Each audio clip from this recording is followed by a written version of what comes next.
So, we start? yes, Okay. we do. So, Give me 5 seconds. Give me 5 seconds, please. good morning, everybody. Yeah, somebody is asking for. Somebody asked for a couple of minutes. Who took the floor? Now we can start. Okay. So I start saying good morning to everybody. Thank you for being here today, and it is a very pleasant day today for all of us who are at the Center of Gender Studies, and we are finishing this very interesting project, ProGender, after 18 months of work. We celebrate today the end of this successful project that was run together in partnership with Icelandic partners at RIKK at the University of Reykjavik, and also our partners at the Center for Gender Studies at the Technical University of Research on Gender or the Technical University at Trondheim. And the project is funded by EEA grants. So I remind the full title of the project for those who attend a ProGender event for the first time. So the full title of the project is a digital hub on gender, the COVID crisis and its aftermath. In fact, we celebrate the halfway to the end. Today we will present the project. We are going to have the online lecture by an activist from Iceland, and also we are going to present the 2 reports out of the 5 reports we have in ProGender. We are going to present the reports on the 2 fields, research and governance, and the other 3 reports on care, communities, and gender-based violence. We are going to present at the Greek part of the final conference in October in live, together with our students at Panteion University and also some Greek policymakers who have attended in large numbers all the events by ProGender. So this is the context of today's meeting. I hope everybody will enjoy it during the day. I stop here to give the floor to 2 distinguished women who are welcoming today this final conference. First, it is Maria Karamessini, Professor Maria Karamessini, who is director at the Center for Gender Studies and president of the newly formed established Committee for Gender Equality in Panteion University to address and welcome all of us in this meeting today. Maria, you have the floor. Thank you very much, Maria. I will start by saying that I'm very pleased to welcome to this final conference of the ProGender project Ms. Fola from the Norwegian Embassy, advisor for EEA grants, Ms. Jóhannsdóttir, the project manager of RIKK, Institute for Gender Equality and Difference, Reykjavik University, and Ms. Moratti, senior researcher from the Center for Gender Research and Center for Technology and Society from the Norwegian University of Science and Technology. I wanted to remind to those that already know us, and to say to those who don't know us as a center, that we have established long-standing relations with universities and research centers in Norway and Iceland, and also with the Norwegian Embassy in Greece, in Athens, through Professor Maria Stratigaki, who is the founder of the Center for Gender Studies and has been its first director. I will put some flesh in what I'm talking and saying. I'm going to list our collaborations. Perhaps Maria Stratigaki has more things to add, but I'm going to state to highlight our very important moments of collaboration. I refer to the international symposium under the title Women, Gender Equality and Economic Crisis that was held at Panteion University in December 2011. For this international symposium, we have collaborated as a Center for Gender Studies with EDA, Center of Excellence Iceland, and the University of Manchester. And there has been the same symposium, the second round of this symposium was held in Reykjavik. And then there has been a very important book that came out from this symposium and has been published at Routledge, Routledge Publishing. And then after this very important collaboration, we have received EA grants for a project that we have, to which we have participated as partner under the title Gender Equality in the Workforce, Reconciling Work, Private and Family Life in Greek Industries. The leader was the Center of Research on Equality Issues, Athens. And we have undertaken a very important part of this project, which was basically on the elaboration of time of the date of the first time use survey, which was conducted by the Greek Statistical Authority of Greece. And we have also made a very important report on the reconciliation policies in Greece since the beginning of the 80s. There has been further collaboration with Iceland. I think that it has taken place under the two main research projects that were undertaken by the center as leaders and coordinating institute. And it is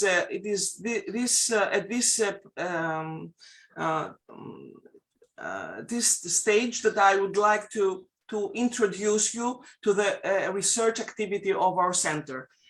We have been leader and coordinating institute of two European research projects, and we have participated as partners in another 5 projects.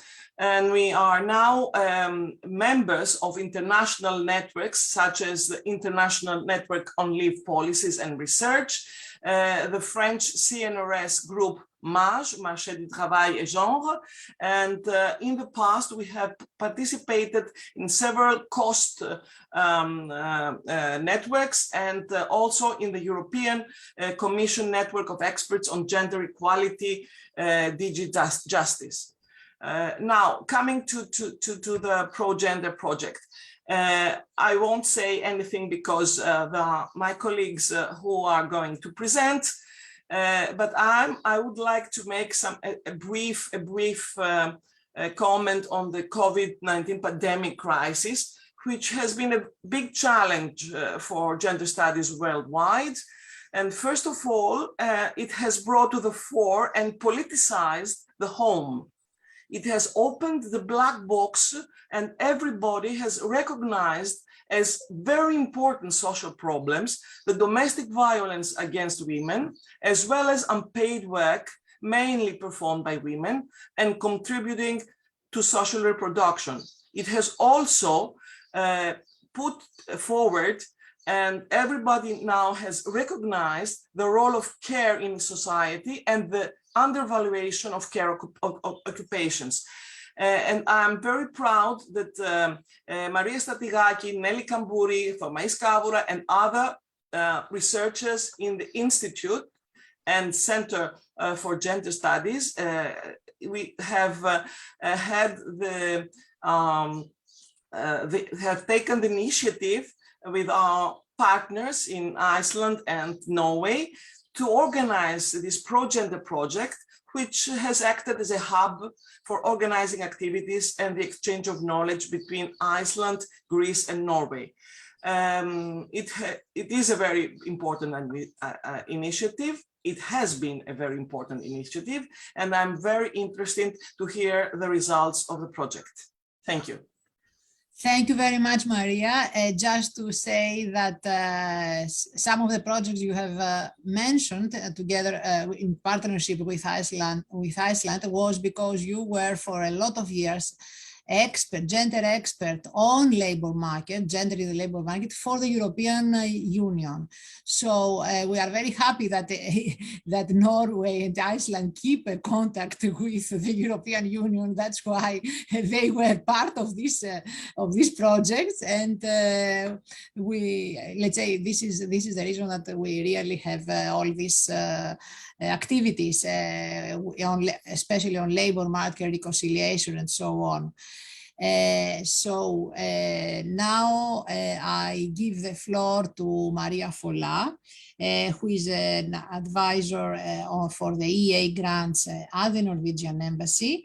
And I have to say that Maria Fola has supported our project from the very beginning. In fact, the project was an idea by Nelly Kavvoura, who has let's say initiated the first draft, and Maria Fola was really very supportive when it was just after the beginning of the lockdown. It was around April 2020 that we started to talk about this project, and I thank Maria Fola for her support throughout the project, because you know each project has a lot of problems, unfortunately very many administrative problems with the Greek ministries who run the project, and I'm very happy that we came through all these difficult moments, and Maria was very important to that. I hope we met your expectation, your initial expectations from this project. Maria, please, you have the floor. Thank you. Absolutely. I would say you have exceeded them. Everybody, thank you for having me with us, with you today. The reason why the Norwegian Embassy is part of this presentation in this introductory scheme is because Norway, Iceland, and Liechtenstein are the funding countries of DA grants. Those who have attended the lectures of the ProGender project have probably heard this 1,000 times, but it's good to remind every now and then, you know, the donors and where this important funding source is coming from. Thank you, Maria Stratigaki, for this excellent introduction. In fact, when you asked me to speak, I was thinking, how can I contribute to a debate about something, about a subject that I'm not an expert on? And I thought about the early stages of the project, which, in fact, as you mentioned, were also the early stages of the pandemic. And if we think about, you know, ourselves and our environment back in April 2020, we had no idea what we were facing, what we were going to face. We had no idea how to work together in such an environment. We had no idea how to attract audiences in such an environment, how to put out and publicize content in such an environment. Many of us, most of us, were working from home. Maria Karamessini mentioned the challenges, and the project has helped a lot in highlighting many of the challenges with women working from home, along with everything else that was looked into through this project. So really the environment was unknown, the setup was unknown, but I must say that Maria, Nelly, Thomais, and her team, together with the support of the Icelandic and Norwegian experts, have done an outstanding job in putting together a project that, apart from its scientific contribution, is also, I think, a model of how something like that, an academic exchange, including audiences from various countries, experts from various countries, can work in a crisis environment. Because that's what you guys did. You made it. And thinking back in 2020, this was not a given.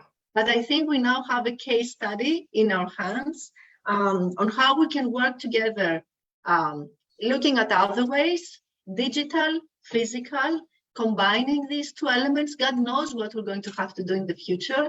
But we have a great case study and the tools and the determination and the passion to work together. I'm very happy to see that the bilateral element of this partnership will continue. And thank you for your great work on that front as well. And I'm sure I'll see you again in September, October in the physical closing event, but we'll also have many more opportunities of exchanges as your important work continues. So thank you so much and best of luck in today's event. Thank you. Thank you, Maria. Very pleasant to have you here. Thank you very much for your kind words.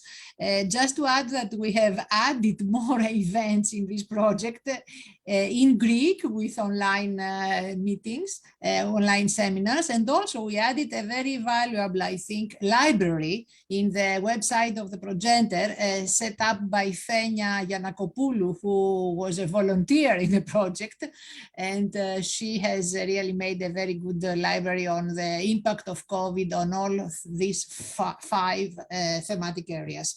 But we are going to know more about the project. Now I give the floor to Thomais Kavvoura, not only for the presentation of the project, but she is going to coordinate the three next sessions till 3 o'clock Greek time. Thomais is the coordinator of the project at the Center for Gender Studies. She is a PhD candidate in the Department of Social Policy, and she is a researcher on gender-based violence. So, Thomais, you have the floor. Hello, everyone. Thanks for the introduction and the kind words. I will share my screen in order to start the presentation. I think that you can see the title. Can you see the next slide? Yes. Okay, thank you. Okay, bravo. It's a great pleasure to have so many people in our participants and special guests. I can see from our first online lectures, and that is something very important for us. I will start with some general information about the project. The ProGender project is funded by the European Economic Area Financial Mechanism. The abbreviation is the so-called EA grants that we have already mentioned. The EA grants is important to mention that represent the contribution of Iceland, Liechtenstein, and Norway to reduce economic and social disparities, to strengthen bilateral relations with 15 EU countries, among which is Greece. The Center for Gender Studies made the initial proposal, as mentioned before, and is the implementing entity. The partners, in order to achieve the bilateral relation, are the RIKK Institute for Gender Equality and Difference, which is a leading institute in the field of gender equality and difference, gender equality research in Iceland, and the Center for Gender Research of the Norwegian University of Science and Technology, which also conducts interdisciplinary and social research on gender equality and diversity. More details will be presented later by the representatives of those universities. In Greece, we had also two partners. We collaborated with Research and Education Collective, which is a group of researchers and educators who were responsible for creating educational materials, video and podcasts that will be presented later by Saskia Fischer, the event. And the last partner is a cooperative enterprise. The name is based in Athens. They provided technical support throughout the project and, of course, today's conference. And also they created the website in the following slides. One more about the collaboration. Something that's very important to be mentioned is our collaboration with design A4 Art Design that was responsible for the creation of the graphics and the thematic areas and all the posters of our events. The aims of the project are to promote bilateral activities between Greece, Iceland, and Norway by creating a hub devoted to gender perspectives of COVID-19 and its aftermath. To promote understandings of multiple gender challenges that the coronavirus has brought in the forefront, to open cross-cultural discussions, to present the post-COVID impact, and the ultimate goal was to develop broader opportunities from cross-cultural networking and cooperation among actors in Norway, Iceland, and Greece. Share positive practices and think about new ways of dealing with gender issues after the coronavirus outbreak. The project was organized on the basis of 5 thematic areas. I will be very brief, only mentioning the titles of them. The first was the gender care and labor. The second, the gender-based violence, gender and women and gender in science, gender and communities, and women in governance. 2 of them will be presented detailed today. The target groups were included stakeholders, policymakers, academics, researchers, students, and the general public from various professionals, not exclusively from universities or other institutions, but people who have the need to follow and learn new things about that condition which makes us all vulnerable.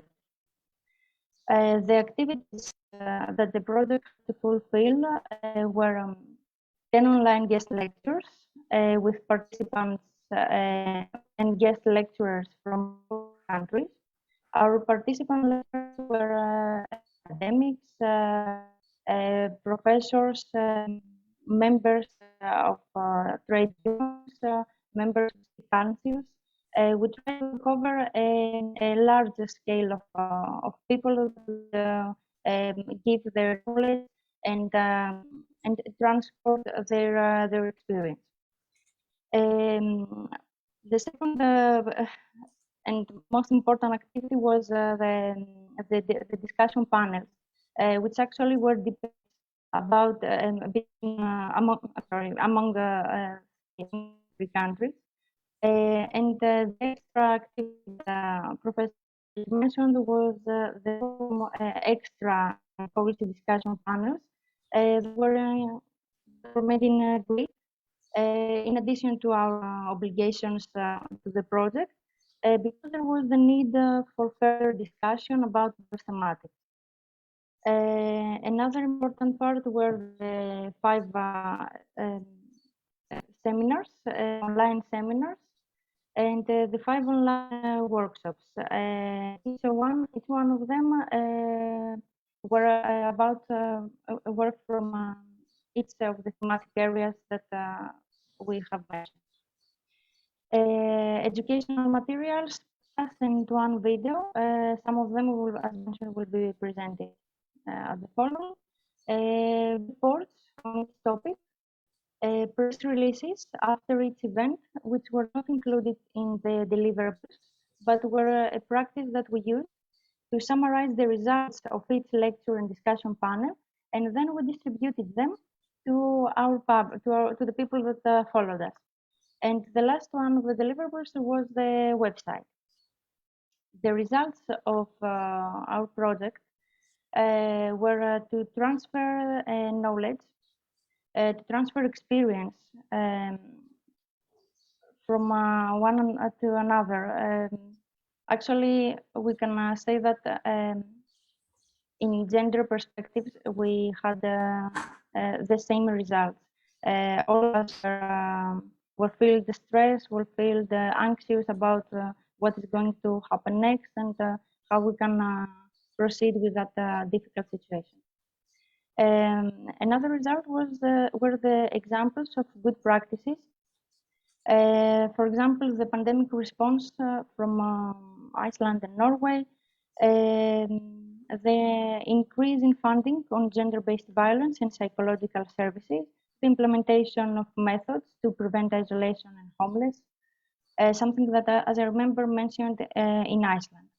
The networking with NGOs and research communities, the reporting of difficulties in all countries due to the impact of COVID, and something very important for all of us was the creation of a community, mainly from students and researchers who attended all of our activities, increased at every event, and followed us through the entire duration. The dissemination tools we used were the social media, Facebook, Instagram, Twitter, a YouTube channel that was created for the purposes of our project, and all the videos are uploaded there. The website that we will see extensively in a while.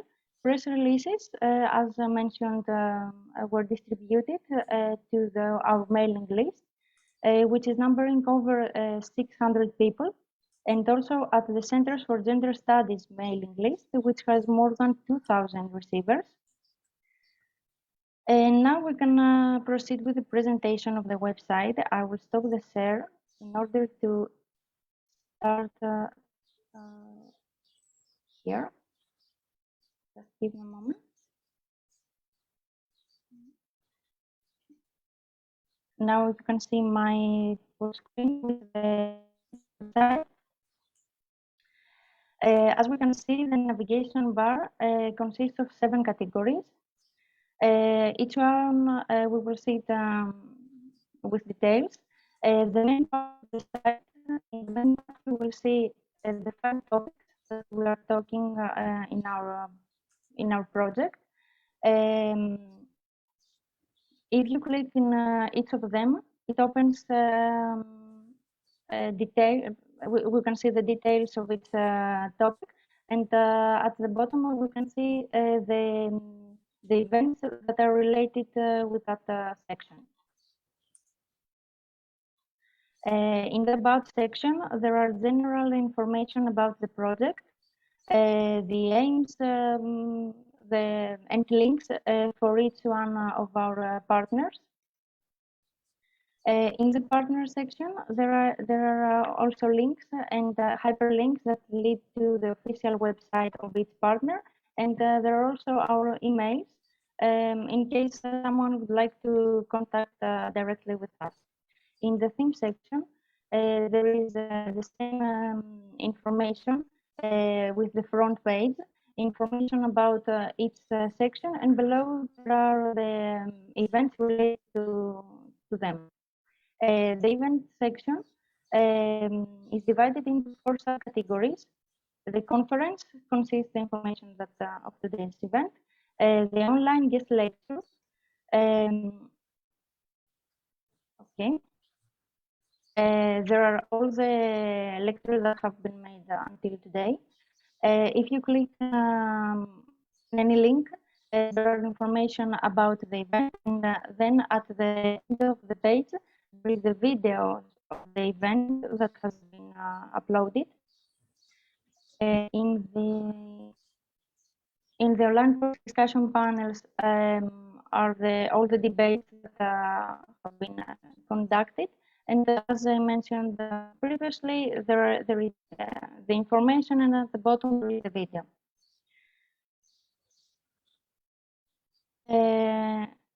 Next is the online seminars, where you can see the information about the seminar and the PowerPoints that have been presented during that 3-day online seminar. In the activity section, it's also divided into 4 subcategories. There are the online workshops with all the details of the seminars, additional materials, and podcasts that will be added after the end of today's conference, and the video section that is very important, because there are uploaded all the online lectures and online discussion panels that we have made on that project. And now a very important part that I mentioned before from Professor Stratigaki is the library section, which is divided on the basis of the 5 thematic areas. This is the work of our volunteer, the sociologist Jóhannsdóttir. She has collected all the materials, papers, articles from international and European organizations and institutions. Let me open this. Okay. You see, they're divided in international and then European. There are from they are very important because it's a very important part because all this will remain on the website can be used for everyone, students, researchers, academics, anyone who would like to have a knowledge, a group of knowledge collected in one piece. As I said, it's in the base of our 5 thematic areas. The last is the press releases that I mentioned before, and it helped us to keep people informed about what were the results of our online lectures. The last part is the contact, in which anyone could write a message and is directly sent to our mailing list for the purposes of our ProGender project. Here are the hyperlinks of our social media, and I think that that was very brilliant, the presentation of the project and the website. Let me stop sharing. I think that we can proceed with Elín Jóhannsdóttir, who is our partner from Iceland and the project manager at RIKK University of Gender Equality and Difference. Elín, the floor is yours. Thank you, Thomais, and thank you, everyone. Nice to see you here. So my name is Elín Jóhannsdóttir, as Thomais said, and I'm a project manager at RIKK Institute for Gender Equality and Difference at the University of Iceland. I'm just going to tell you a little bit about RIKK and then our contribution to this project. Now, RIKK is a research institute, and as such, it promotes interdisciplinary gender research and the dissemination of research results and information. RIKK is a small institute, but we work with academics from the 5 schools within the University of Iceland, as well as with academics and specialists from other universities and institutions. And representing the University of Iceland, the institute is an active participant in European and Nordic networks and international research projects. And it has been a pleasure to take part in the ProGender project and to have a comparison of the research and situation in regards to gender and COVID across the 3 countries. As I said before, RIKK works across the different schools of the University of Iceland. The institute belongs to the School of Humanities, but we try to keep an interdisciplinary approach in our projects and to work with experts from different fields as we see gender equality as an overarching topic, both of research and life. And therefore, it was very interesting to us to work with both the Center for Gender Studies at Panteion University of Social and Political Sciences, as well as the Center for Gender Research at the Norwegian University of Science and Technology. Since our fields are different, but we are united by the cause of promoting gender equality and research. And I also have to mention RIKK Collective, who are refreshingly innovative in their approach to sharing knowledge with a wider audience. The pandemic, that is gender-based violence, has been the focus of RIKK's projects for the past few years, both before and also notably around the Me Too movement and its development. In addition to lecture series and conferences on the topic, in 2020, RIKK published 2 books on the Me Too movement, both an Icelandic article collection and then the Routledge Handbook of the Politics of the Me Too movement, which is edited by RIKK's director, Irma Erlingsdóttir, and Giti Chandra, research specialist at the University of Iceland. Now, in the past few months, we have seen a new and powerful wave of the Me Too movement here in Iceland, with perpetrators being named and facing some consequences for their actions. Despite measuring high in gender equality, the pandemic made some of the issues Icelandic society faces even clearer. And notably for us was the increased gender-based violence, as well as the unpaid labor women do in homes as well as society. And not to mention the fact that many of the frontline workers are women. The ProGender project and the lectures and inputs into panel discussions from participants from Iceland did highlight the many issues we still have to address and how little it takes to shake our belief in Iceland as a gender equal paradise. And the first online lecture of the ProGender project was co-organized by RIKK and held on February 10, 2021. The lecture was on the theme of gender care and labor, a wide-reaching theme that was clearly important from the beginning of the COVID pandemic. The lecture was authored by two Icelandic scholars, Anna Dís Greta Rudolfsdóttir and Auður Magdís Auðardóttir, who are both from the School of Education at the University of Iceland. And the title of their lecture was Chaos Ruined the Children's Sleep, Diet and Behavior, Gender Discourses on Family Life in Pandemic Times. And it was based on an article with the same title that they published in the journal Gender, Work and Organization. They collected data in April 2020, in the early days of the pandemic, and analyzed the themes that emerged. The themes demonstrated the power of neoliberal discourses in framing parenting, and among what they found is that parenting during a pandemic, and especially mothering, is constructed as an overwhelming project that requires detailed organization and management. And I'm sure this is familiar to many people in the audience. The second lecture of the project was also co-organized by RIKK on the theme of gender-based violence. Brynja Elísabeth Halldórsdóttir, assistant professor at the School of Education at the University of Iceland, gave a lecture in March 2021 titled Exacerbating an Already Dangerous Problem, Gender-Based Violence in COVID Times. Brynja started from the fact that nearly a third of women will experience gender-based violence in their lifetime, combined with the fact that such violence increases significantly in times of economic, social, and political stress. Brynja discussed Me Too in Iceland and Iceland's reputation as a gender paradise, and the Nordic paradox,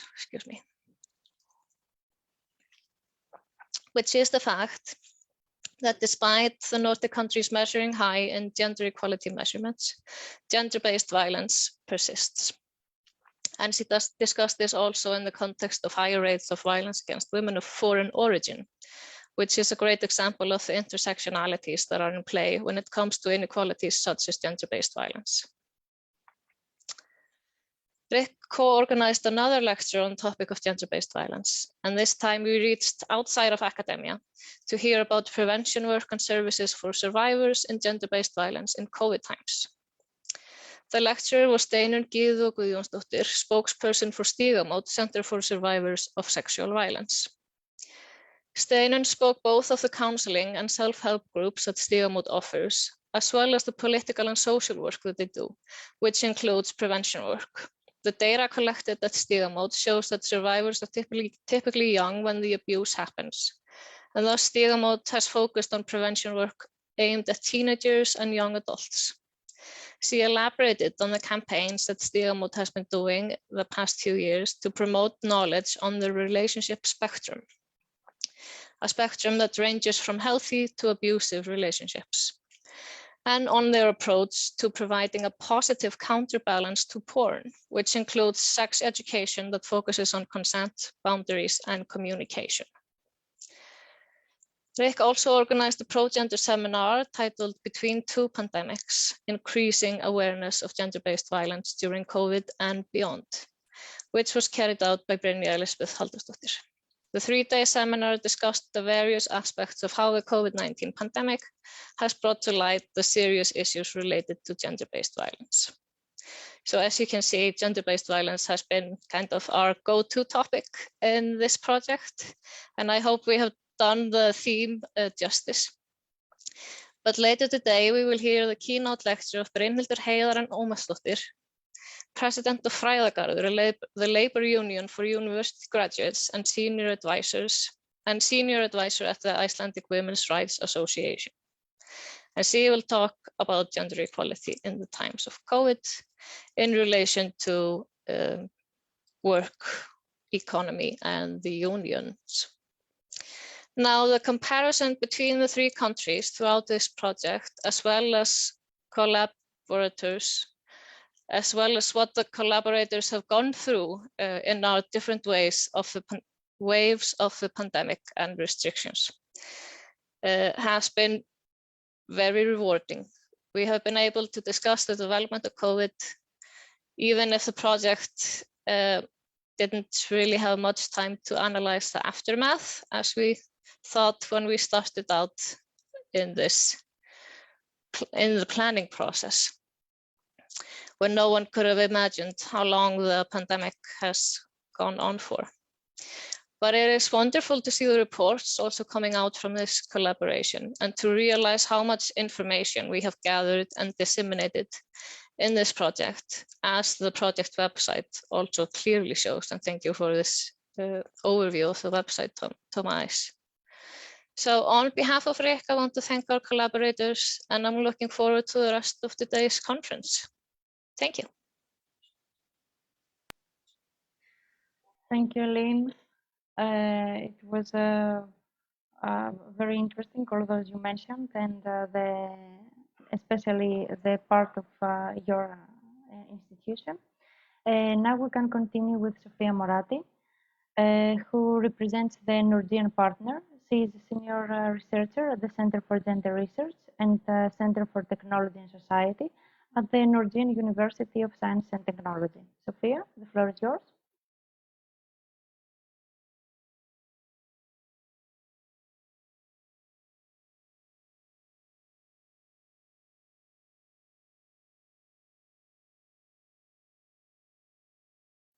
You have to unmute.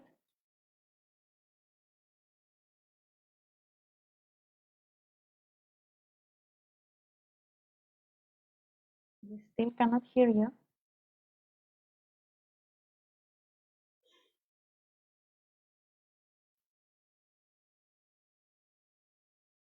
Can you see Yes. my slides or also my notes? Your notes also. Your notes. Mm-hmm. So I gotta do this differently.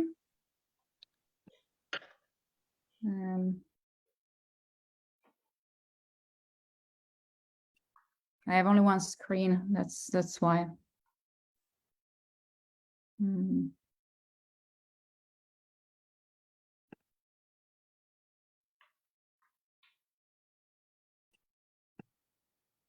now? Now we can see your PowerPoint. Okay. And if I do this, do you see my screen or also my notes? Both your screen and the right, your notes. Okay, so I will just share and try to remember what I want to say. Okay. We're on time. You can have your notes on the right. Oh, there's an advanced feature. Sorry. Okay, now I sort of remember how to do this.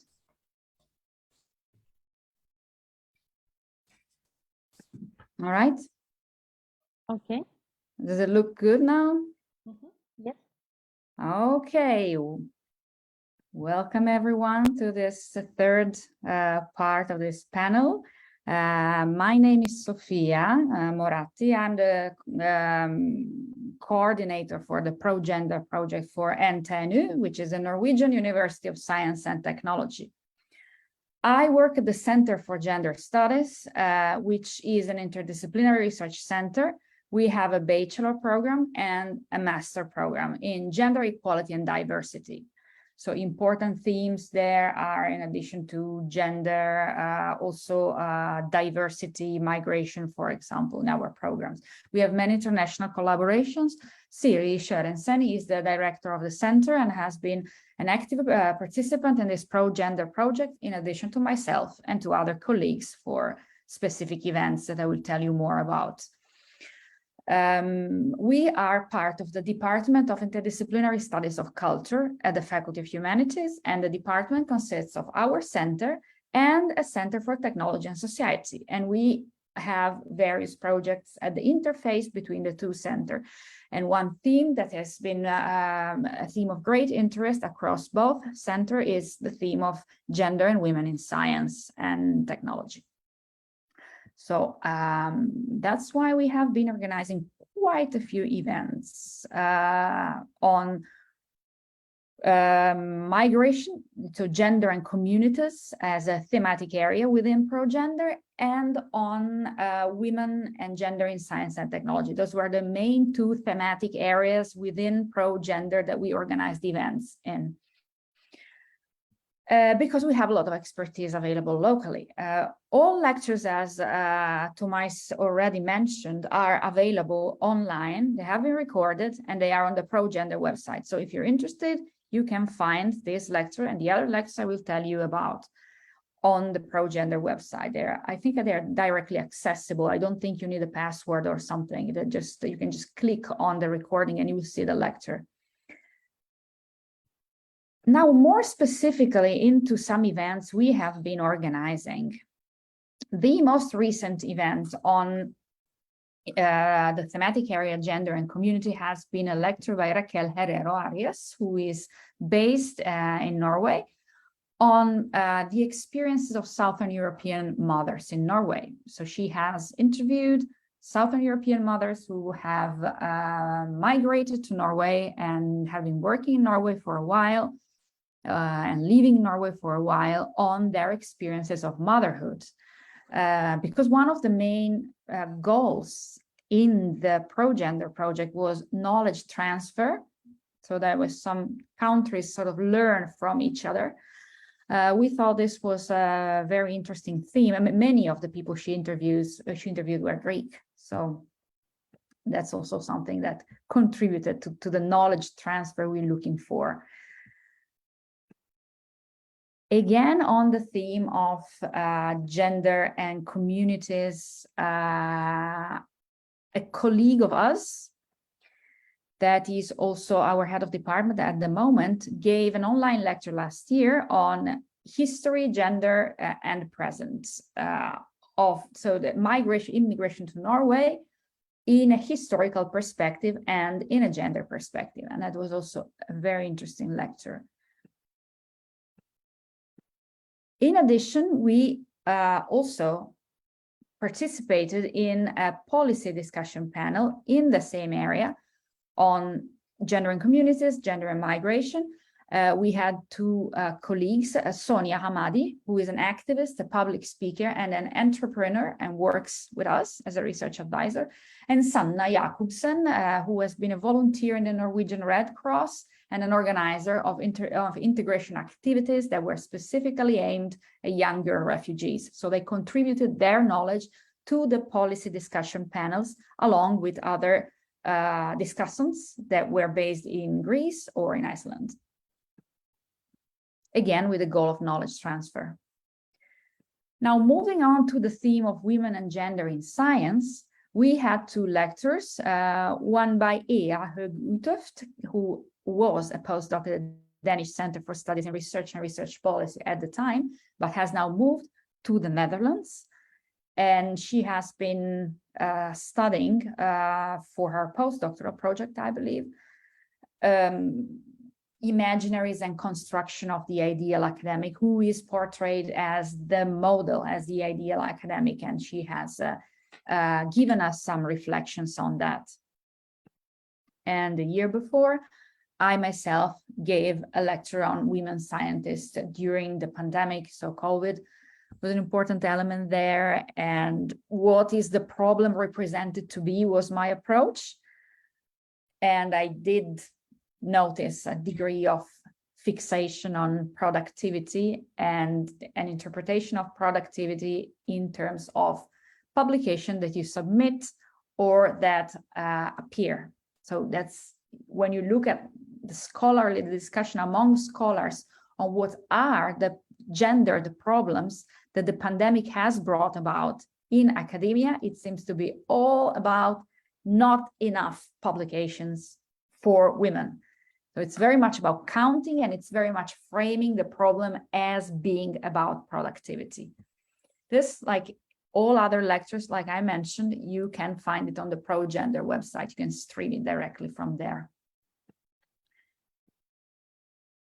Again, on women and science as a thematic area, we participated in this online policy discussion panel We had Jørund Nordgaard, who is the representative for the Norwegian Researchers Trade Union, like at the central level. And Angelina Penner, a former colleague of us, who has been for a year or two, I think, the president of the interest organization for temporary employees at NTNU. So labor was very much a theme in this online policy discussion panel. An understanding of science and also as for labor and labor market, and your fellow academics, fellow scientists are also your colleague. In addition, we organize an online seminar in late 2021, which we called Gender Structures, Practices and Representation in Science and the Knowledge Society. A bit of a complex title, but our goal was including all the expertise that we thought was represented in this seminar, again, on the topic of women and gender in science. It was a 3-day seminar. On the first day, we had our colleagues Vivian Lagesen and Knut Sørensen speaking about gender patterns in universities, for example, in promotions and how to achieve change, and about existing patterns and the need for novel approaches and gender balance policies and action plans in Norwegian academia. There we also had a very interesting talk by Ivana Subotici, also a colleague of us. On the second day, we discussed that we moved on to career imaginaries in academia and the role of narratives. And Siri Sørensen, the director of the Center for Gender Research, and myself gave talks. She talked about how early career researchers imagine their future in academia based on interviews she has carried out.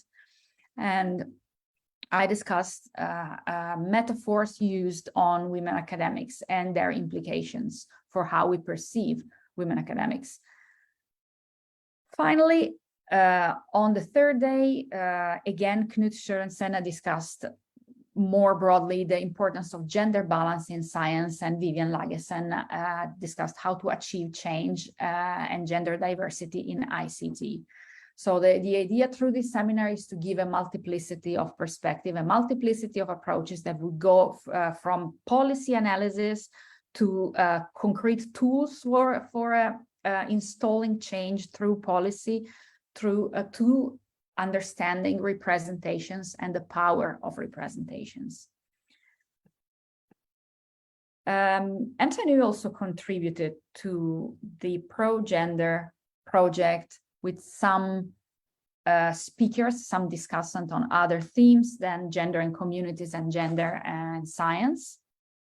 For example, to an online discussion panel on gender care and labor, Kristine Bjertnæs and Silje Nausvik. The Bjertnæs is an international advisor, and Nausvik is the deputy head of the Norwegian Nurses Association. They contributed to a discussion on health and care work during COVID-19. And Linda Rustad, who is the director of Kilden, the National Knowledge Center for Gender Research in Norway, also contributed to a discussion panel on gender-based violence during COVID-19. I believe actually her organization issued a report that also discussed gender-based violence in Norway. So this is a brief summary of what we have done, of what NTNU has done as a partner, as a collaborator. And we overall have the feeling that we learned a lot from this project, and that it was a very rewarding and very pleasant, albeit quite intense collaboration, because there were so many activities, so many workshops and seminars to organize. But I feel we all learned a lot from them, and that it was a real pleasure to collaborate with all of you. Thank you very much, Sofia. I'm posting on the chat 2 links. The first is for the video, and the second is about the seminars you mentioned. On the videos, you can watch all of them in our site, or you can click a pointer on the left bottom which says YouTube, and you can watch them on that platform. But anyway, they are free, and you can just click on them. And now we can start with our first session on women and gender in science during COVID-19. The report will be presented by the author, Nelly Kavvoura, who is a senior researcher at the Center for Gender Studies of Panteion University and member of the ProGender project. The report will be discussed by Jóhannsdóttir, Associate Professor of Epidemiology in the School of Medicine at the University of Ioannina in Greece, and Sofia Morati, Senior Researcher at the Norwegian University, as she presented herself now. The sessions will be followed by a discussion moderated by Elín, Björk, Jóhannsdóttir, with questions from the audience and comments. Nelly, the floor is yours. Just to remind the time, you have 20 minutes to present the report, and then each of the discussants have 10 minutes to make comments. Thank you. Okay, thank you, Thomais. Just a moment, I'm trying to share my screen. I don't know why. It's a bit. Can you see the PowerPoint? No. No, unfortunately. I don't know what's wrong. I'm sorry for this delay. No worries, I had trouble too. What did you do? There are various knowledge under share screen. Yeah. Wow.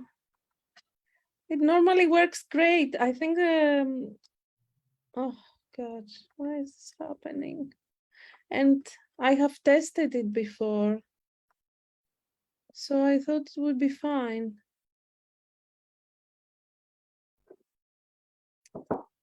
Can you try it one more? Γιώργο, just a moment. Ναι. Έχω πρόβλημα, δεν μπορώ να μοιραστώ το PowerPoint. Το βλέπω. Είναι ανοιχτό πάντως. Είναι δηλαδή τα δικαιώματα υπάρχουν για όλους τους participants. Οπότε πατάς το share screen και τι σου βγάζει. Άμα γίνει co-host θα βοηθήσει. Ορίστε. Είναι co-host. Αν γίνει co-host όχι, δεν είναι. Κανονικά όχι, γιατί είναι ενεργοποιημένο για όλους, αλλά μπορούμε να το δοκιμάσουμε και έτσι. Είναι co-host τώρα. One solution could be to send your slides to Thomais or someone. They can share it on your behalf, maybe. Yes. Thank you, Ιωάννα. Μου βγάζει ότι δεν μπορώ να κάνω access στο desktop μου για να ανεβάσω το... Μπορώ να κάνω το whiteboard, ας πούμε, αλλά όχι το desktop. Στείλω σε μένα και το άνοιγω εγώ. Μήπως είναι πιο εύκολο τώρα να γίνει έτσι. Κάτω από το whiteboard, ας πούμε, δεν έχει την επιλογή. Όχι, δεν το βγάζει. Δεν ξέρω τι έχει γίνει. Λοιπόν, το στέλνω, θα μου είδας, το στέλνω σε ένα. I'm sorry about this issue now.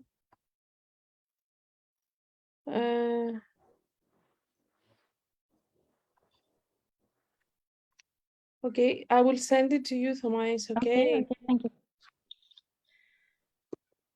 In the meantime, until you send it, are there any questions about the project that we have presented, me, Elín, and Sofia, until now? I think that everything was very fruitful that were mentioned, and the important part is that all the materials are online and can be there as long as someone is needing to find something about a paper, project, or whatever. Thomais, I have sent it to you now. Okay, just give a moment.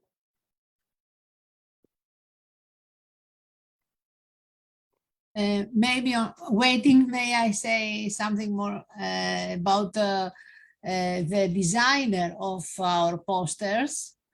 I would like really to thank Vaso Avramopoulou, who is the designer of the projects, of the posters, and of the sign of all these 5 different ways to represent COVID, gender, and COVID in the same on the same image. And I think we were really very happy to have the team by Vaso Avramopoulou to organize all these posters for all these events. And I wanted to say that I think that they are very, very successful and gave a fresh style to our project. And I'm very happy for that. Now I can start the share screen. Can Great. you see that? Now you can start. Okay. Thank you. Okay, great. Thank you. I'm sorry for this delay. I tried it when I first entered this room and it worked. I don't know what happened after. Okay, so this is one of the reports that we did for ProGender. It focuses on women and gender in science during the pandemic. And it is a report based on an analysis of the literature. We didn't do actual research on it. We just analyzed the literature, but I think it brings together a lot of interesting findings from the field. So it's worth discussing it. And afterwards, we will have two discussions making points about this report. So during COVID-19, researchers across the world had to cope with new obstacles. They had to move activities online, but also most research had to stop, especially when it required in-person presence. So we have anything that required specialized equipment, work in laboratories, in nature, archives, in libraries, they all had to stop. So lockdowns brought many research projects to a standstill, and deadlines had to be extended, often without additional funding. Most research focused on an analysis of data already generated and getting more publications out. And there was a special interest on having research on COVID-19 being published. Can you change the slide, please? Thank you. Now, although this experience was common for male and female researchers, it had gender implications for research. While the submissions of articles for publication increased, male authors tended to perform much better. One analysis showed that authors represented in scientific journals. In addition, the same study showed that the peer review process was gender biased. Change the slide, please. And this was not, of course, a new thing in science. This is something that is being observed before COVID, but things got worse during COVID. Studies noted that women became less active also in the dissemination of scientific results. For example, there was one study that looked at tweets by female academics, and it showed that there were more tweets about by women about their daily lives, about family issues, children, and less on research accomplishments and activities. In addition, conference, which constitute the main tool to actually disseminate existing work and network for future projects, was very difficult for many people. And interviews with scientists in Poland showed that women especially had a very hard time concentrating on online conferences, because especially when they were mothers, they had to do other things at the same time. So it was difficult to actually focus on the actual online conference. Can you change the slide, please? Thanks. Now, there are many explanations. Some of them seem to me that they are not very plausible. For example, some argue that analysts argue that publication sources shifted. There were more publications for from the global south that came out and this led to an imbalance in the gender of authors. Others, I found another article that argues that female academics are more risk averse and less likely to start writing about new things like COVID-19, which was a lot of research focused on that. So, and many publications were on that. But I think the arguments of this type are very, do not seem plausible. And the most widely accepted explanation for the widening of gender inequalities in research was the increase of time spent on unpaid care, mostly by women at home. Can you change, please, the next slide? And this is something that we have all experienced. Most of us, I mean, except from Yorgos, all the other participants in this project are female. So we have a lot of issues with care. A lot of pressure was put on academics to spend more time carrying out reproductive labor. This was the case both for fathers and mothers who work in scientific work, and they both reported that they had to reduce the hours that they normally spend doing research. It is an activity that requires a lot of concentration and makes it really hard to work when you have to, at the same time, to care for kids. In most cases, however, the loss of valuable research time was more significant for mothers and fathers. There is one study that argues that the difference between female and male academics in terms of time spent on care and reduction in research was not significant in the end. Can you switch, Thomais, please, to the next slide? But I think it's quite interesting to look at autoethnographic studies where actually female academics, and many of them being mothers of young children, describe how difficult it was for them compared to their partners to actually focus on their scientific work while being at home and having to take care of young children. Part of the experience of working remotely was the difficulty to find appropriate space within the households where they could concentrate on their work and focus for long periods of time uninterrupted on scientific work. The other part of this experience had to do with being constantly under increased pressure to adjust to remote working, while at the same time having to care more intensely for children. And this led many mothers who are scientists to develop feelings of guilt and sense of failure to perform both professionally and personally. Next slide, please.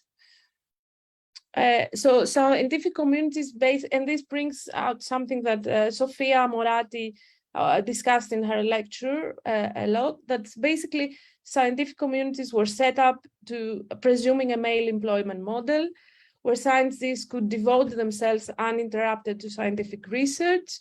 This model presupposes the existence of mothers, wives, grandmothers, or paid carers and domestic workers who carry out the reproductive labor.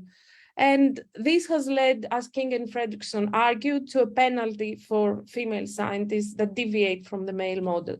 And also, in some cases, what we saw in the pandemic was that also some male scientists had the same problems because they decided to take fatherhood more seriously.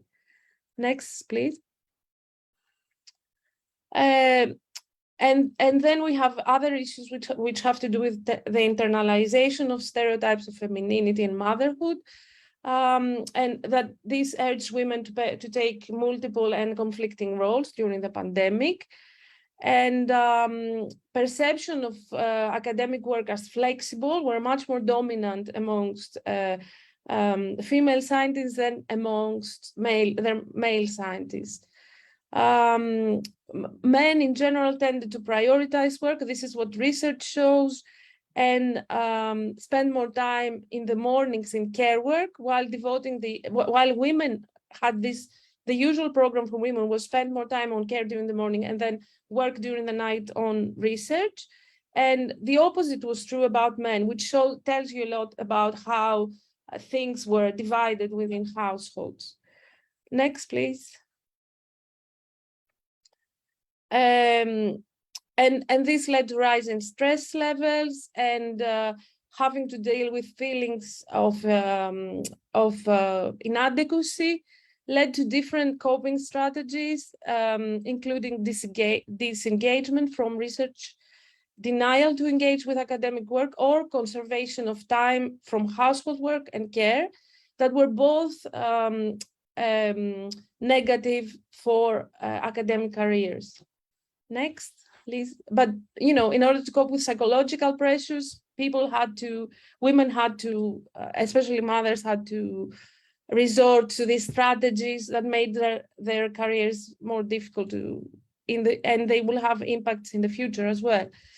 Another explanation that is really important is that women have a tendency to take more responsibility than men in teaching and administrative tasks, which became more complex when they moved online. And this is, in some cases, this is equally important, and it shows why even women who are not mothers were more affected by the pandemic than men. And one in-depth study with academic mothers showed that teaching took most of their time during COVID, as they had to convert teaching material from traditional to online formats, prepare and record lecture, communicate with students, support them. And as a result, there was very little time, especially for female academics, to devote to research. Next, please. More teaching meant that there was more affective and emotional labor than what their male colleagues did. And this was captured by a study that showed that male academics basically engaged in more typical academic support, while female ones were there to support students. So we can see that a lot of affective labor that was carried out at home was also carried out in academic communities. Next, please. Now, there were also intersectional factors. One factor was age and seniority. Obviously, women at the middle of their careers, who are usually at an age where they have young children, were much more affected, and they are much more vulnerable because they are usually more precarious. Also, race and ethnicity was an issue. Studies in Brazil, for example, showed that irrespectively of gender, race was an issue that played an important role in determining gender inequalities. And this was related to the lack of networking and support that racial minorities in science get. Next, please. We could not identify data on LGBTQ scientists, but there were some organizations that work in this area who argued that we should be more careful to address issues related to LGBTQ scientists, because they're equally isolated very often in scientific communities, especially communities that are male-dominated. Also, that data is missing on gender and disability, which is another important issue. Now, gender perspectives of COVID-19 in science is the second area that we try to address. This was, of course, we didn't go into too much detail because it's a huge issue, but we tried to address some general trends. Some analysts have argued that focusing on how the pandemic has exacerbated gender inequalities is not enough, and that academic institutions tend to penalize academics who prioritize care for productivity at work or in the household, reinforcing gender inequalities and injustices through the imposition of metrics of excellence that constrain social relations within academic institutions. This means that from this perspective, we need instead to rethink how an academic culture of excellence idealizes overworking and silences the family, the private needs of academics and students. And caring thus appears as something that gets in the way of real work. So what we define as scientific work should include also, and should be part of how we evaluate academic careers. Next. Now, from the beginning of the pandemic, these types of inequalities affected also how gender in science was produced, or at least they were interrelated. So we can see that there was disaggregated data on infections, hospitalizations, and deaths, which was published and analyzed. I think it's widely known since the first crisis began in China that there was an even distribution of infection, but there were differences in mortality and vulnerability between men and women. And women were less affected by hospitalizations and severe deaths. And this was explained in terms of immunological or gender-based differences. Next.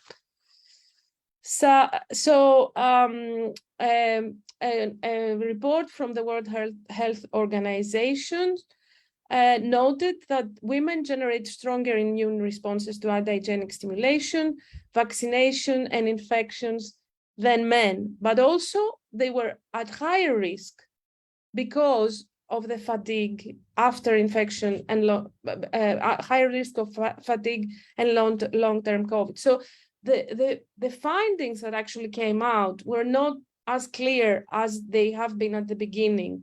It seems like, okay, women were less likely to die of COVID and get serious diseases, statistically at least, but at the same time, we could see that maybe the long-term effects were more intense on women. And moreover, there were variations among and within countries. And we have higher mortality rates, for example, in ethnic minorities, which showed that social inequalities, not just biological inequalities, played an important role. So what we saw, next please, what we saw in science is that there was a lot of interdisciplinary understandings of how COVID-19 statistics developed, which is part of, it's an important part of doing gender in science. So one important aspect of this was also how women became more vulnerable to the virus because of the jobs that they did. And we have we have a huge number, a huge percentage of people working in essential sectors like nursing or medicine who were at risk just because of their work. And this was especially important in countries that didn't have the basic protective measures. So we could see that vulnerability changed. It was not just a biological factor. But these issues were only promoted by feminist organizations and feminist scientist organizations. Next, please. So a lot of scientific analysis criticized the lack of gender perspectives in clinical trials. Especially, this was an issue, especially in relation to vaccines. And some articles that we included in our report show that there was a gender bias in how, not only in how research was done, but clinical trials were done, but also in how the findings related to gender were reported. And the fact that there was no public discussion on these findings increased hesitancy to vaccinate amongst women, who were the ones usually reporting more adverse effects. But this is something that is common. Usually women do report more adverse effects in other cases of medicine as well. But the fact that there was no open discussion about gender in science made things worse and make women even more suspicious and more hesitant to go on and do the vaccines. Next. And this takes us to the next issue, which was how public debates were framed regarding gender. So popularized scientific information was from the early stages of the pandemic an integral part of the content that was published in most mainstream and social media. And this led to a lot of publicity for scientists, which was not common in the past. So we have a lot of celebrity scientists emerging and a lot of visibility. And there was interest also about some exceptional women scientists who were presented as powerful role model. And there were organizations like UN Women who actually actively promoted these persons. Next. And this gave the opportunity to many prominent female scientists to actually make comments in public about gender in science and gender inequalities in science. And I think this was an important step. For example, Ramida Junpesal, who is who has invented a tracker which tracks information about COVID-19 and prevents the spread of misinformation, said, for too long, the STEM fields have been shaped by gender biases that exclude women and girls. And you can read the quote. So despite the rising visibility of these exceptional successful women, there were the overall gender inequalities in science were not challenged. Next, please. And we saw that when 35 female scientists in May 2020 published a text that stated that there was a gender bias in the discourse about the science of COVID-19. And they actually argued that the voices of female scientists were often silenced, while often the voices of male scientists who were not as qualified and as advanced as women were prioritized just because there were male masculine networks that pushed them to the public eye and made them more, and there were also here different public perceptions of who is a reliable scientist, and the male model of scientist is much more dominant. There were also criticisms of gender representation in the medical profession, and female scientists argued that they hated the fact that they were represented as natural caretakers, whereas in fact they felt that they were scientific women with lots of knowledge, lots of expertise. They were not just carers, and they felt that their expertise was undermined because of these representations. Next. And at the same time, as we all know, we have the rise of these anti-scientific discourses that were very masculinist and very racist. And we have these politicians who were white, right-wing, and they pushed towards a very masculine anti-scientific view of COVID-19, which of course did not only result into a huge spread of disinformation, but also to lots of deaths and severe injuries that could have been avoided. And this was part of the anti-vaxxers movements, the movements against masks, etc. Of course, we also had the other aspect of this is the kind of soft, feminine, anti-scientific discourse that also involved some kind of alternative feminism that also was against vaccines. And but as I said, these anti-scientific views are actually interesting to think about because they gained a lot of popularity, and part of this was based on the lack of appropriate information being spread around the world. Next. Let's move to the next because I don't have too much time. Sorry about that. Now, to conclude, I think what is the most interesting aspect of the literature and of the movements that are being developed at the moment in scientific communities is that feminist scientists have raised their voices to demand that the scientific institutions, including universities, research institutions, and funding bodies, endorse an ethics of care. An ethics of care in science prioritizes the needs of those who are vulnerable and rewards caring practices, including teaching and support for colleagues and students.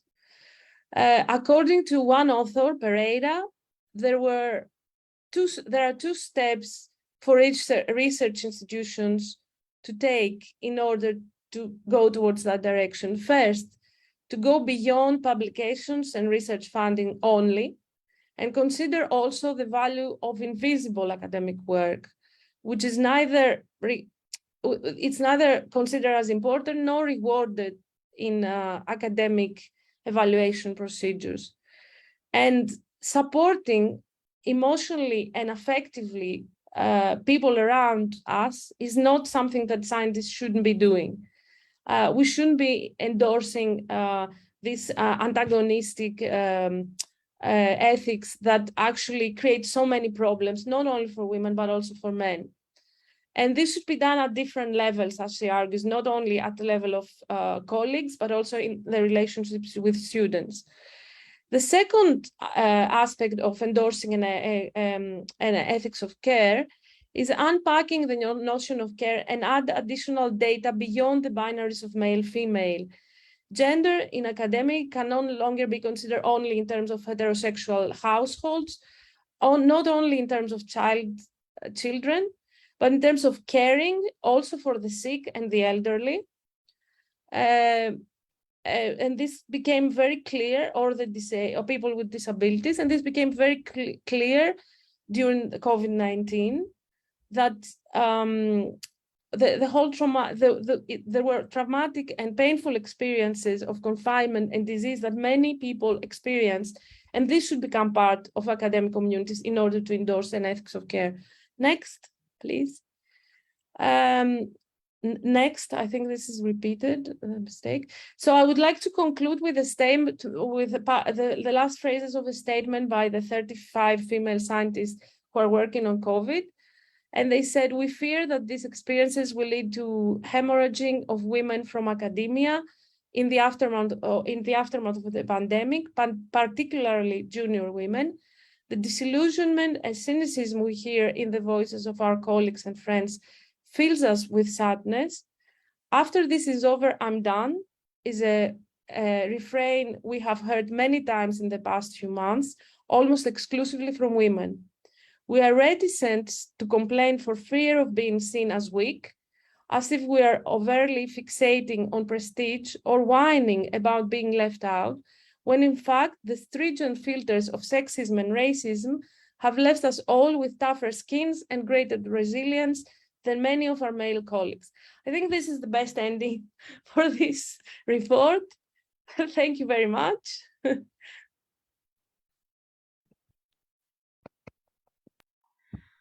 Thank you, Nelly. The results were presented were quite interesting and informative.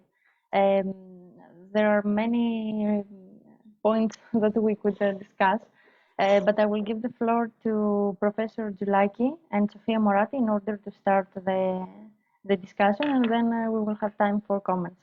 Thank you. Thank you very much. Am I the one to go next? Yes. Yes, so, Sophia, I'll be quick.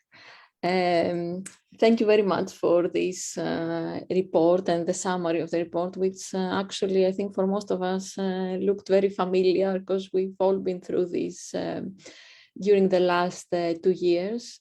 I am Associate Professor of Epidemiology, so my my expertise was very relevant during the pandemic. And I also have an intense research focus. So I have a lot of research projects going on, both here at the university and abroad. So if I was going to bring this to a personal level, I did find myself fighting with all those issues that Nelly, you discussed. This is a very demanding, scientific career, and suddenly our science, our theme was at the forefront, which doesn't happen usually. And there were a lot of opportunities, a lot of things going on, faster than ever. But at the same time, I found myself, and I'm sure many others found themselves having more to do than ever. So, suddenly all the existing biases that we knew and were well discussed and studied in the literature were amplified, were exacerbated. So from the one hand, there were a lot of opportunities going very fast, and at the same time, the caring responsibilities came back to us because there was no help at home, and there was not just caring all the other household responsibilities that we know they are more likely to end up in female hands, or they unequally more. The burden was unequal there. All the teaching responsibilities that, again, we know unequally tend to overburden female scientists came, and they were more than ever because we needed to digitalize courses, etc. All the biases that we knew were amplified.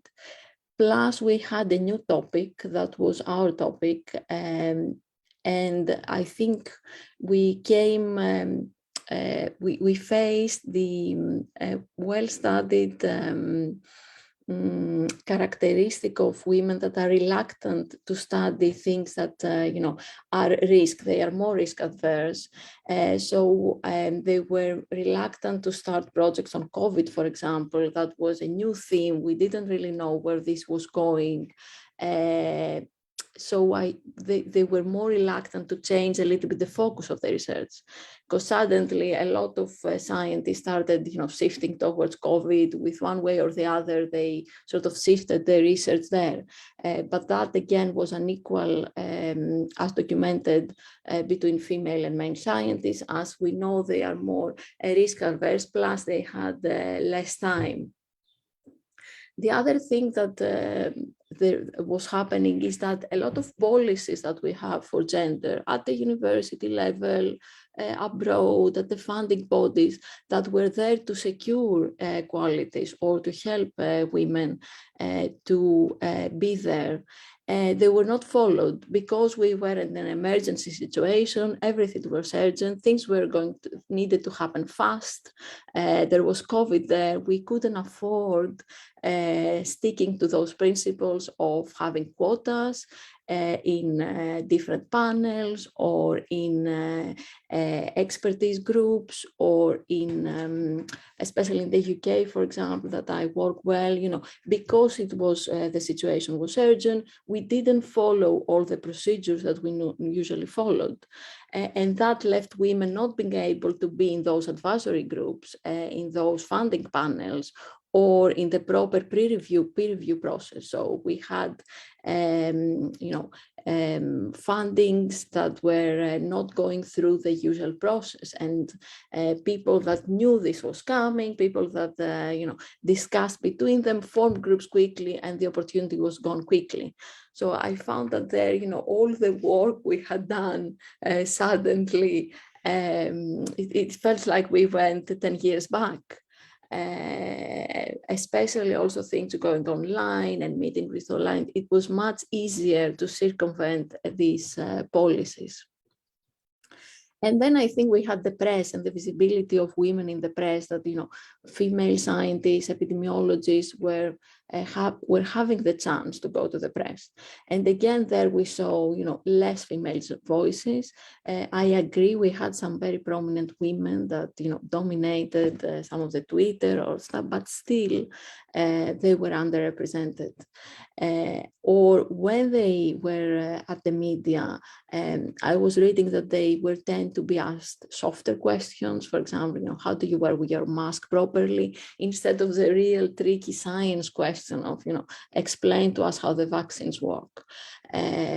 So they were treated unfairly there as well, and they didn't get the chance to be there all the time. And from a personal perspective, I really didn't know how they find the time to be at the TV all the time. I was asked a few times, and to prepare, read what happened, and do this, it took me so long. So I really don't know how they managed to be there all the time.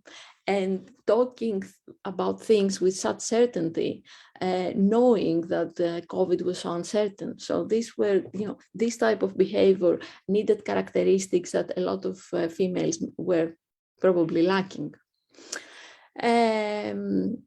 But, ending on a positive note, I think it is good that I have seen a lot of discussions in the literature, in prominent science journals like Nature and Science, discussing the impact of the pandemic on female scientists. So there was it is a topic that we are concerned, and we saw it, and it was discussed, and the fact that we have this session today, is good that we recognized it and realized it quickly.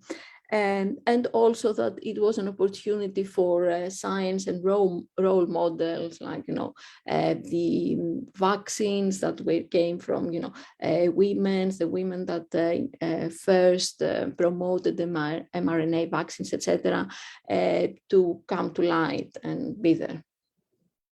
So I think that's what I had to say, and I'm happy to discuss more your thoughts as well. Thank you, Professor Tulaki. I note more comments every time. Now we're gonna, Sofia Morati can make her comments as well, and then we can discuss. Yes, so first of all, thank you, Nelly, for the huge amount of work you have done on this report, which was very comprehensive, very interesting, and also based on the work we together have done during the project. So it's nice to see how it leads to consolidation of knowledge and opportunities for future collaboration. I will play a little bit the devil's advocate here, just food for thought.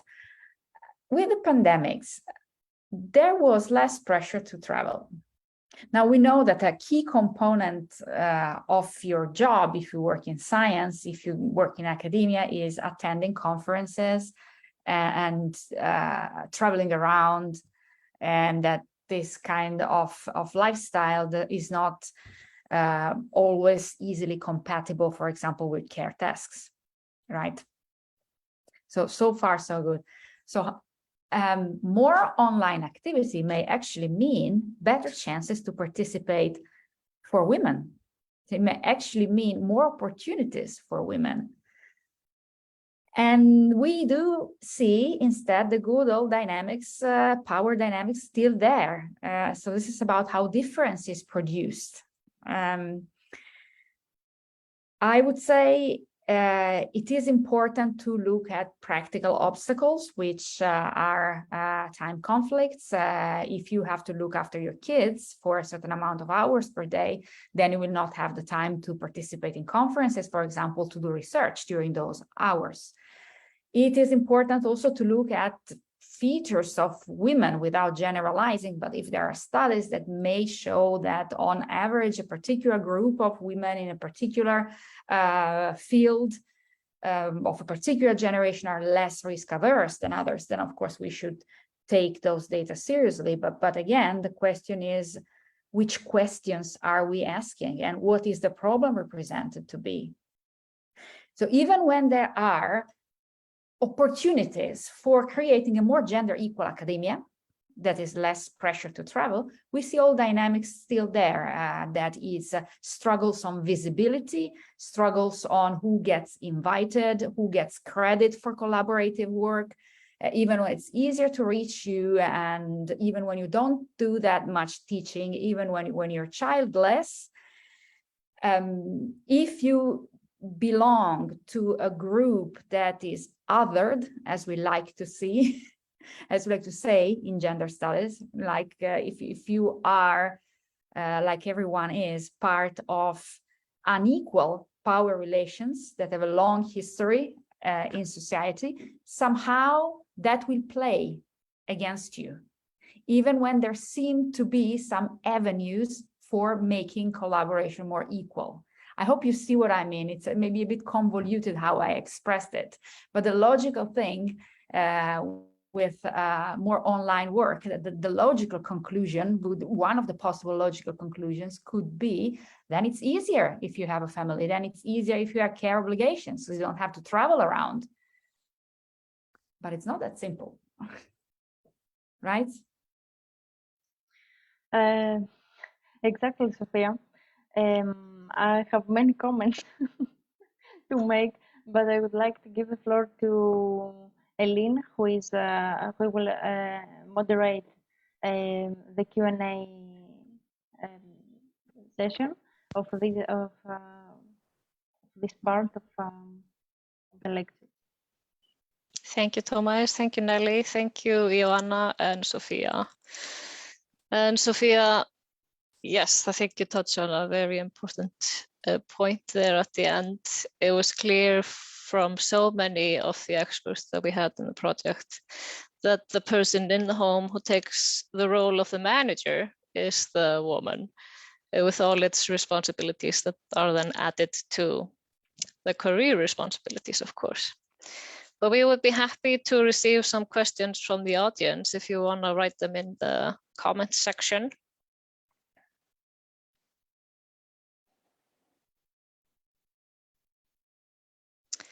I'm sure people have questions. Yes, Thomais, I'll give the word back to you. Okay, thank you. I will do the beginning. And as I see, we have a comment in the chat. I will read it in a while. You summarized all the important results we have seen during our lectures and discussion panels. The academic productivity, I remember that that phrase from our last online lecture, that the academic productivity transformed into toxic productivity, because there were, despite the fact that we were under that unknown situation, under pressure, fear, universities still try to demand the deadlines and try to keep a norm during that condition. But the thought of the ideal academic obscured the fact that there were many aspects in our lives more than work and family. Not to mention that there was completely lack in women academics and researchers and the women in every profession, that there was lack of work-life balance, and that turned homes into an office without working hours, without a specific room to study or to work or to focus on an essay, for example. And as for the networking, even if we thought that it would be a great opportunity to be home and participated in many online events, the in-person networking that lost reduced our social interpretation, especially for young researchers, as I am, because I started, for example, my PhD, and 2 months later we had the lockdown. I haven't met any other PhD student from my university. I'm communicating only via emails, and that's not only stressful, but as Nelly mentioned in her presentation, it's somehow traumatic. That were some of my comments. I would like to read the comment in the chat. In the report, you note that findings from the strand demonstrated that women ended up being more vulnerable to infections despite biological factors because of their overrepresentation in essential front-line jobs. And I wonder whether people like street vendors, hawkers, and sanitation workers were included in the category of essential frontline workers, along with health and care workers.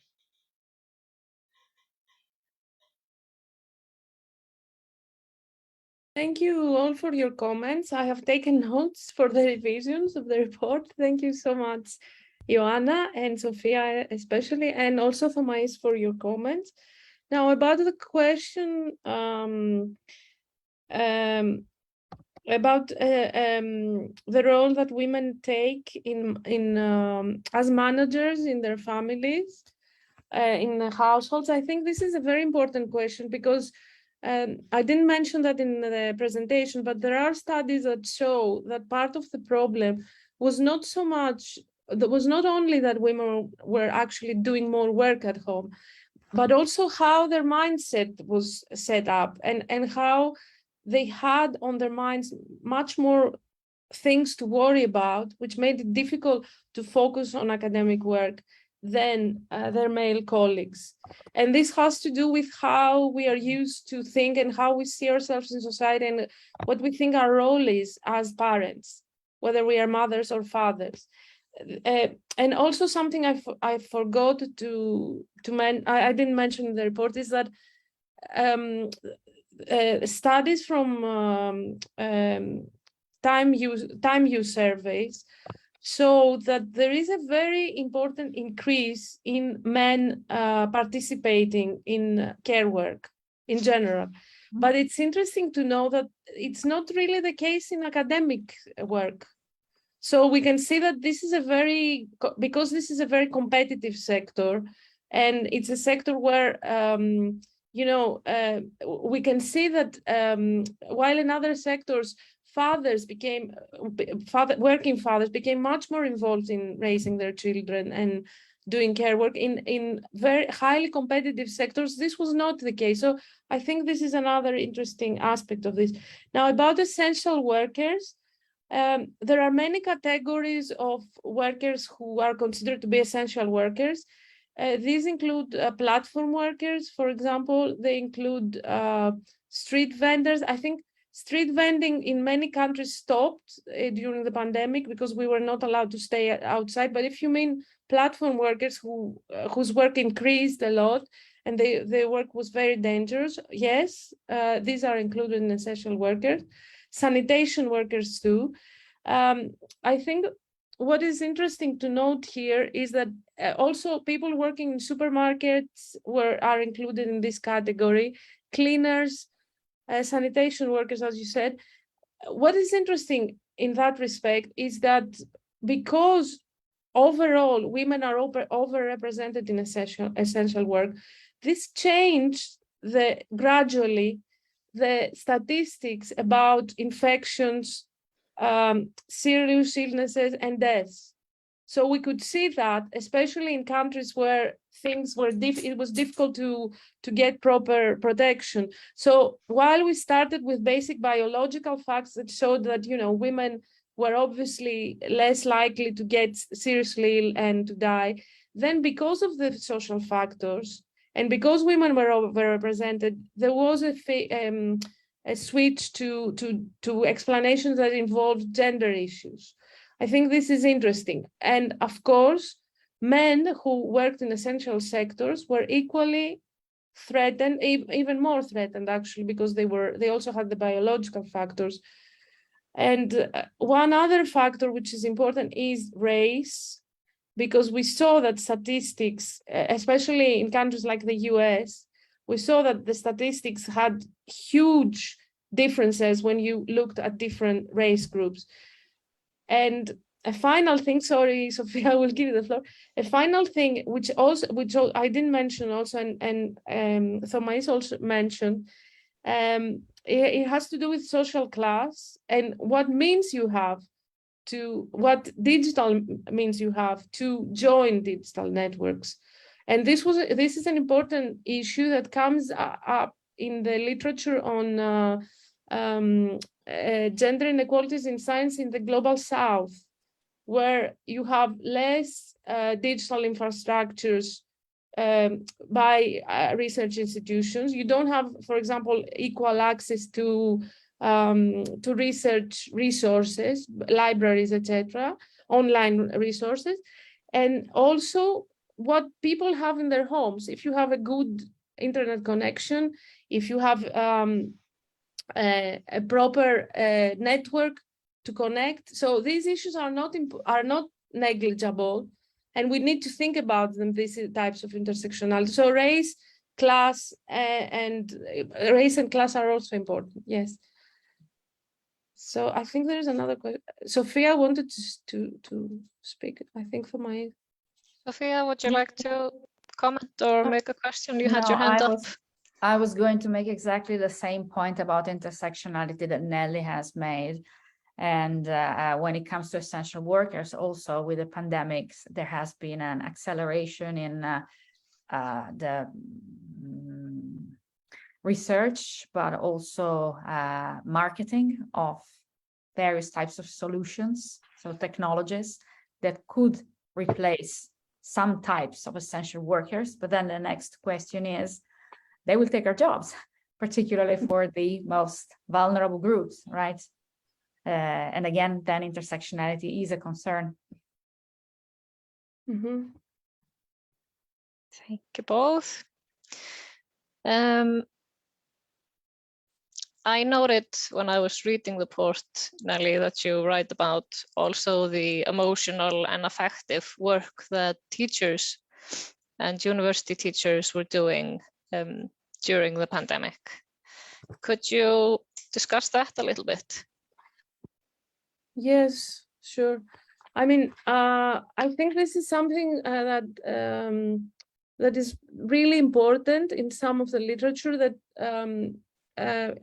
that a lot of the things that women tended to do at home, like taking more responsibility about care work, but also filling their minds with things that have to do with how their children are, how they feel, how they progress at school, etc. Was also somehow is also a way to understand how things change with regards to teaching.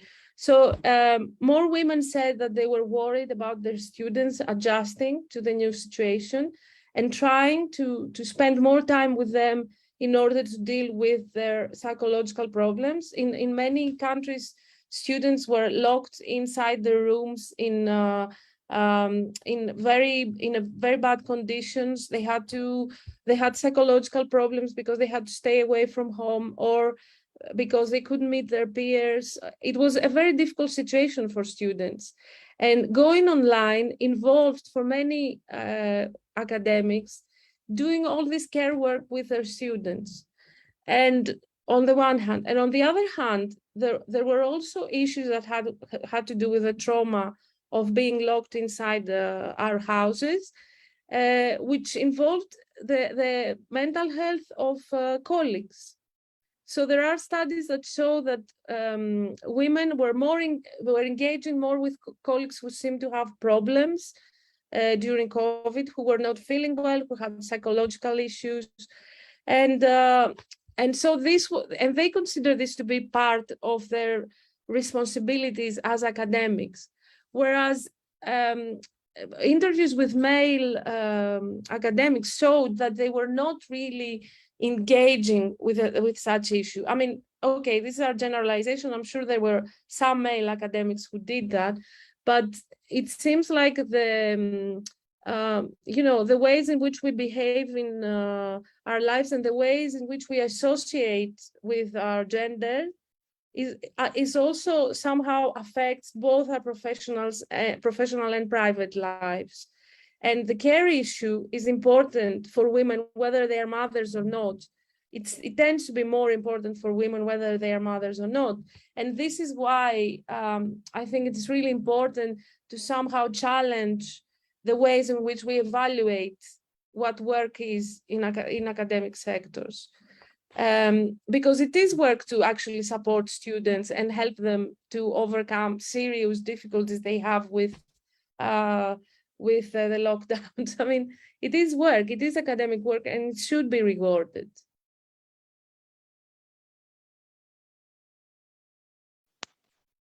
Thank you, Nelly. It has been wonderful to see you take care and the sciences and put them together in one report. Yeah, it's wonderful. I think that actually scientific communities, feminist scientific communities are doing this, and it's a great opportunity to open these questions in all our academic institutions.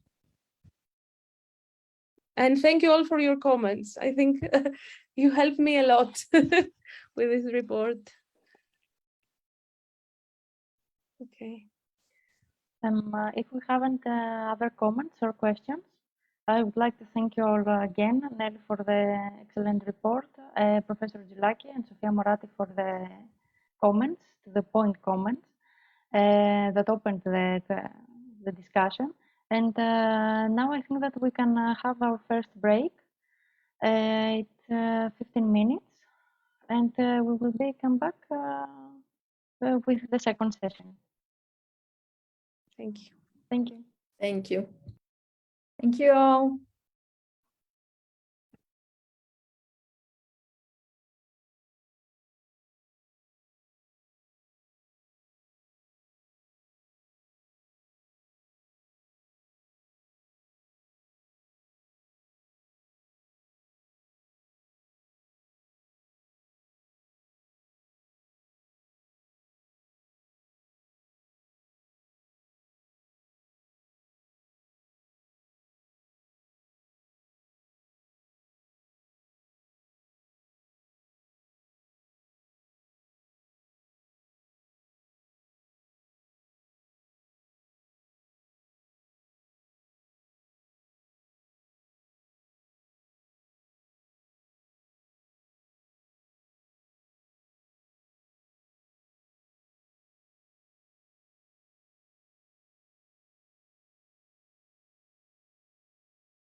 Hello, everyone. Are we back?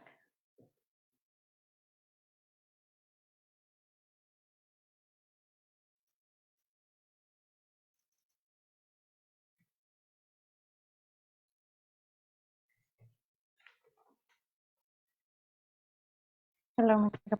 Kakipaki. Nice to meet you. Hello. And as I see, we have our discussant with us. I think that we can proceed with the second session. It's on the thematic area on women in governance during COVID-19. The report will be presented by the author, Manina Kakipaki. She is principal researcher in the Institute of Political Research at the National Center for Social Research, based in Athens. The report will be discussed by Irene Eleni Agapopoulou, who is member of the Greek Parliament and member of the Parliamentary Committee on Equality, Youth and Rights of the Greek Parliament. Professor Siri Sørensen, who is the other partner and head of the Center for Gender Research at the Norwegian University of Science and Technology, will moderate the discussion that will be followed. Ms. Kakipaki, I'm sorry, the floor is yours. Thank you. I can share my screen. Yes.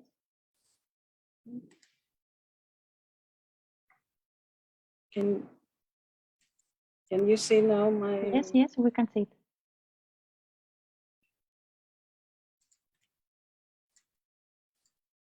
So you can see the full screen. Okay, the full screen. Okay, thank you. Thank you very much and for the invitation in this project.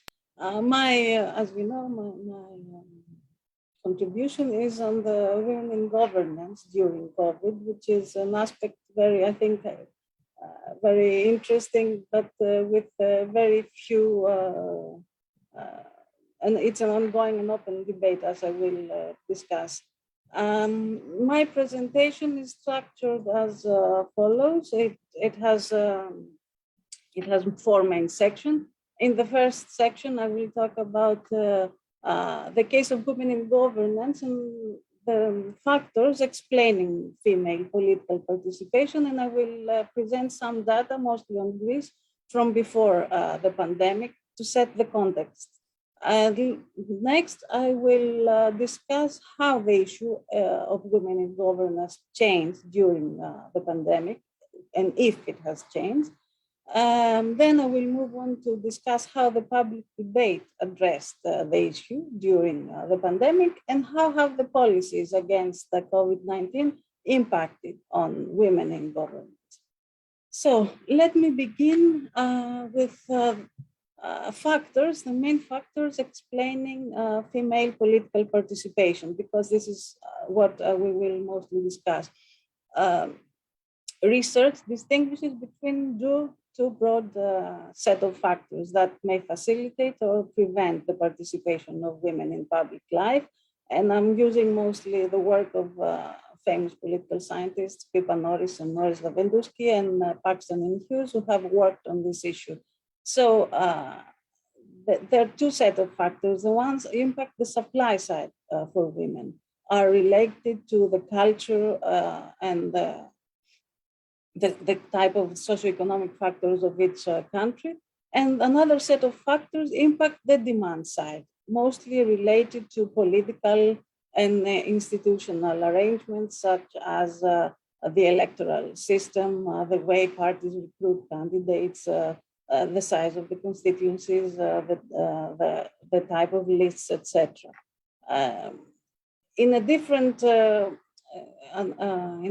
mode, other researchers identify this set of factors as cultural and historical, as socioeconomic and institutional. So cultural and historical factors are related to the religiosity of the country, perceptions regarding social role of women, and the time since women's enfranchisement. Socioeconomic factors examine levels of women participation in the labor force and their educational attainment, and institutional factors examine electoral system, nature of party competition, etc. So all these set of factors impact on the participation of women in decision making. Before I move on to the tables, I want to give you, so this was the context, and I have some tables, some data, recent data on Greece, Iceland, and Norway. I know maybe it's a bit unfair for Greece to compare it with Iceland and Norway, but these are the three countries of the project. So these are data from the World Value Survey, and an important survey worldwide from the seventh wave. Data were from 2017 and 2018 for most of these countries. And I have chosen two set of questions that show how people in different contexts, in different social contexts, have or not stereotypes regarding women and men in decision making. So in the question, on the whole, men make better political leaders than women do.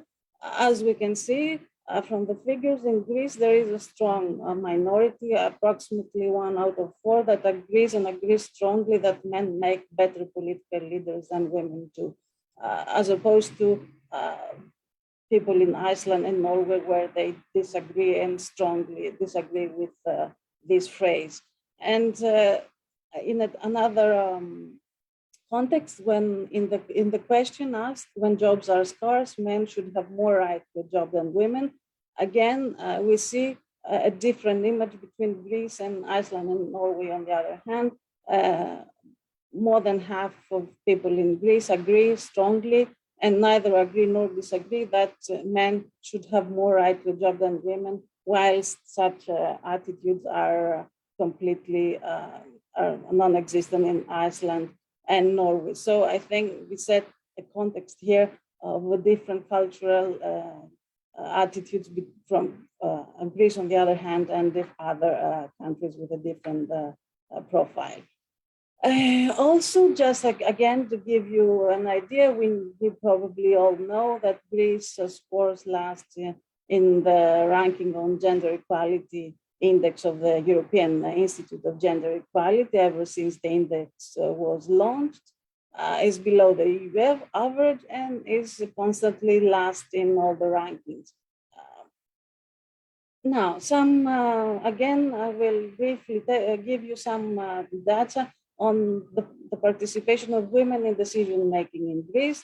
I won't go into detail of the figures, but you can see that Greece has a very low participation rate in parliament. It is approximately right now 21%, and in the last decade, it has plateaued in around 20% with a very few variations. The participation of women in government is even lower, with fluctuations depending a bit on the kind of government, but again is much below the EU average, as we shall see. And again, some statistics on the percentage of women in regional assemblies and in local and municipal councils in Greece for the last decade compared to the EU 27 and Iceland and Norway, where data were available. This is the image does not contradict what I showed you before. Female participation is way below the EU average and is one of the lowest in the European Union. Does it matter if there are fewer women in decision making than men? Because until now, I have established data show us that there are very fewer women in decision making than men. Studies do show that female representation is correlated with the promotion of women-friendly policies regarding issues such as maternity, childcare coverage, spending on childcare and education. However, there is the chance that women are focusing on this issue, I mean women legislators or women ministers, because in male-dominated legislators, they are given such portfolios. So here there is an empirical and methodological challenge, and it's open still, whether female political representation matters for policy choices, because there is a lack of randomization in the assignment of women to political positions. Women are fewer ministers, and when they are, they do take ministries mostly in social policy, care, education, etc. So I think to sum up this first section briefly, there is some evidence that women and men in decision-making positions have different policy priorities. Therefore, a gender unequal participation may prioritize certain policy decisions over others. And this is something that we will see in the next section. Time, money, education, cultural stereotypes regarding women are related to their equal participation in politics in different contexts. And Greece, as opposed to Norway and Iceland, as I said before, entered the pandemic in 2020 with very few women in decision-making positions, either in national or regional assemblies or in other governing bodies, with figures far below the EU 27 average. And at the same time, there are sizable segments of the population in Greece that favor much more traditional values when compared to other EU or EEA countries. And this is the general context and how Greece entered the pandemic and the general context that we will discuss probably later. Now, moving on to the issue of how, to the section of how the issue of women in governance changed during COVID-19. And I'm going to give you some information on the descriptive representation, meaning the participation of women in parliaments. Worldwide, and according to latest figures by the Interparliamentary Union, 2020 was the first full year of the pandemic, and all elections were marked by restrictive measures. 57 countries worldwide held elections, and the global average for women reached the global high of 25.2% with a slight increase.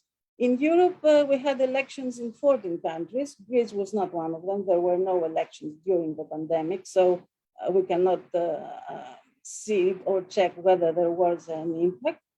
Without significant overall gains, in some cases, the percentage of women increased significantly.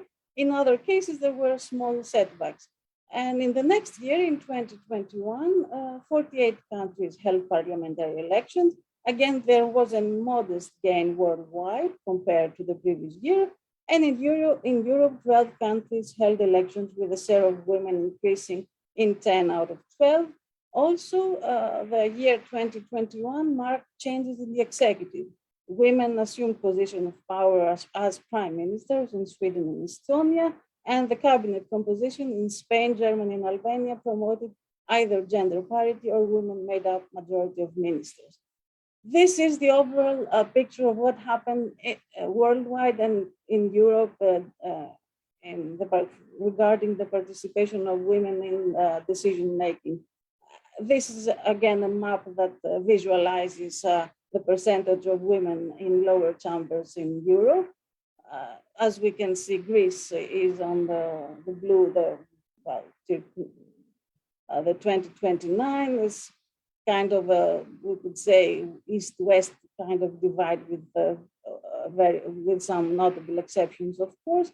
And this is the general picture of what is happening currently.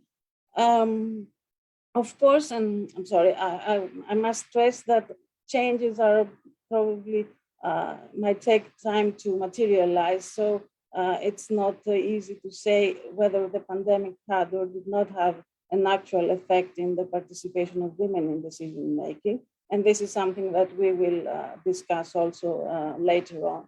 But the current figures show this picture. Now, what happened to Parliament? How parliaments responded during the pandemic? In most cases, in Greece, I have here again the data for Greece, Iceland, and Norway. They seized. There were measures and with either social distancing measures. In Greece, there was a reduced quorum, and the committees were limited to urgent matters, and non-essential workers worked remotely.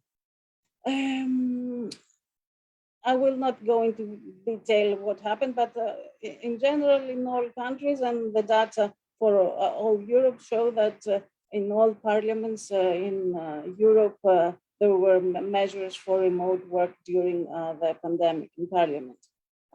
Did that have an effect in parliamentary work? And this is also a big question.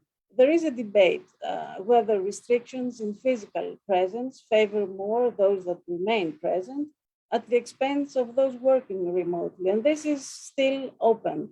And I'm afraid that I'm not able to give a definite answer because we need more research and data on that. There are arguments that claim that the remote parliamentary work lifted the previous barriers, such as family obligations, and enabled women to better participate in parliamentary life. However, there are other concerns, and I will talk about them more a bit later on, regarding the participation of women in politics, and they are centered around two factors. The one is that much of the political discussion moved online, as we all have said and realized during all those months and years. And that made women politicians more vulnerable to online abuse. And this has proved to disproportionately affect them. There are a series of research on that. And this potentially might discourage them from more engagement with politics. Also, it's still not clear if the decline in overall political participation during election, if it affects and in what direction women, either as voter or as candidates. So these are more issues to think about rather than have concrete answers, because I think we will be able to talk more about them in the medium and long term. Now, regarding the gender composition of health committees, according to that were all established in all countries worldwide to tackle the pandemic. According to the European Institute of Gender Equality, there was a significant lack of women in decision-making bodies that were all established to tackle COVID-19. At the European level, despite the fact that women make up 70% of health professionals and 8% of health associate professionals, they constituted only 20% of national COVID-19 teams in 24 countries and 30% of the World Health Organization's Emergency Committee on COVID-19. Whilst in Europe, from the beginning until March, from the beginning of the pandemic and until March 2021, only 1 in 4 EU health ministers and 4 out of 10 junior or vice ministers were women. So we see there was a disparity here in the gender composition of health committees. Again, these are some figures to better establish this disparity. The proportion of women and men among the task forces worldwide, men constituted 76% and women 24%.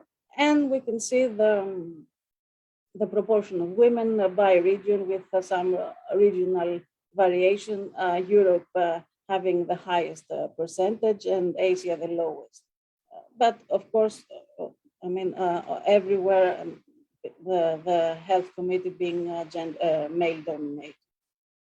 Regarding Greece, I had in my report initially also some data on Iceland and Norway, but it was pointed out that they're not the composition and the work of this committee is not totally comparable. So I'm going to give only a few information on the Greek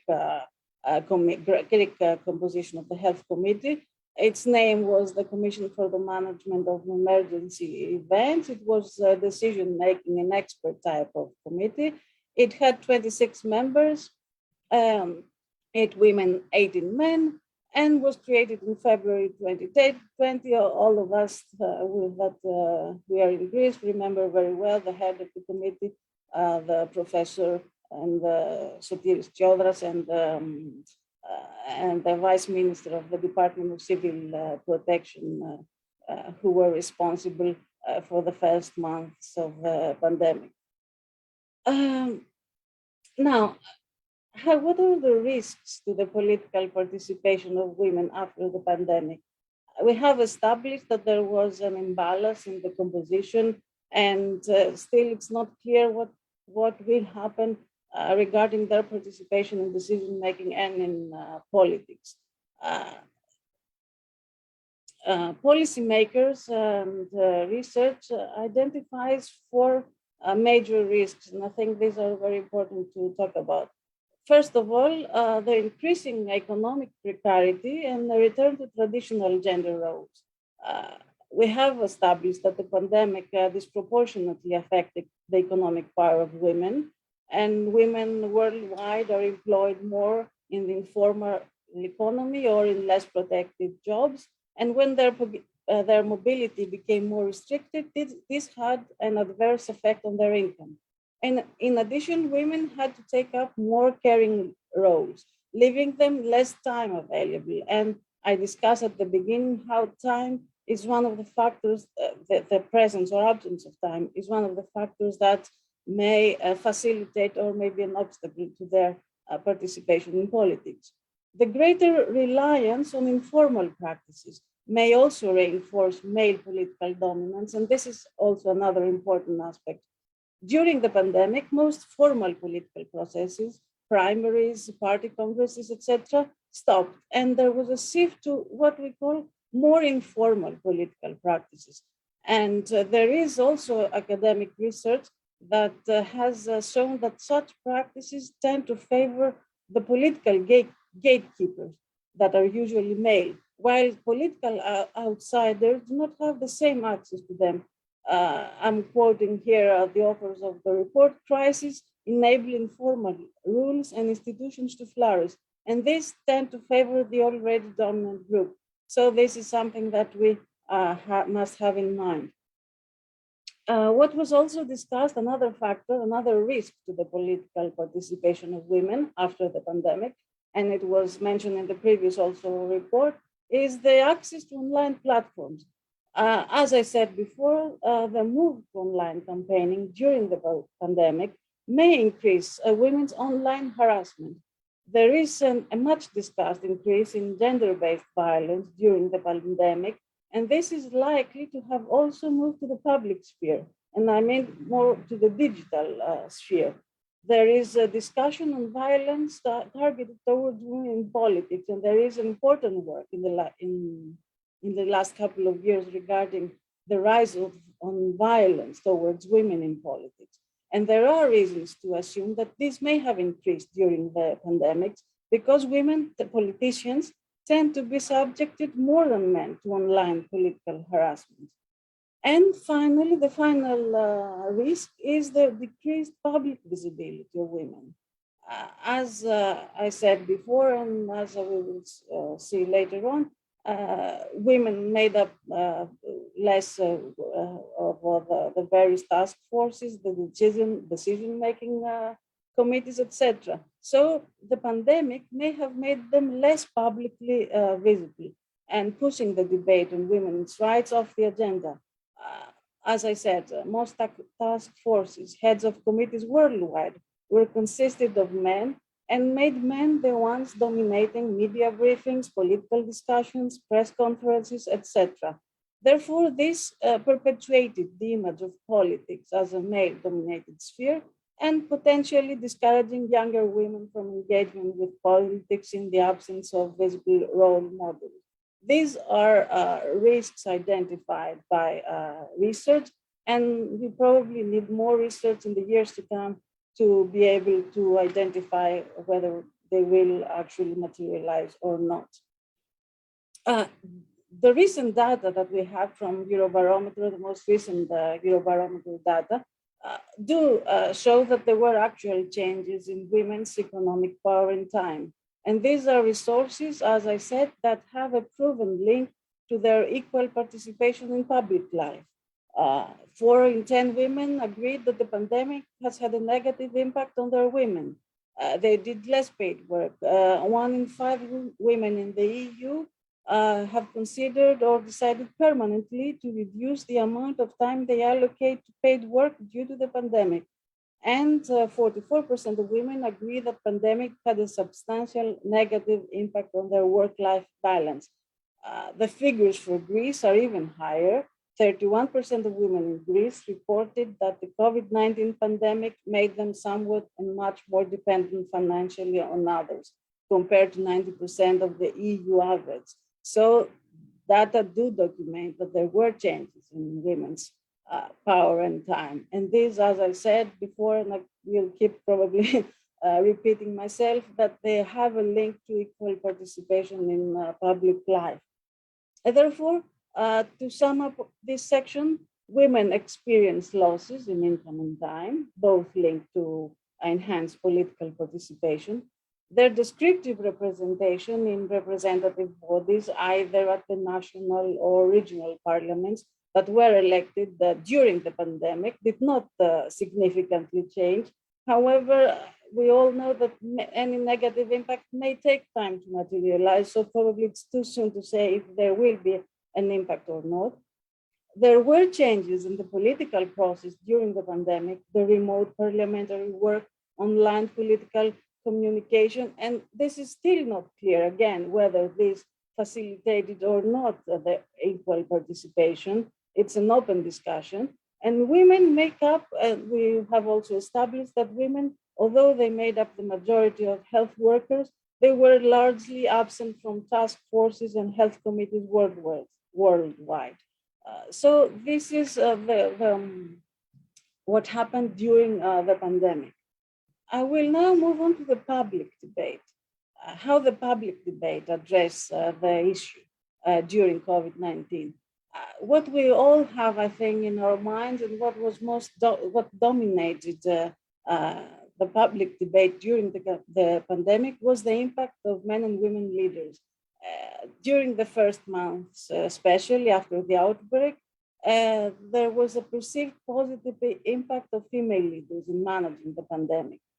Several news outlets, mainstream social media, flooded with accounts of how countries with women leaders fared better compared to countries with male.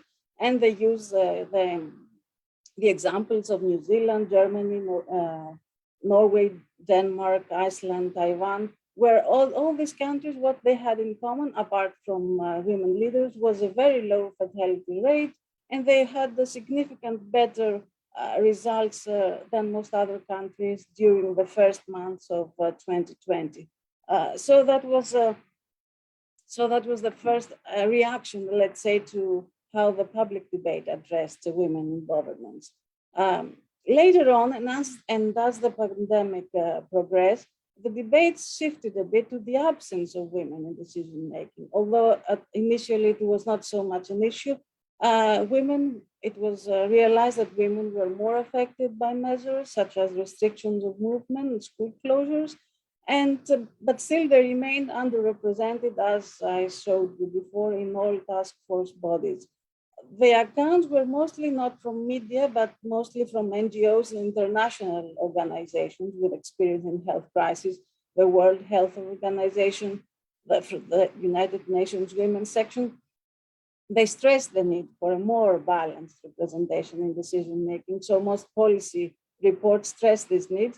But this absence of women in decision making was not equally reflected in the media debate. I would say also that public debate in Greece followed the same line. Journalistic accounts highlight the success of female leaders, and very often in a very stereotypical manner of female sensitivity.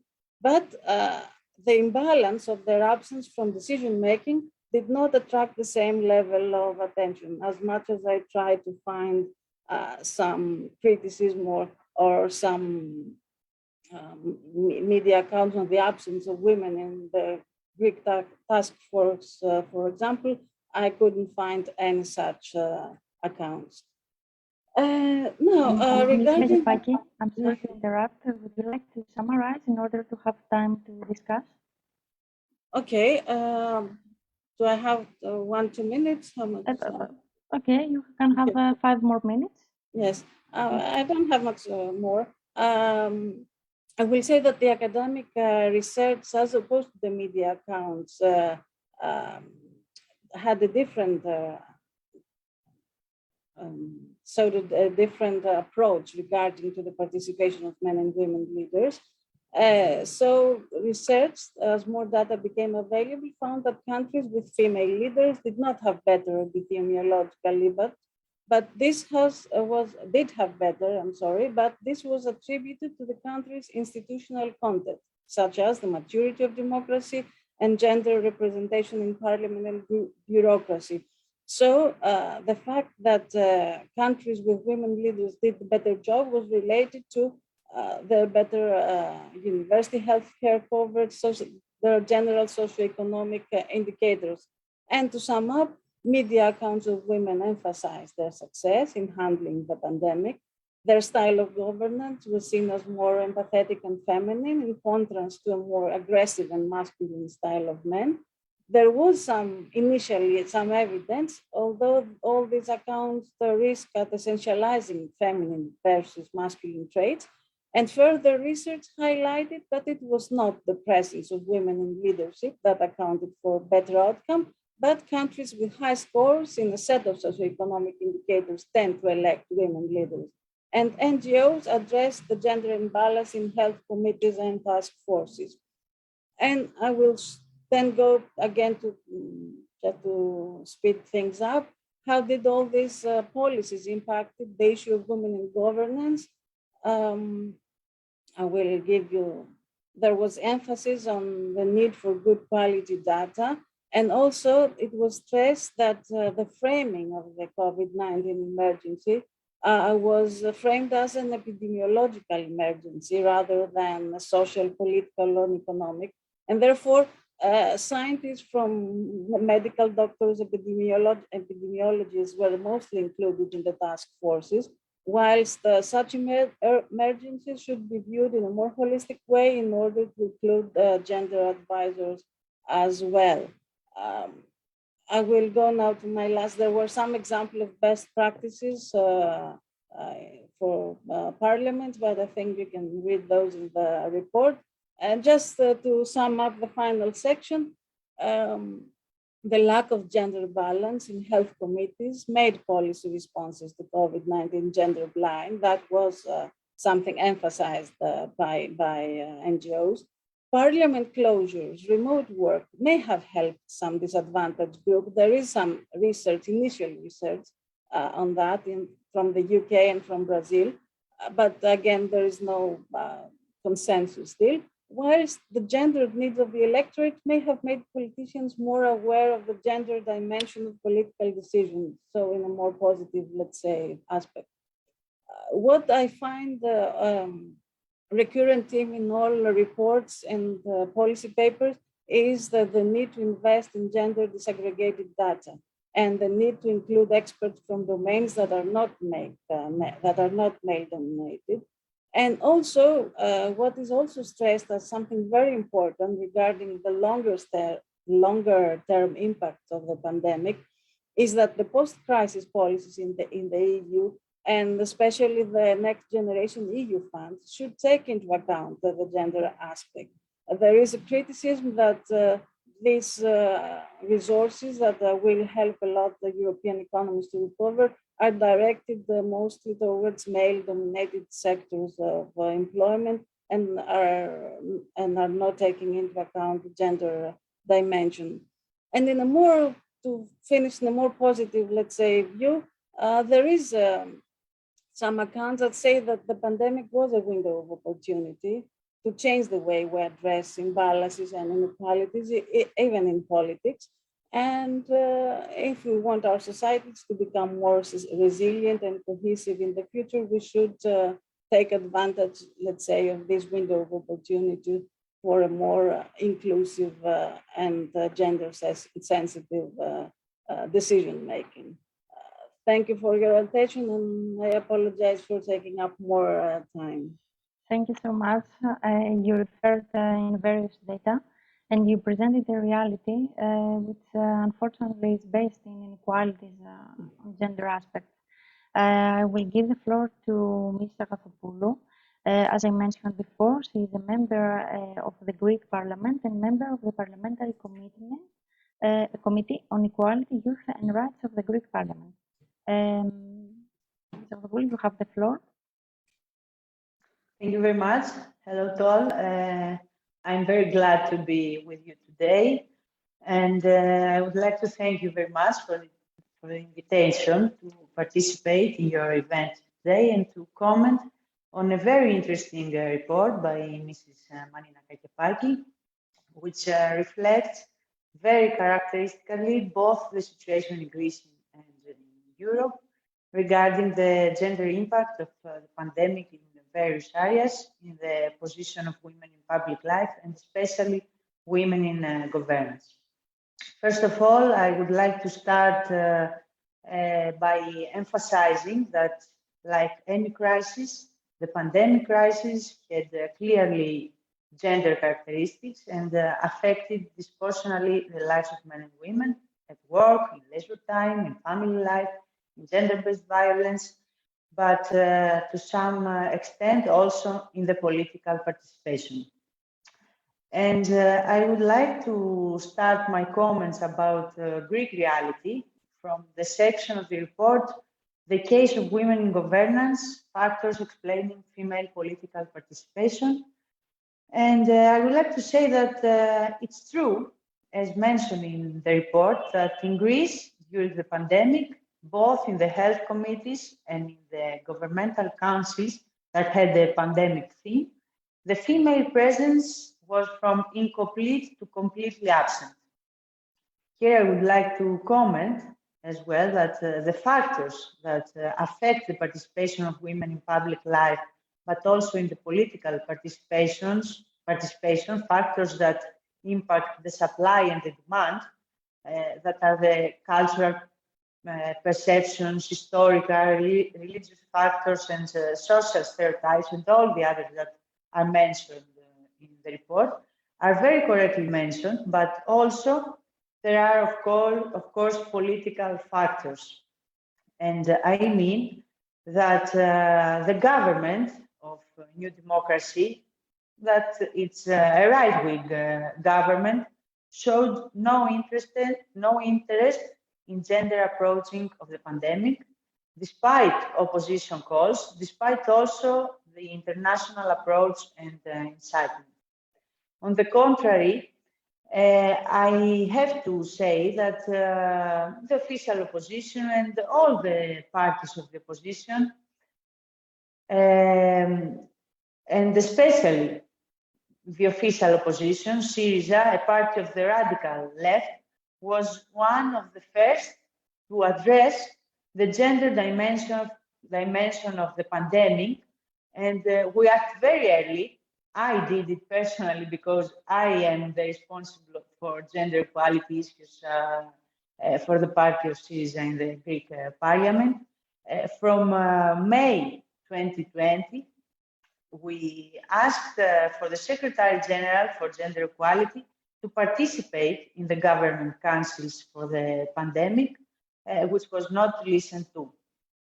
So I want to say that in the same socioeconomic, cultural, historical conditions, the parties, depending on their ideology, may respond differently, and this has certainly become apparent in the reactions of different countries depending on which party rules. In Greece, then, we had no gender-sensitive ways to the COVID-19 response. On the contrary, stereotypes were reproduced, such as the image of the Deputy Minister of Civil Protection, a more masculine and combat-like type of leadership, as mentioned in the report, but also the example of a TV vigilance campaign for COVID, which showed a family where the man was sick and like in bed, and the woman, also dressed like a traditional housewife, did the housework and took care of him. It was very frustrating. Another comment that I would like to do is about women participation in the party's factions in Greek reality. Even parties like my party, like Syriza, which for years has the purple color in its flag as a feminist party, in practice, until yesterday, was not so feminist. For example, As can be seen in the report, for the period before the pandemic, during the period of Syriza's government, there were only 15.6% of women in its government, the second highest percentage in the last 50 years, after 24.3% of the PASOK government in 2009. But again, an extremely small percentage. Of course, then the current government dropped this percentage to 8.9%, with the statement of the Prime Minister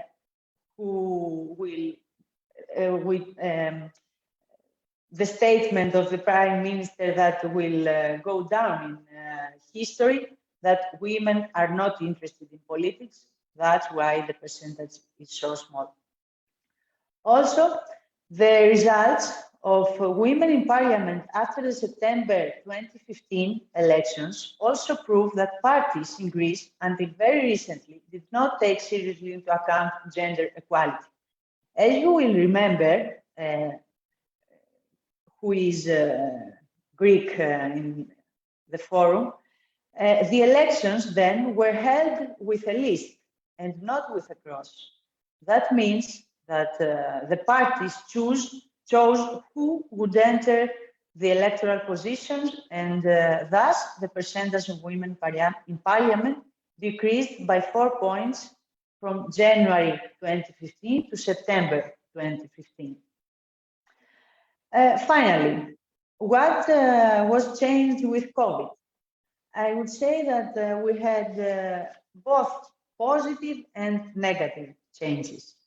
First of all, it was very important that the discussion on gender-based and domestic violence in both political panels and the media became a high priority discussion in Greece, something that had never happened before. The government was also forced to make information campaigns for the general public about gender-based violence, but also to mobilize the police and the other competent services. Secondly, about the functioning of the parliament, remote participation has been introduced, and about which I can tell you from my personal experience as a new mother, it was very helpful for me to participate in parliamentary processes. And it's something that continues until today, and it's very helpful, of course. I don't overlook the fact that maybe the quality of dialogue and the effective participation of members of parliament may have been reduced to some extent.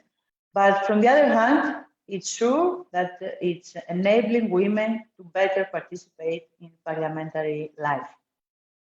Thirdly, during the pandemic, in addition to the issues of domestic violence, equality issues, gender equality issues were high on the agenda and were seriously discussed for first time in Greece. On the occasion of the frontline workers in hospitals, supermarkets, etc., the gender profile of some professions, the issues of political representation, free time, etc., were discussed a lot as well. Fourthly, during this very difficult period that we discuss about, the pandemic, there is at least one political party in Greece which proceeded with constitutional changes for equal representation in its organs and committed for a government with 50-50 men and women. It's my party, the party of Syriza, as well as was also high on the agenda, the public agenda, the debate for the establishment for first time of Ministry of Equality that there is not exist in Greece until now. There are also bad news, negative changes that I said. Unfortunately, not many steps have been taken on governance issues, despite the pressure. The Secretary General for Equality or the Junior Minister for Gender Equality has never been involved in government councils for pandemic, and no care has been taken for frontline workers, such as nursing staff, teachers, staff in supermarkets, etc., that the majority are women.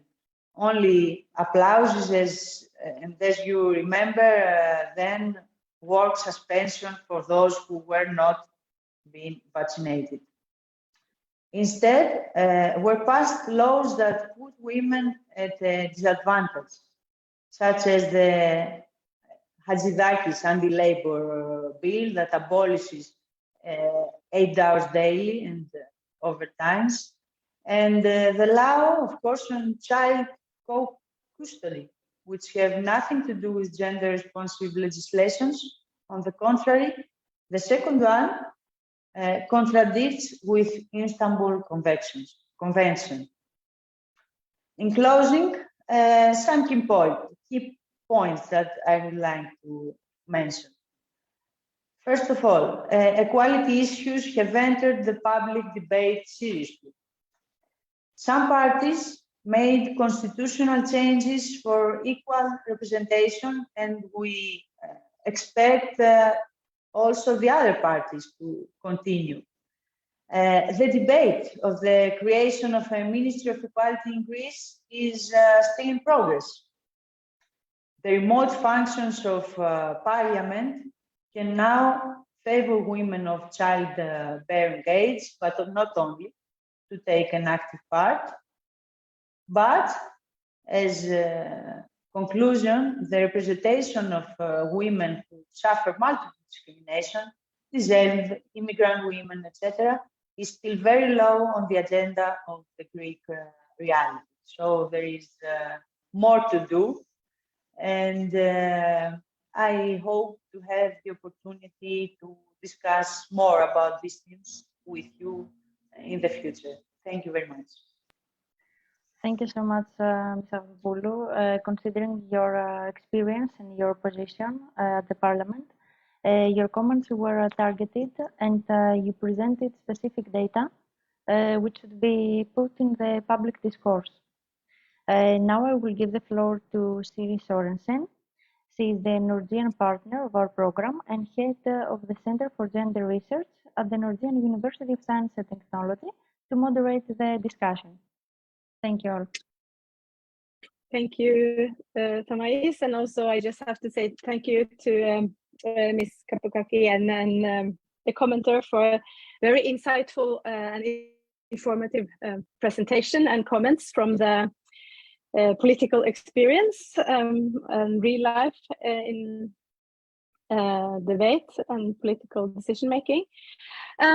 We have a few minutes. I won't take a lot of that time now. If any of you have questions, you can raise your hand, push the raise hand button and speak, or you can put the question in the chat.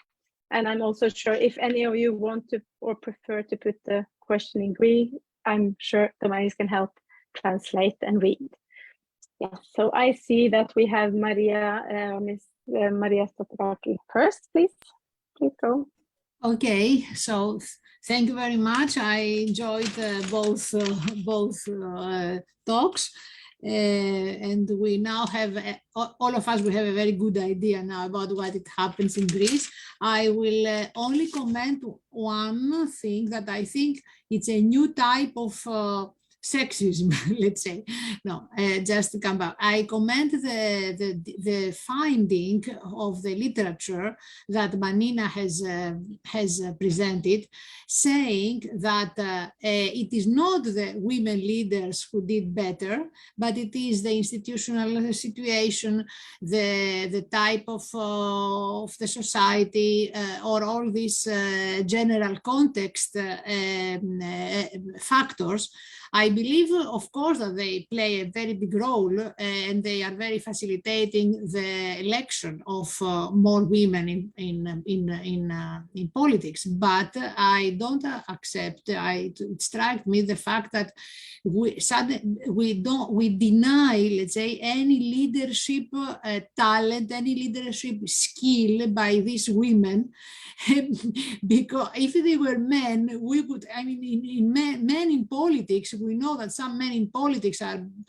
better skills or less skills. But for women, we found, I mean, literature and researchers found a lot of other reasons in order to shadow in my eyes the fact that there were women who may had some really some skills, leadership skills. And I think this is an indication of how the political sciences and the researchers are very, let's say, against women in politics, if I may say it so bluntly. So this is my first comment. The second comment I want to say about, because Manina has mentioned the famous next generation funding for recovering and reconciliation from the pandemic. I just tell you, because I read it through all with very big attention, the Greek Reconciliation and Recovery Fund, the proposal for fund by Greece had nothing, really nothing on gender-based violence, like if it was not any impact from the pandemic, and not to any other feminist, feminist demand on either social policy or let's say nurses, for instance, specific support of sectors, of women's sectors and so on. So I confirm that's really nothing there, and it's really a pity because there are a lot of money. Thank you. Thank you. Do any of you want to respond briefly to this now, or should we go further to the next I think go to hand the raise? next. Yes, go to the next, and then you can, yes. Mangura, it says on your name tag on the screen. Hi, I'm Dr. Mangura.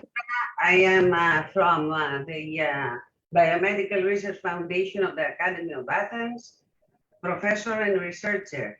So I'm in a position to know that in Greece, all women, that they had the correct skills for being in positions of power were used.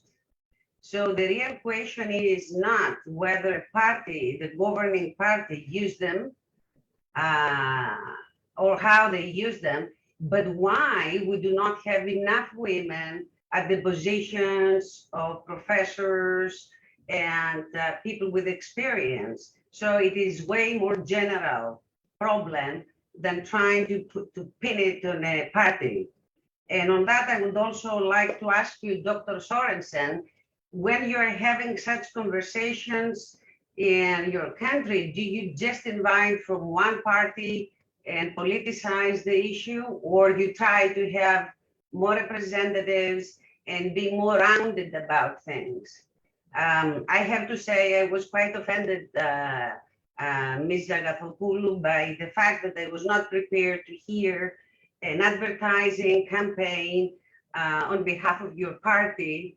And I'm not the champion of the current party. I'm not the champion of, because I have not voted for them. I just find myself offended as a scientist and as a woman to be subjected to a political analysis of that caliber, okay? So, Dr. Sørensen, can you please answer to me my question? Yes, I will do my best.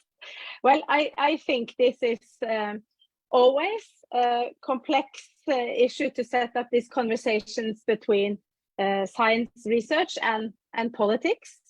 And I don't know the Greek scene that well. I think it's absolutely possible to do both. If we do debates on like voicing political opinions, of course, we will more often have a broader panel, but I also think we quite often in the Norwegian setting will have conversations where politicians bring in their experience from the field, from being actively participating in negotiations, etc., that we as researchers see from the outside. So that depends on the purpose of the participation in debate, I would say. I also think that this, or just to comment briefly, because I had a question and I see hands, so I won't take much time now, but I think it would be interesting to hear what this, because I had heard also that there are some, and regardless of political sort of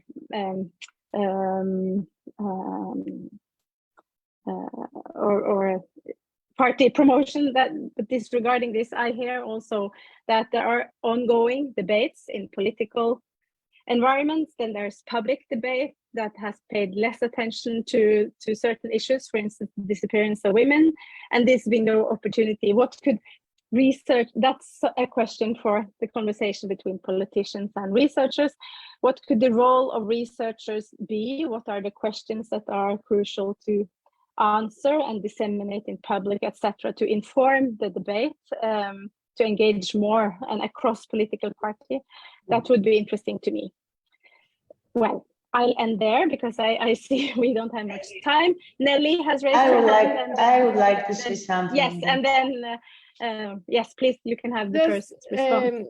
Thank you for your comment. Just to say that, first of all, I don't know, did you attend the previous session? Because it was precisely focused on women and gender in science. So we addressed a lot of the issues that you referred to, first of all. And second, which I think is really important, we did invite other people from other political parties, but they could not make it to the session. So I guess it was a bad time of the year, or difficulties in participating. So we were very happy that actually one person from politics could join us.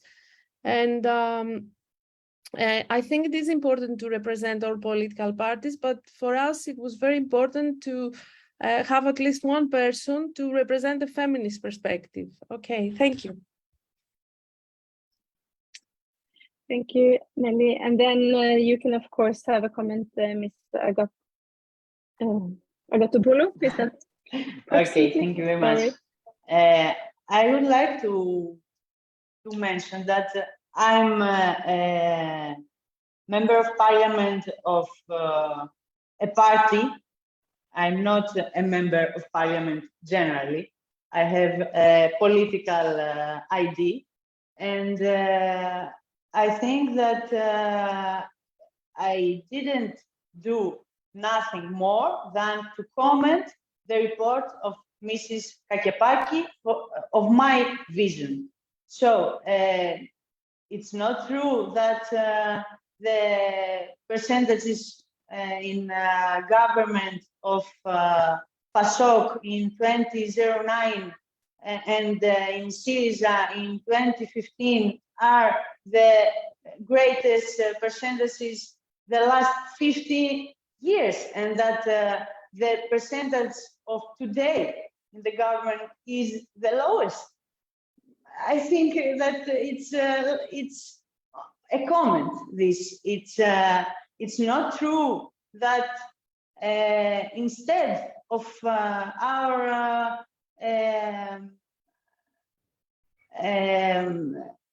public speeches that we said in the General Secretariat of Gender Equality and in the Minister of Gender Equality to participate in the councils, in the government councils for COVID. There is no interest about that. That's the Greek truth in my eyes.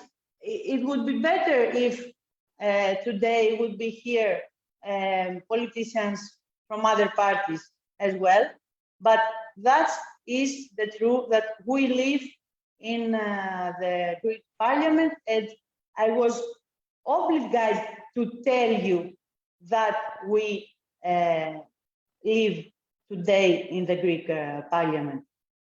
I would like to repeat that I would be glad if we would like today here members for the other parties, but also if I would a member of another party and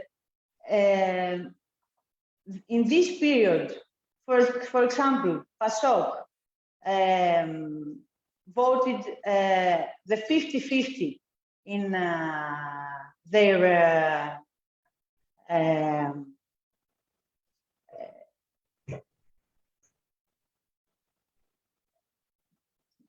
στα όργανα του, συγγνώμη, στη λειτουργία του κόμματός του. The 50-50 men and women in the decision-making bodies, decision-making bodies in the party. I would tell it as well. Well, I sure understood your point. I mean, I think I have the intellect to understand your point the first time around. I didn't need a reiteration. You seem, however, to miss the point that we should be here today talking about the fact that there are not enough women professors and enough women in high positions that they could be part of these committees that they had to deal with COVID. So that's the issue today, and that's why I'm participating. I'm really sorry, but I'm not a scientist. I'm not a scientist, and I'm a member. I am a member of a party. I will actually cut you both off now. Sorry. The invitation that I received, it was like a member of a party and not like a scientist.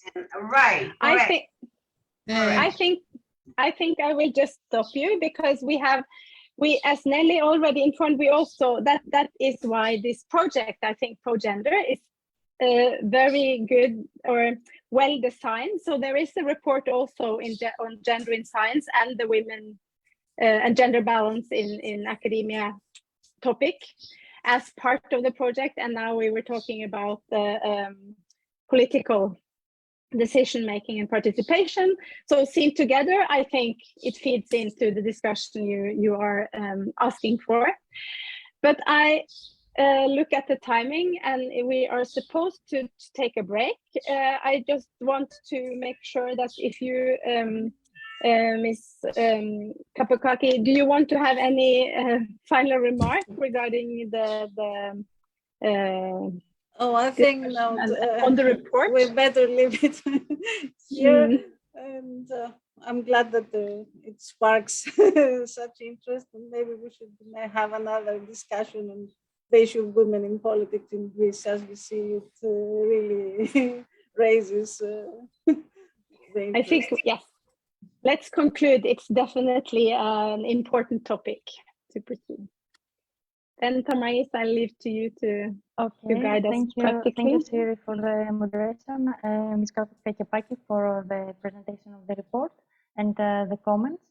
I think it's time, as you mentioned, for the second break, the conference. It's a lunch break, and we will be back at 3 time Greek time. I'm posting the different hours on the chat to Norwegian and one for the keynote lecture of our guest lecturer today. Thank you all. Thank See you. you in 40 minutes. Bye. Bye.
Hello again.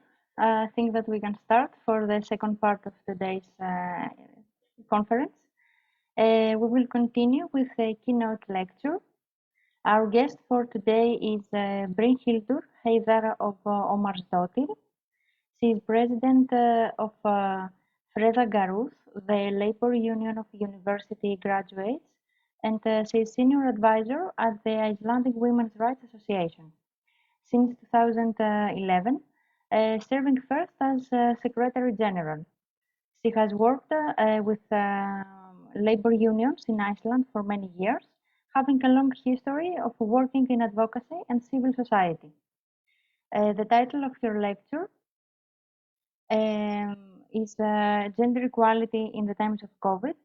The lecture will be moderated by Professor Maria Stratigaki, who is Associate Professor at the Department of Social Policy at Panteion University and President of the Greek Association of Academic Women. Ms. Jóhannsdóttir, can you hear us? Yes. Hello, can you hear me? Hello, yes. Okay, Nice to meet fantastic. Hi. It's a pleasant to be here.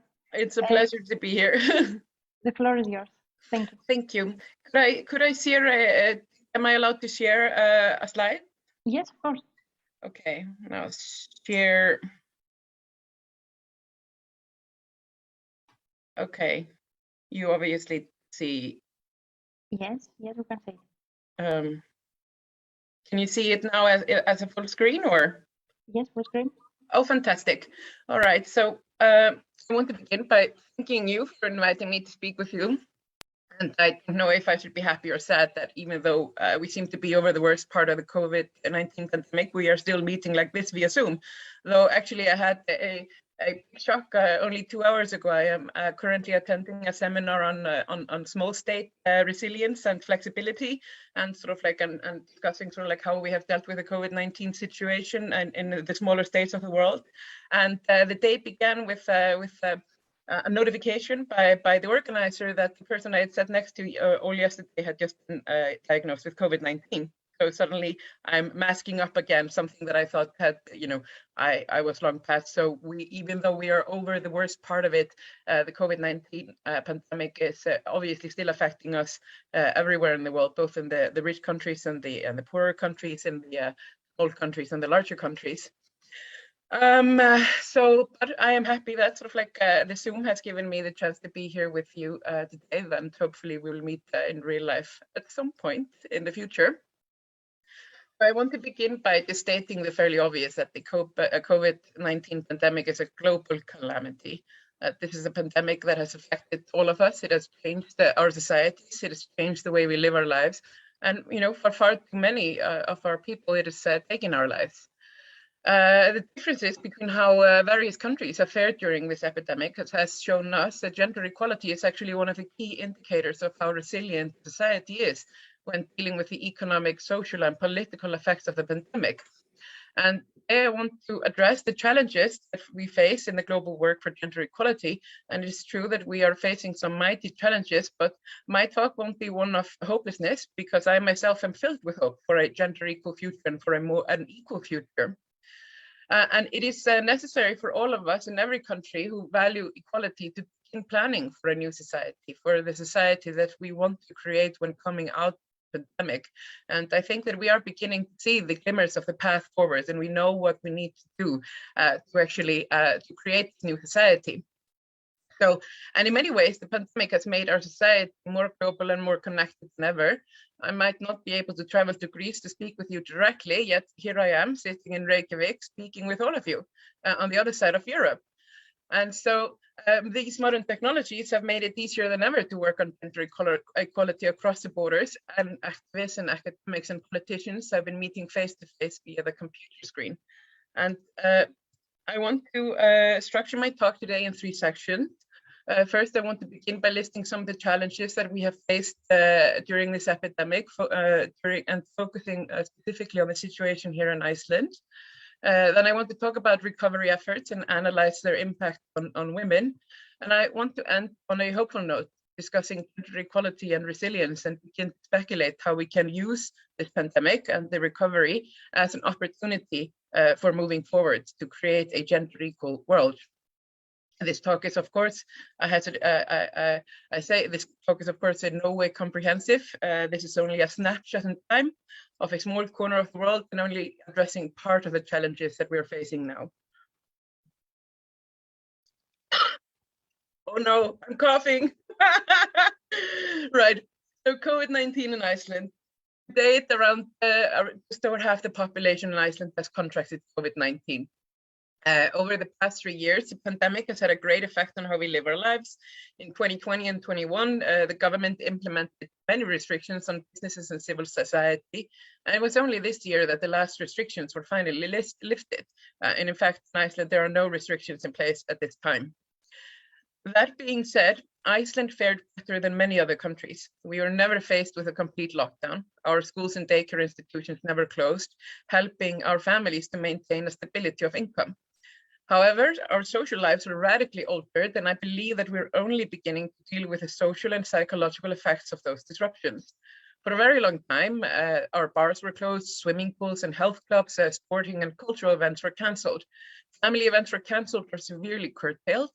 And even though our schools might have remained open, the schools at the secondary and tertiary level, that is our high schools and universities, in most cases moved their classes online, and some of them still haven't gone offline yet. Some schools are still conducting their programs only online. And the pandemic has not only had a social impact, but also a significant economic one. And the greatest economic impact has been one of the tourist industry. The rapid decline of international travel and the closing of various borders has had a detrimental effect on Iceland's society and a catastrophic effect on the tourism industry. Iceland is an island nation. We are a small country located far away from the rest of the world in the middle of the North Atlantic. For most of our history, we were isolated from the rest of Europe. And you might have heard that there are no trees in Iceland, and that's not really an exaggeration. As you can see from the drone video now playing, I decided to add this video since you couldn't come and visit us, so you can sort of like see a snapshot of our country instead via the computer screen. Only about 1.2% of Iceland is covered with forests. So this lack of trees means that for most of our history, we have been dependent on other nations for our contact with the world. Since we could not construct our own wooden ships, we had to rely on other nations to sail to Iceland, bring in goods and trade, and to transport our people for study and travel abroad. This all changed in the 20th century when Iceland, for the first time, was in control of her own destiny, buying her own steel machinery, first boats, and now planes. This connection with the rest of the world has meant everything to us here in Iceland. We as a culture value travel abroad and we welcome foreign visitors. This is because our connection with the world has widened our cultural horizons.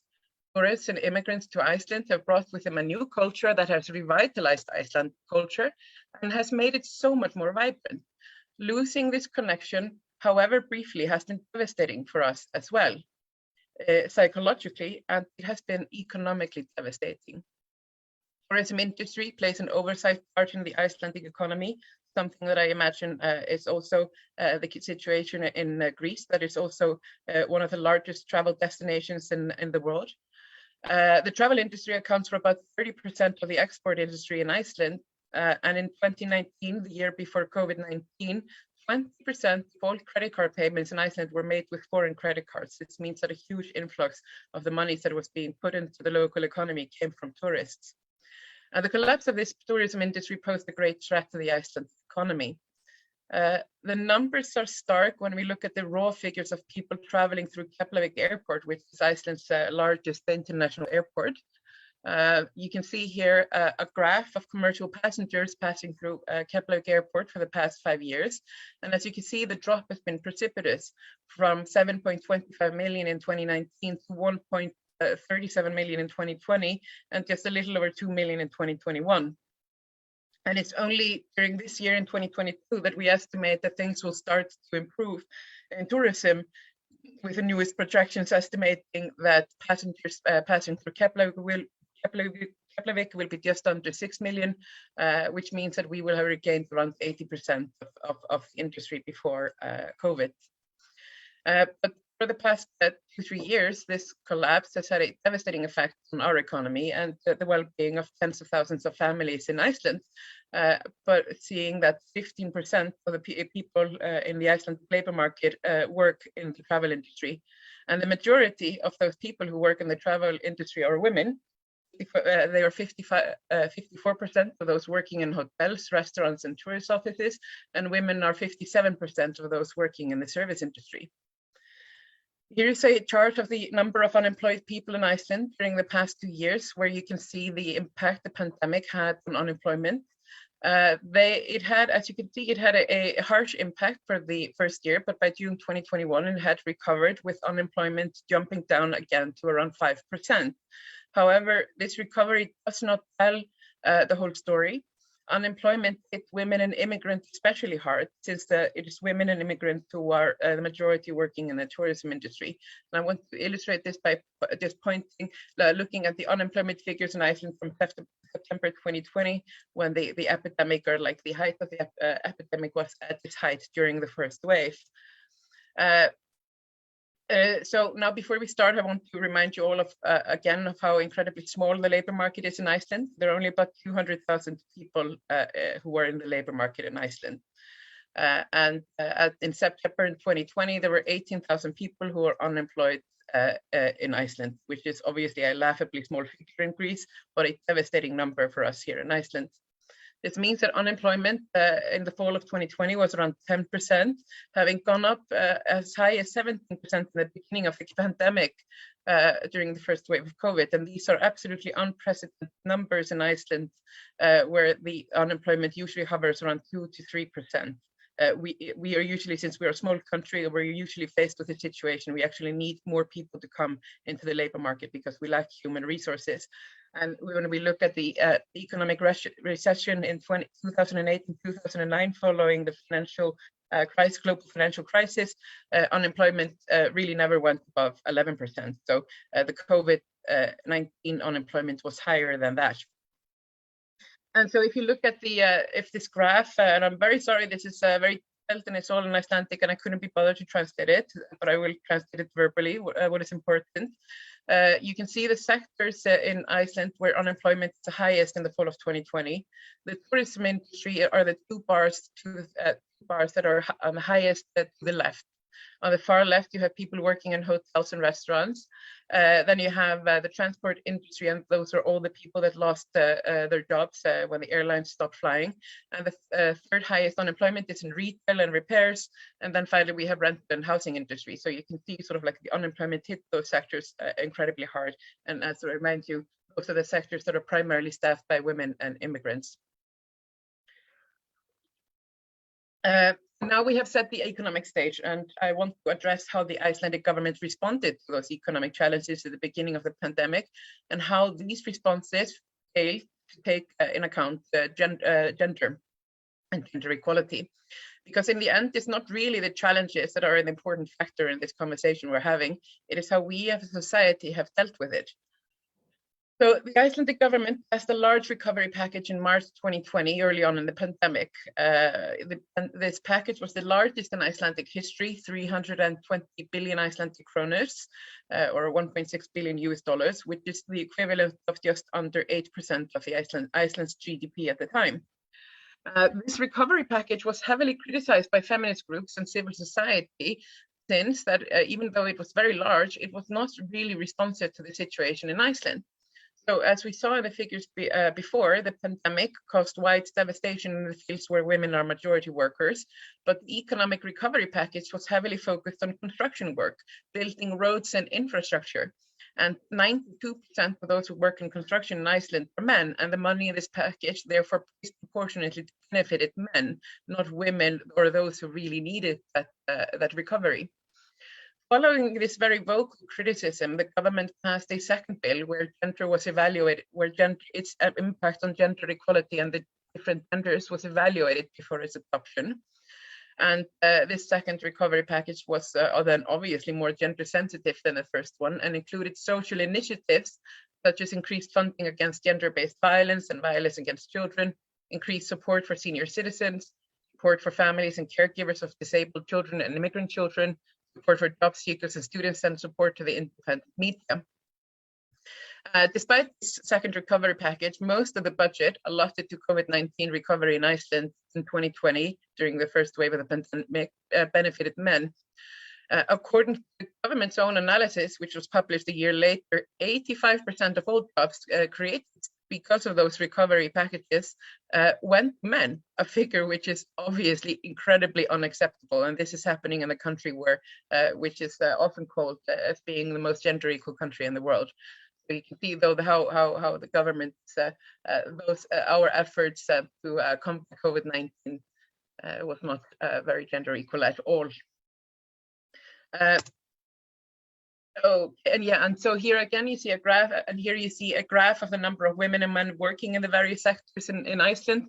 And I'm sorry, it's in Icelandic, and I imagine also incredibly small as I'm seeing this on the screen here. I will walk you through this. So the red bars are women and the mustard yellow are men. And as you can see in the leftmost bar, the vast majority, this is basically the public sector, that's the one on the left. And as you can see, the vast majority of those who are working in the public sector are women. So the women who are working in healthcare, social services, care work, education, and public administration. And the third bar on the right, which says mannvirkjagerð, which has a really large mustard bar, a really small red bar. This is the construction industry, a field heavily dominated by men, and also a sector which employs vastly fewer people than other fields, such as the public sector, wholesale or retail. So in the end, sort of like, I mean, when you look at the recovery packages that the government originally passed to combat COVID, the COVID-19 effects on the economy, it was not only gender insensitive, it was incredibly stupid because it didn't go to the fields where like the most people were working. It went to a field where not that many people were working. So because it really makes very little sense to plan an economic recovery around construction. When we look at public investment, investing in care work and welfare has a much greater immediate impact than investing in infrastructure. Investing in welfare creates more jobs because most of the cost in welfare goes to the real wages of workers, while most of the cost of construction work goes to buying materials. By investing in welfare rather than infrastructure, we are investing in people, not in things. And this is something that the Icelandic government failed to keep in mind during the height of the COVID-19 epidemic, with the end results being that the healthcare industries are suffering. And in my opinion, we are now beginning to see the true repercussions on the epidemic of the society and the impact that it has had and continues to have on women. The global economy is in a precarious place today. We are not only still dealing with the COVID-19 pandemic, but also a global recession caused by Russia's invasion of Ukraine and high inflation. And sometime in the near future, our respective governments will want and need to talk about cutbacks in public spending. And when we look towards the history of earlier recessions, we have seen that government cutbacks have in the past disproportionately affected women. So I remember this chart from it before. This is the one with the public sector. You can see sort of like on the very left, and you can see this is where the women in Iceland are working in the public sector. When the government will inevitably make cutbacks to the public services, this means that women will be disproportionately affected if those cutbacks are planned without analyzing the impact, without doing a gender-sensitive analysis. So, and not only that, sort of like, public spending cutbacks will mean that not only that women will lose their jobs, but the care work that is now being performed in public institutions will increasingly move into homes to be shouldered by women in the homes. So here you can see a chart that's sort of like, this is a chart of people in Iceland taking care of disabled or elderly family members in 2018. And you can see sort of like women are already, or like people in Iceland, individuals, and I'm going to say women are already, doing their part and actually taking care of disabled or elderly family members, a work that should be done by the state. You can see Iceland actually has the highest number of people reporting that they are actually actively involved in taking care of disabled or elderly family members, with 3.9%. You can actually see sort of like the second place, the ratio is Greece. 7.7% women. These are figures from 2008 Eurostat. And like this job falls disproportionately on women. Women are the orange bar and men are the blue bar.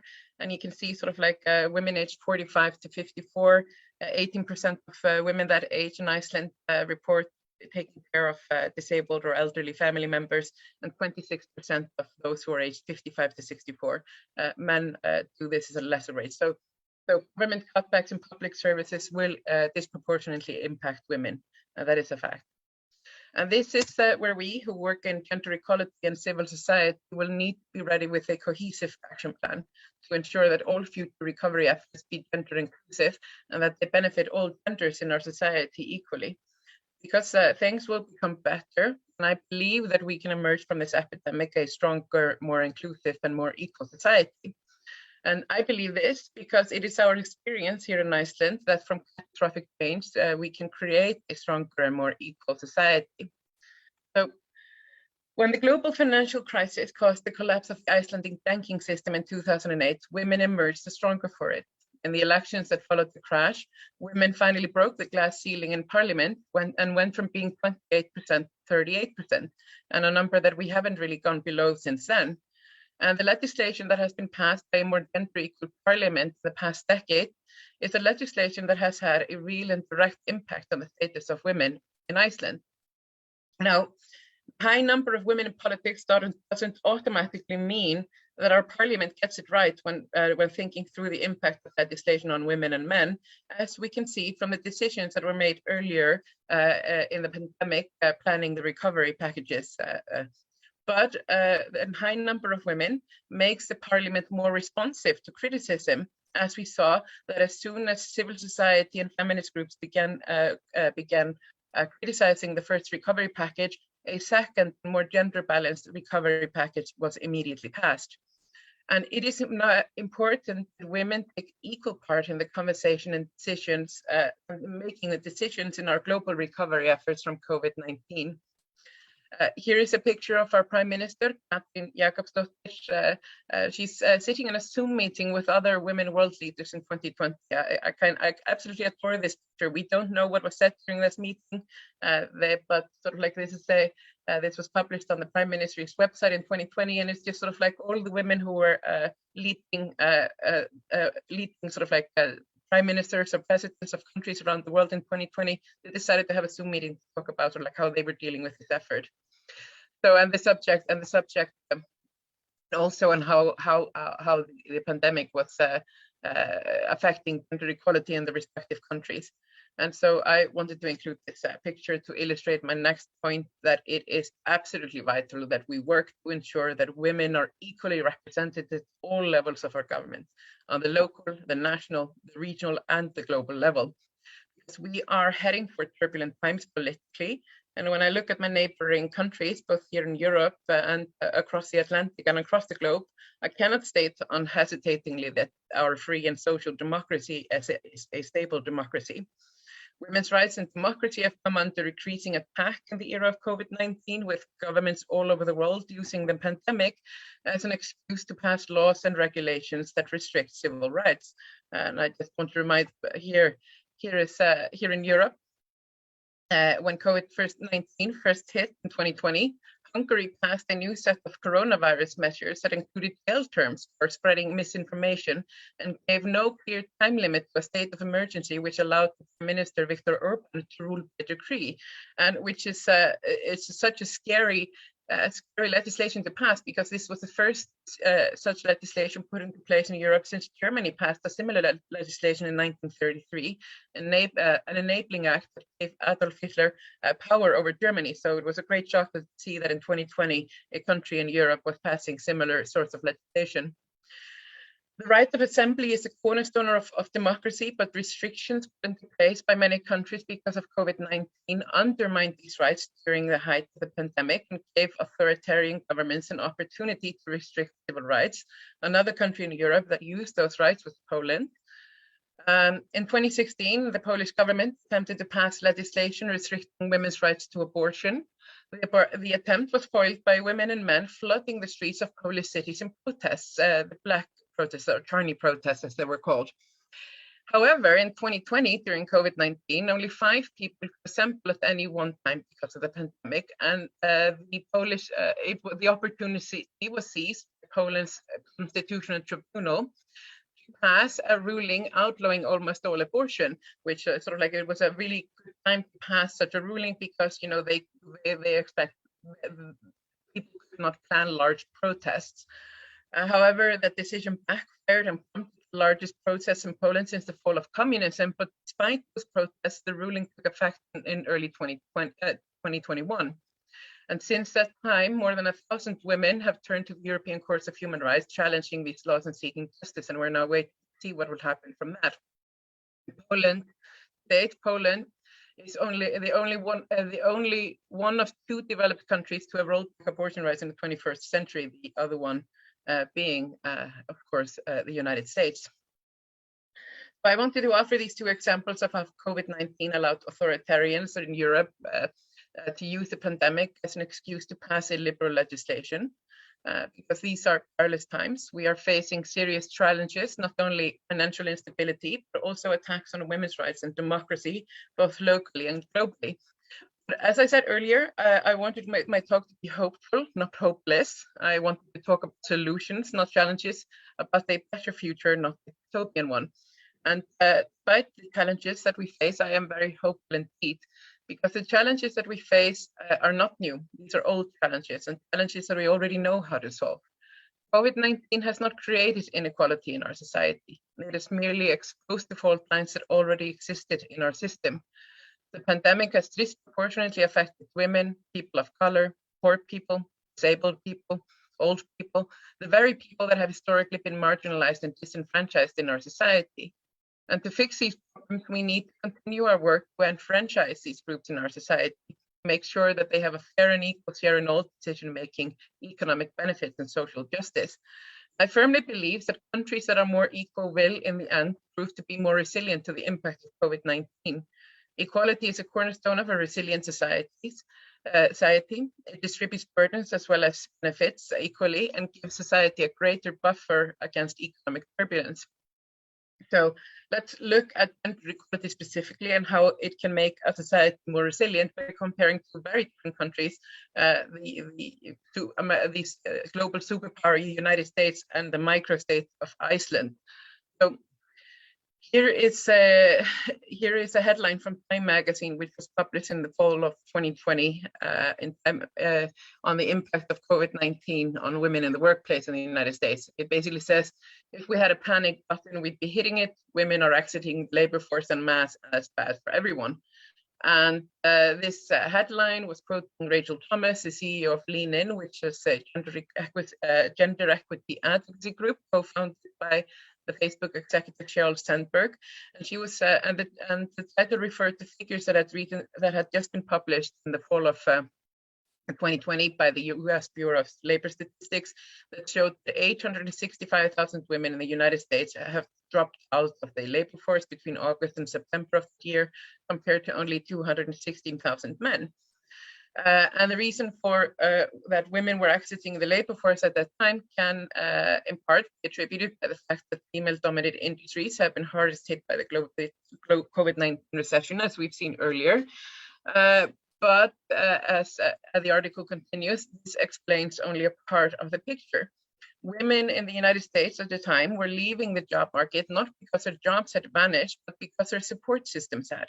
Schools and daycares in the United States were closed, and the full-time job of caring for and educating children fell disproportionately on women. And so the economic impact of women leaving the workplace was not only devastating for the women themselves and their families, but for American society as a whole, because women's work is a key driver of economic growth everywhere. And when we look at figures that were published earlier this year, we can see that women, even though some women have returned to the job market, the women's participation in the labor market in the United States is still lower than before the pandemic, so it still hasn't recovered. And I want to contrast these figures to the situation at the same time in Iceland, where in September of that year, the same year, the unemployment rate for women and men was the same. It's equal, sort of like we shared the pain equally here in Iceland. As you can see, it was around 11.4% for women and 10.8% for men. And this is because Iceland's gender equal policies had created a buffer that allowed us as a society to weather the economic instability of COVID-19 together. And I want to end by highlighting the two most important policies that proved immeasurably important in maintaining our society during the pandemic. First, in Iceland, we have paid and equal parental leave. Women in Iceland don't have to leave the workforce when we have children because we have paid parental leave, which is divided equally between parents. The parental leave in Iceland is now 12 months, 6 months tied to each parent, with 6 weeks being transferable between them. And tying parental leave to both parents, we have increased participation of men in household work and made it possible for women to return to the workplace much sooner and begun to lay the foundations for a real and sustainable change to our society. And secondly, we have affordable and universal daycare in Iceland. Every child is guaranteed access to daycare from the age of 2, and virtually all Icelandic children are in daycare from that age. You can see that those are figures from 2017, but they haven't changed. They're still the same today, so I didn't bother updating the chart. You can see children in daycare by the in the ages 2 to 5. About 96% to 97% are in daycare. If they're not in daycare, there are reasons for it, mostly health reasons. And daycare is also offered to younger children, even if it's not guaranteed.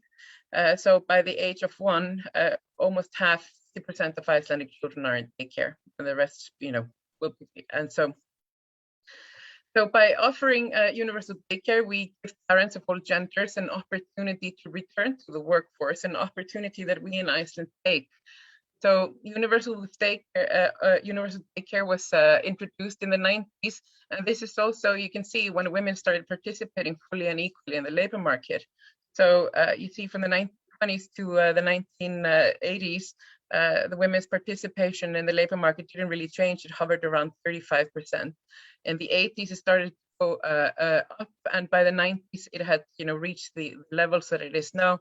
Women in Iceland, around just under 80% of women in Iceland work, and just over 80% of Icelandic men work.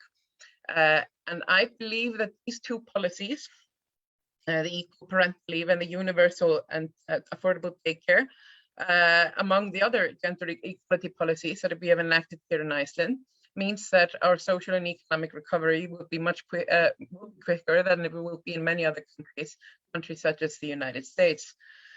So gender equality has not only made Icelandic society more resilient against economic threats, but it has also made us more resilient against the democratic threats that various countries in the world are facing.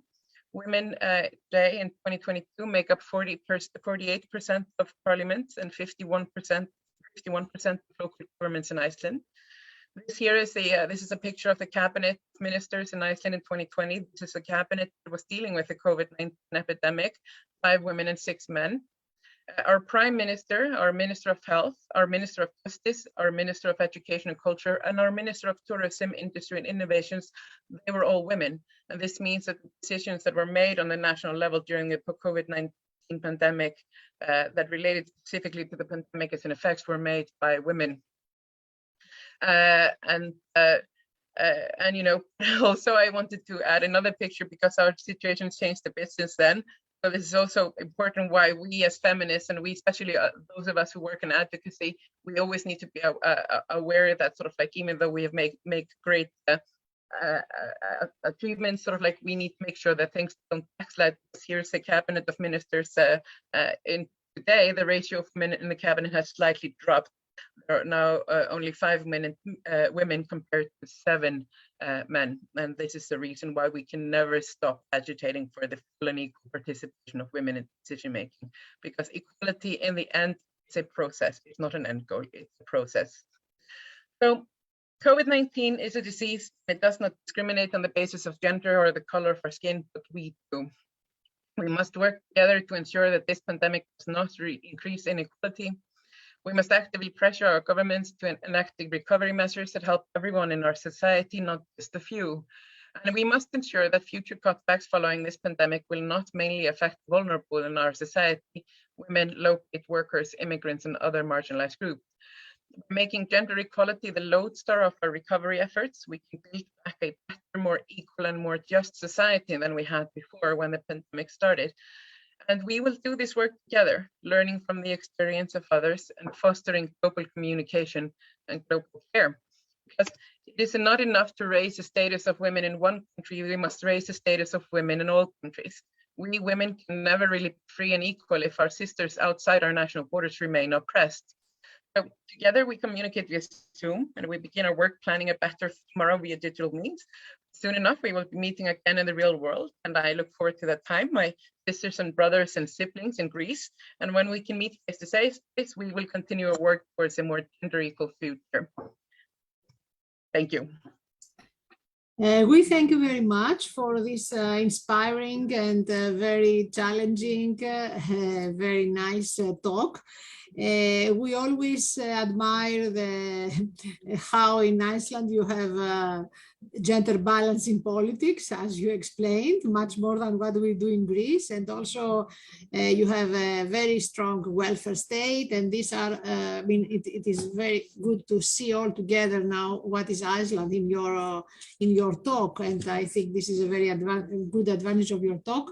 And especially when it comes after the discussion we had on governance just before, I think it's very important that you raised at least two issues of democratic order, let's say. First of all, the question of democracy and how democracy goes together with gender equality, and how democracy is offended by even the COVID and the measures, restriction measures of COVID. This is really very interesting. And also the other thing that I think is very important also is how women's organizations participate.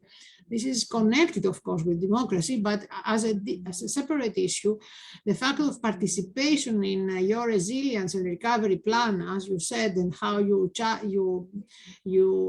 ask for participation from the part of women's organization is very, very important, because this is something that we completely miss in Greece. As I said before, the big reconciliation and recovery fund for Greece was presented to the European Union in very, very short time, only made by the cabinet of the Prime Minister. So really no consulting, no consultation, no nothing. So it is very important to see that there are some other questions, some other way to do things. So I think it's very, very interesting. I would like to ask, we have time in front of us to have a discussion. I would like to ask the audience to raise hands in case they want to talk. So, Olibia Gaitani, please take the floor. Hello, can you hear me? I hope you can. Thank you so much for your excellent presentation. My name is Olympia Gaitanizi. I'm an undergraduate student at the law school of the University of Thessaloniki, and I'm also a member of the Gender Equality Committee of my university. The presentation was excellent. It really gave us an intersectional perspective, a much needed intersectional perspective.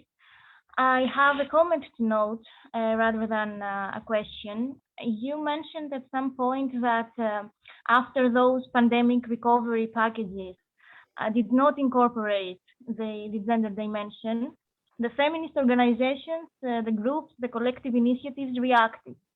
The same thing that Ms. Stratigaki just mentioned. And after they criticized those recovery packages, more gender balanced measures and bills were promoted. And I believe that's exactly the common denominator here. Either we're discussing about the participation of women in the workforce, or in governance, or about the highly patriarchal university structures. It all eventually comes down to depending on the support of a political movement. And even the systematic study of those thematic areas, the academic inquiry about those issues, it only becomes legitimate in a very specific political context with the support of that political movement. And I think that this is strongly related to the the heated discussion that took place in the previous session that unfortunately I didn't have the chance to participate in. That was my comment. Thank you very much for the excellent conference. This is such an interesting point that you raise, and it's in fact the longer I work in the sector, sort of like, so when I began, I actually joined the feminist movement, in my teens. So when I joined my first feminist group and began advocating for feminism in our society, and I remember like it was a truism at the time in the 90s, sort of like, people ask, so why are you doing this? And you're like, oh, we're advocating for gender equality, and once equality is reached, we'll be done. We'll, stop working. As obviously sort of like the longer I work in this field and the more and better and more deeply I understand equality, I realize that feminist advocacy groups can never stop working. We're always going to need advocacy groups working for feminism, just as we're always going to need advocacy groups working for the marginalized groups in our society and for civil liberties and for democracy, because this work is ongoing. It's a process. Even if we achieve equality in one field, it doesn't mean that we won't backslide tomorrow. It doesn't mean that we will have achieved equality in all fields. And it doesn't mean that sort of like our understanding of equality will change in the future, because we've seen, obviously only in the past decade, we've seen great difference, a great development in how we understand gender equality. And I often sort of like when I go and speak with governments, and sort of like when I go and advocate to local, to global institutions on equality, sort of like what I've begun advocating for very fiercely and more every year, my advocacy becomes more fierce. And that is that governments need to start to support feminist groups financially and fully. They need to fund the work of the women's movement and the feminist movements in the respective countries. And as I tell these politicians when I speak with them, this is by far the cheapest investment you can make to guarantee democracy in your country. If you're worried about democracy, if you're worried about the rights of illiberal groups and illiberal voices in your country, the cheapest way you can combat these voices is to fund feminist work, is to fund civil rights work that's being done already on the ground. Like in many cases, in most cases, those of us, and I saw Olympia that you're working in a feminist group at the university, it's sort of like change begins there. Like in the smaller groups that are funded by young people, these are the people driving the conversation. These are the people that are teaching those of us like me who are older more about like how we should understand equality. And this sort of like, it is the duty, I feel sort of like of those of us who are older, is to basically advocate sort of like that your work is, that you can actually do this work and be paid for it. So like, because this is, we cannot in the end, like we cannot rely on the unfunded volunteer work of women to guarantee your society as our countries have done in the past. Thank you very much for your reply. Is there anybody else who wants to place a question, to put a question or make a comment? I don't see any. Okay. I don't see any question. Anybody? No. Okay. I want to make a question. Iceland figures among the countries where the female leaders did better than according towards the pandemic. Also in this morning, somebody mentioned it. I think Manina Kepaki, when we made this report on women in governance. So I would like to ask you to comment on it, because as you know very well, it is a very risky argument. It is between essentialism and social constructivism. So as you say you are feminist, I would like that you comment from this point of view. Is it really an issue? Is it grounded in some very solid arguments, or we risk to have wishful thinking, let's say, more than real? So because you come from Iceland, I think you are feminist, it's important to know your approach to that. I think it's a question of which comes first, the chicken or the egg. I personally think it's not. I think the reason we can look at the countries around the world and see that countries that were led by women, they did better. And I think the reasons for that are manifold, and big reasons for that are obviously I think the biggest one being that if a woman has been democratically elected as a leader of a country, it means the country has already come as a society a long way in guaranteeing gender equality. It has begun thinking about gender equality. It's begun passing legislation to guarantee gender equality, and it has already created a culture where women have an equal representation or equal voice in theory in aspects of power. And these are the countries where women are being democratically elected as leaders, basically countries that have already begun dismantling the patriarchy. So, and I firmly believe that democracy gives us, and democracy and the equal participation of all genders gives us, as societies, the flexibility to deal with the pandemics, which might then explain why countries that women who had, like, were leaders better, because they tend to be more democratic and more gender equal countries than the others. Another aspect I think it's important that we cannot underestimate, and this might begin to approach, I guess, essentialism in a way, is the fact that even in our small, even in the democratic countries that have begun dismantling the patriarchy, it doesn't mean that women are still equal. All of us have to deal with some sort of discrimination. It is harder for women to move forward in politics in all areas of the world, which I think in a way means that women who do ascend to the top of the ladder and achieve leadership are, I'm just going to say it, I think they are more accomplished than the men that, manage to ascend to the top of the ladder, because it is easier for men to climb to the top than it is for women, which means that the women who do climb to the top tend to be more exceptional. I'm just going to put this out there. This is a theory. I can't prove it. And then I want to, I think sort of like the third point we need to think about, I think that we need to talk about money, and the fact that sort of like the countries where gender equality has been achieved in such a way that women have become sort of like, have managed to climb to the top and become prime ministers and presidents, and have this full have a better access to the levers of power. These are small democratic countries, and these also tend to be rich countries, and rich countries fared better during the pandemic. Like this, we can't overlook this fact. Sort of like this is a privilege that we have, and it's a privilege we cannot forget, that we are speaking from Europe. We are two countries in Europe. We are in the global economy. Sort of like we are so privileged, and we must never forget. And that's also a reason why our countries fared better than many other countries in the pandemic.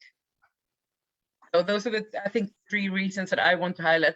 I'm not going to say that sort of like any one gender is better than other genders in ruling, but sort of like I think sort of like what I firmly believe though is that sort of like we have a gender quota law in place here in Iceland that basically says that on the boards of companies and institutions and in local government, no one gender can go below 40%, and women must always be at least 40% of any committee and any board.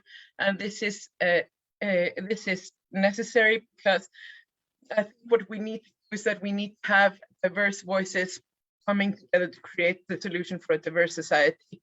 A committee or a board or a government that is composed only of men, or that is composed only of women, or that is composed only of white able-bodied people, that is not a group of people that can think for everyone in society. We need to make sure that every one of us has a voice in society, and the best way to guarantee a healthy and equal future is to guarantee everyone access and in deciding that future. Thank you very much. Thank you very much for that. So diversity and inclusivity all together. So it's a better society tomorrow. Thank you very much. Nelly Kavvoura wants to make a comment, please. Hello. I wanted to ask you about how politicians are represented in political discourse in Iceland, because here we have seen a lot of sexist representations of politicians from all political parties. And we have seen also sexist treatment of scientists that were trying to, speak about scientific issues regarding COVID-19. And so I was wondering if this is an issue that plays a role in how politics are perceived and how people participate in politics, the way in which politicians are represented. And also I wanted, perhaps if you could make a comment about LGBTQ communities, and also you mentioned disabled communities, people with disabilities and their communities, if you could say a few words about that as well. Yeah, things have changed rapidly in Iceland in the past 15 years in terms of women in politics. So as I mentioned in my talk, what happened following the global financial crisis of 2008 was this great instability, and the government collapsed, and they had to call for new parliamentary elections. And what happened was that nobody was talking about gender equality. They were all talking about bankruptcy. We were all talking about IMF and sort of like where we're going to get money, sort of like what's going to happen. Are we going to die, right? It was a sheer existential panic in our country. And then the elections happened, and I remember I was watching the voting returns, and the feminist, I wasn't really thinking about gender equality, but I always have it in the back of my mind. And I started counting the number of people being voted into parliament at the time. And in Iceland, if you are a native from Iceland, in most cases, you can tell if you are a woman by seeing daughter at the end, you're the daughter of somebody, and if you're a man, you have a son at the end of your name, you're the son of somebody. Because we don't have family names, we have sort of like gendered patronymic and matronymic names.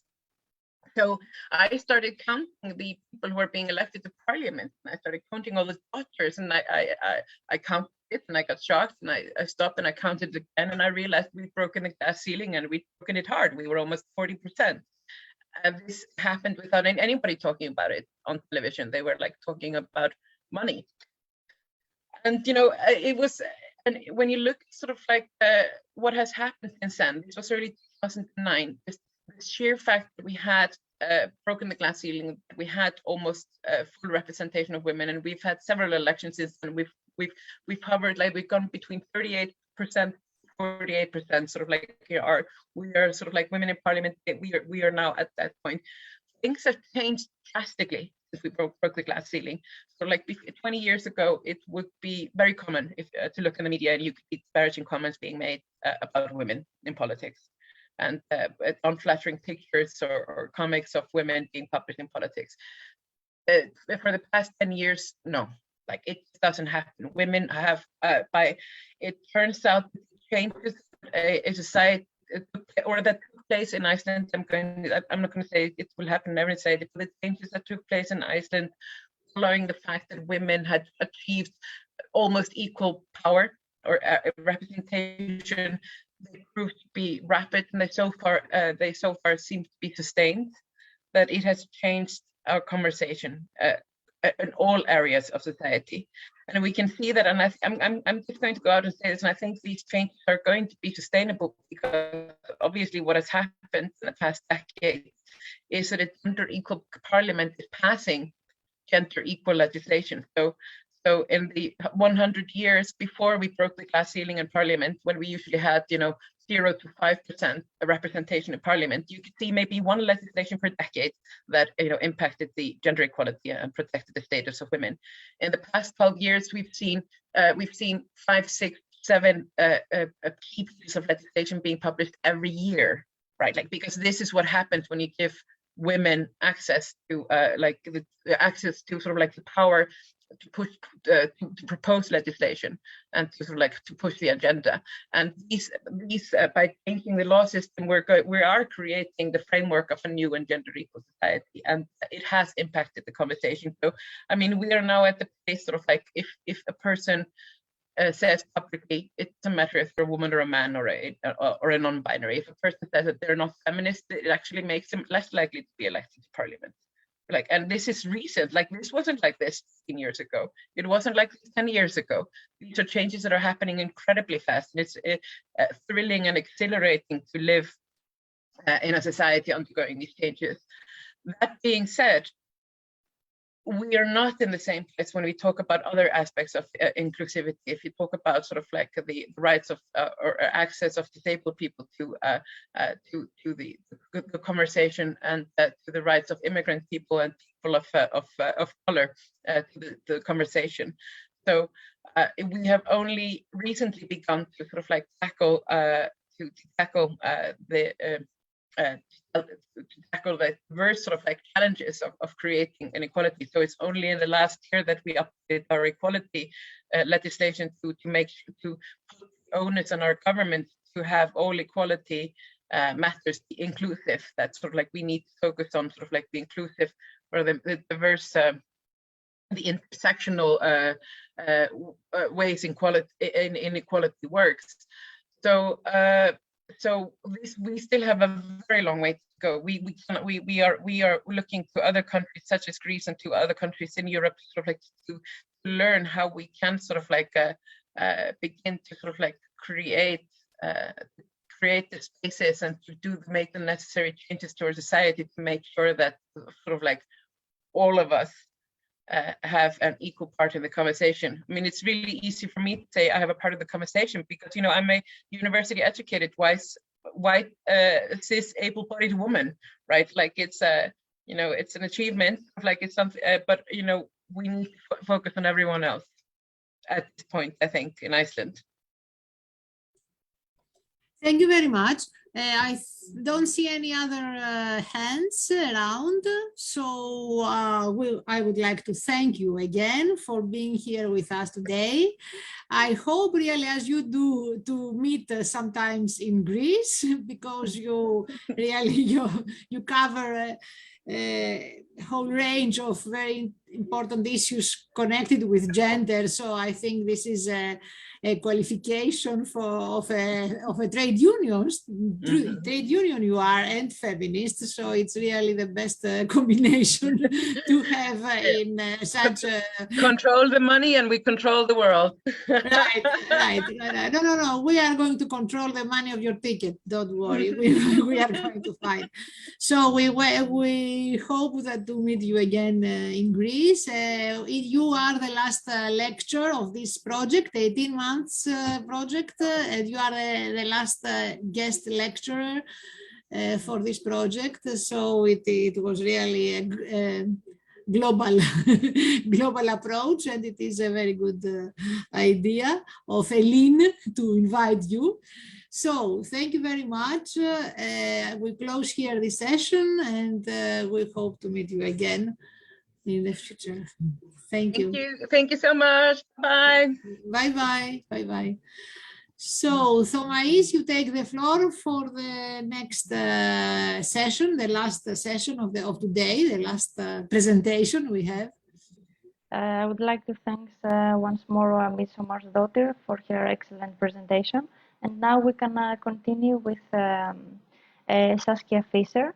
She is a researcher, educator, and media maker, and member of the Research and Education Collective, one of our partners in Greece.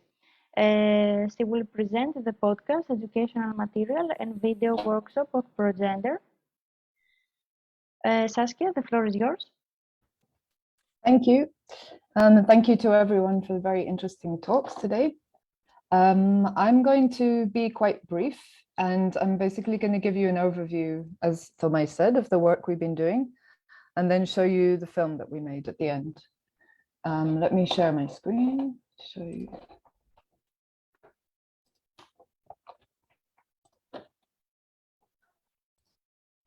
Okay, can people see it? Yes, but not full screen. Okay, hold on.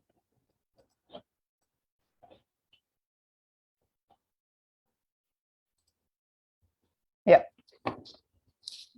Yep. Okay.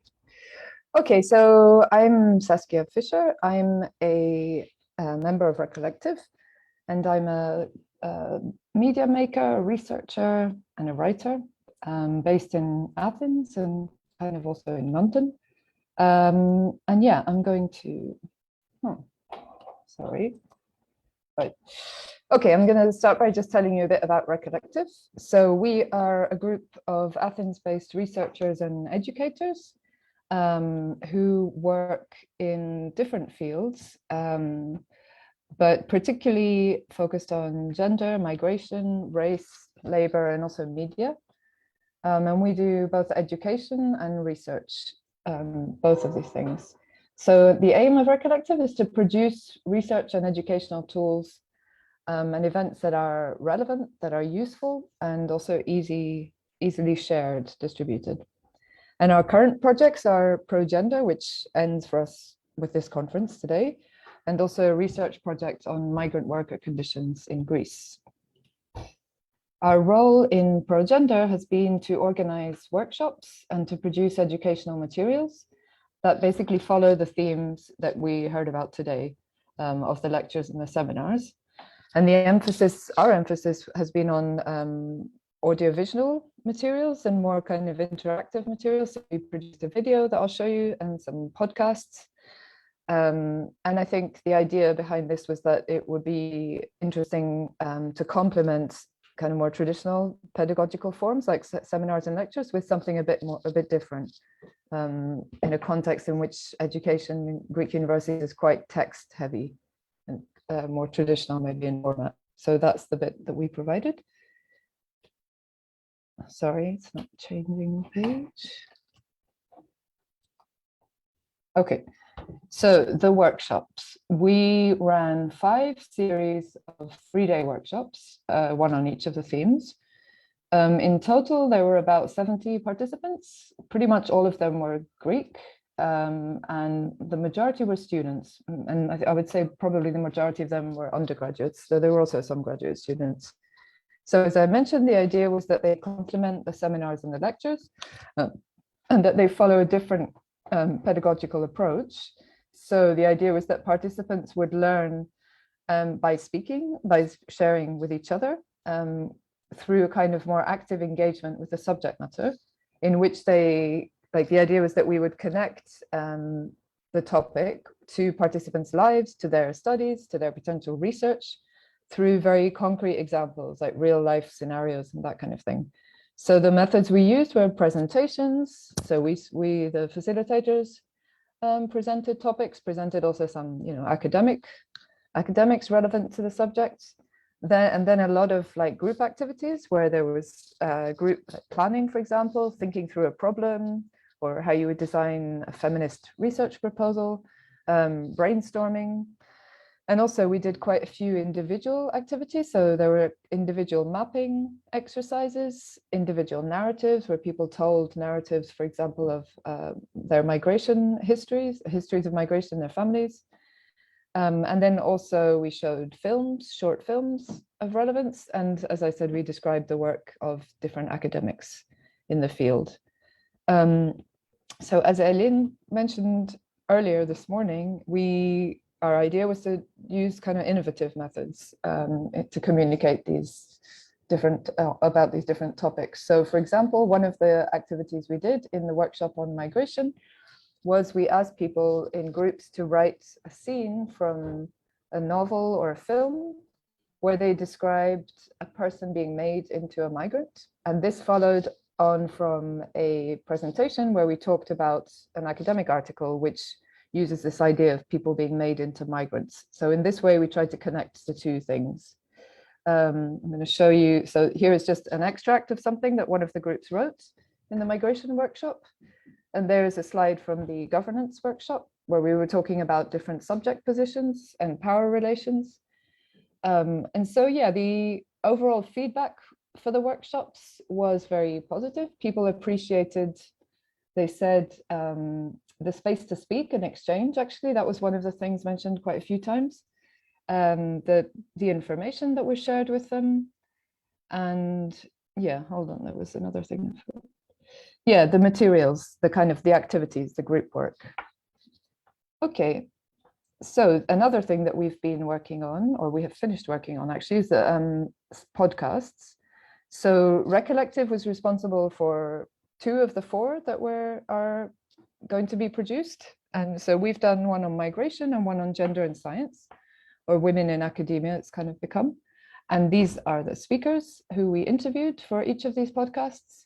And the podcasts are about 40 to 45 minutes long each. And so they basically consist of interviews with different women working in these fields, who are kind of informal conversations about these topics and in relation to COVID in particular. So these will be up on the website, I guess, probably in October when, I'm not sure, but they will be up on the website at some point soon. And then finally, the educational materials. So these are aimed basically at teachers, primarily in university contexts.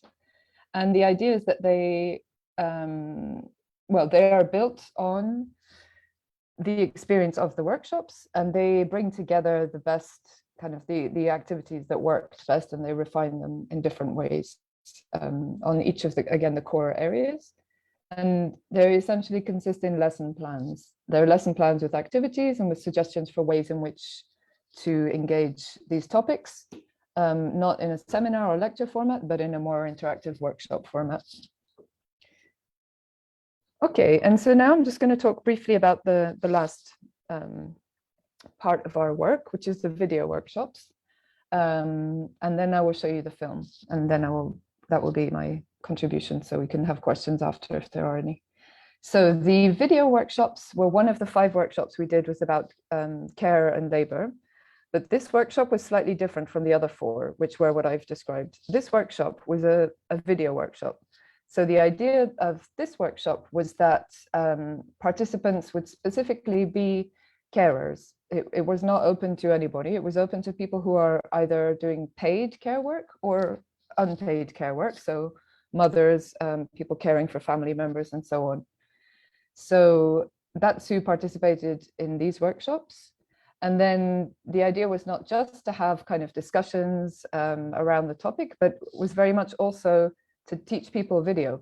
So we did kind of mini video trainings where people were given like a very summary version of a film training, right?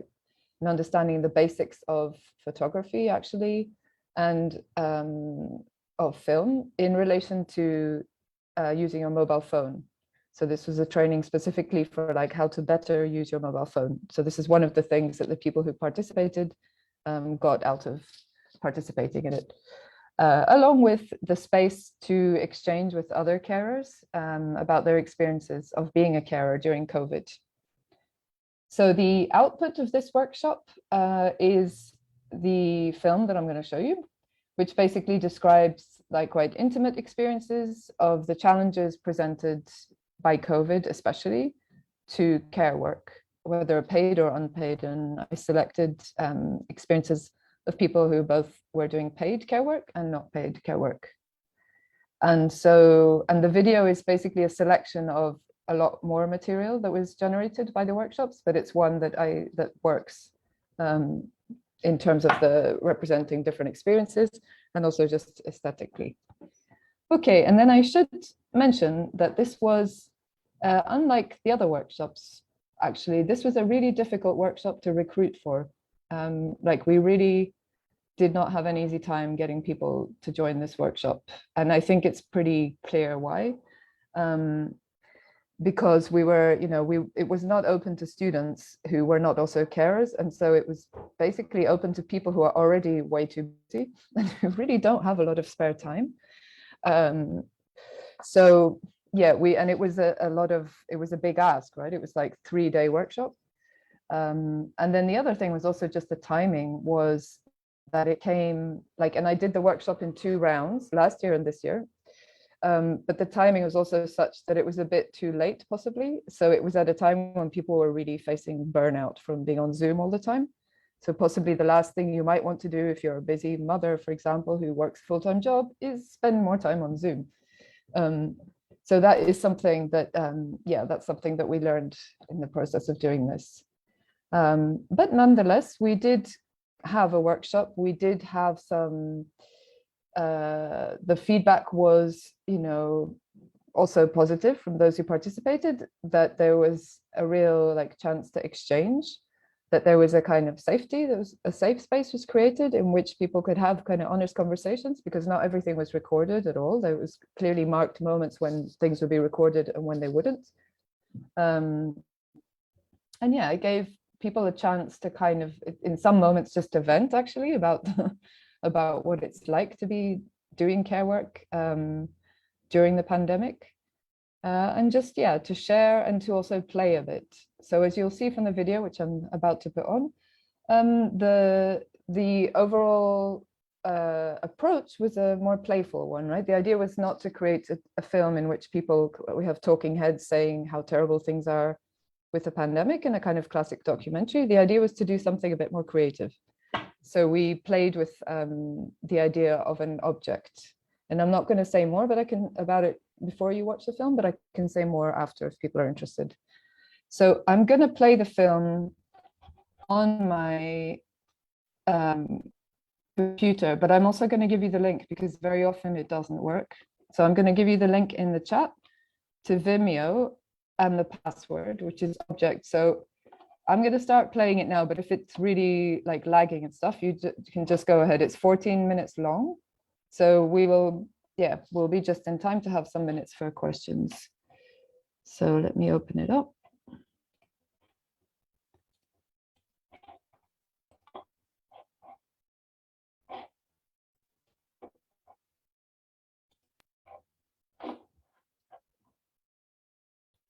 Okay.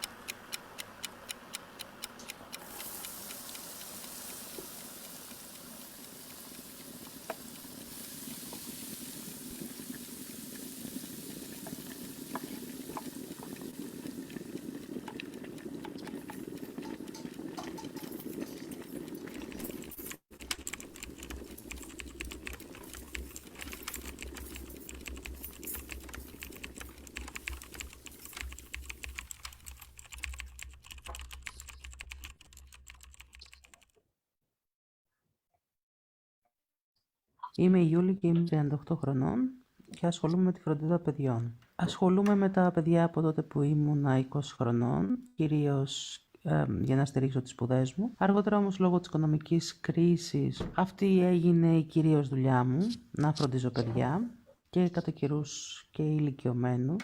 Το πιο ωραίο κομμάτι αυτής της δουλειάς είναι η σχέση που δημιουργείται μεταξύ μας, μεταξύ μου και των παιδιών, αλλά και οι δραστηριότητες που κάνουμε μαζί και το δημιουργικό παιχνίδι. Sorry, I have put subtitles on this. I'm not sure why they're not visible. Sorry, I'm going to see if I can find... Are people able to see it? Is it working? We cannot see the subtitles. We hear the inter. Okay, I'm really sorry about that. I don't know why the subtitles are not visible.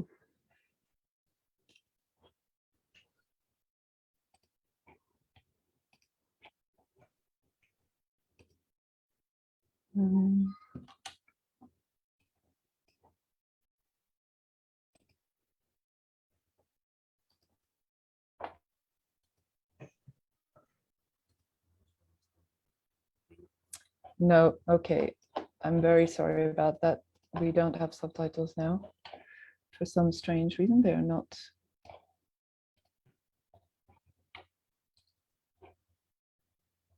Let me just try one other. No. Okay, I'm gonna play it again.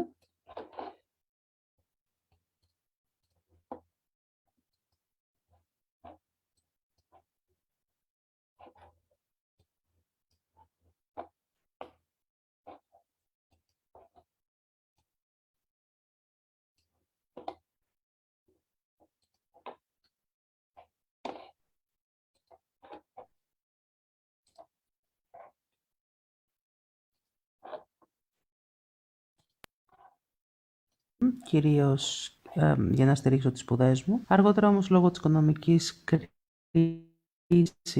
Αυτή έγινε η κυρίως δουλειά μου, να φροντίζω παιδιά και κατά καιρούς και ηλικιωμένους. Το πιο ωραίο κομμάτι αυτής της δουλειάς είναι η σχέση που δημιουργείται μεταξύ μας, μεταξύ μου και των παιδιών, αλλά και οι δραστηριότητες που κάνουμε μαζί και το δημιουργικό παιχνίδι, καθώς και η σχέση που αναπτύσσεται μεταξύ μας, που είναι μια σχέση αγάπης και εμπιστοσύνης. Το πιο άσχημο κομμάτι αυτής της δουλειάς είναι ότι κυρίως αυτή η δουλειά δεν είναι αναγνωρισμένη έτσι όπως θα έπρεπε και πολλές φορές δεν δίνεται η αξία που θα έπρεπε από τους ενδιαφερόμενους. Διάλεξα αυτό το αντικείμενο, τα κλειδιά, γιατί είναι ένα αντικείμενο που είναι πάντα μαζί μου. Είμαι συνδεδεμένη με τα κλειδιά μου. Τα κλειδιά μου παρέχουν δύο αντίθετα συναισθήματα. Μου παρέχουν ασφάλεια, αλλά μου δημιουργούν και πολύ άγχος. Ασφάλεια γιατί θα ανοίξω την πόρτα, θα μπω στο ήρεμο σπίτι. Και ανησυχία και ανασφάλεια γιατί φοβάμαι ότι κάποιες φορές θα τα χάσω ή θα τα ξεχάσω κάπου. Και αυτό περισσότερο δημιουργείται γιατί έχω τα κλειδιά και άλλων ανθρώπων μαζί μου και μου δημιουργεί και μια ευθύνη. Αυτή η σχέση μου με τα κλειδιά έγινε πιο έντονη και την παρατήρησα όταν υπήρχε η πανδημία. Εκεί ένιωσα ότι δεν τα χρειαζόμουν πια, ήταν κρεμασμένα στον τοίχο ή στην πόρτα. Τα χρησιμοποιούσα ελάχιστα, ενώ πριν την πανδημία τα χρησιμοποιούσα συνέχεια. Οι φίλοι μου έχουν τα κλειδιά μου και εγώ έχω τα δικά τους. Και αυτό επίσης μας πρόσφερε μια ασφάλεια, γιατί αν συνέβαινε κάτι κατά τη διάρκεια της πανδημίας θα μπορούσαμε να έχουμε πρόσβαση ο ένας στο σπίτι του άλλου.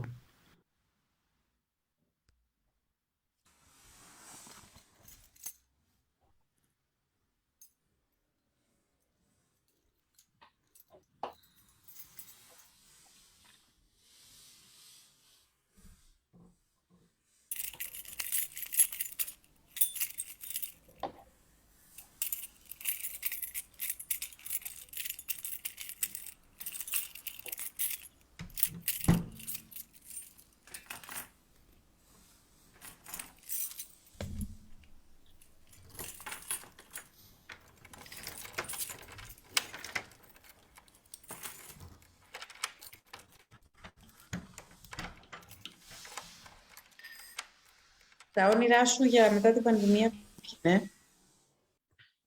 Να ξαναείμαι μέσα στην τσέπη της και να με κρατάει στα χέρια της σφιχτά και να πηγαίνουμε παντού μαζί.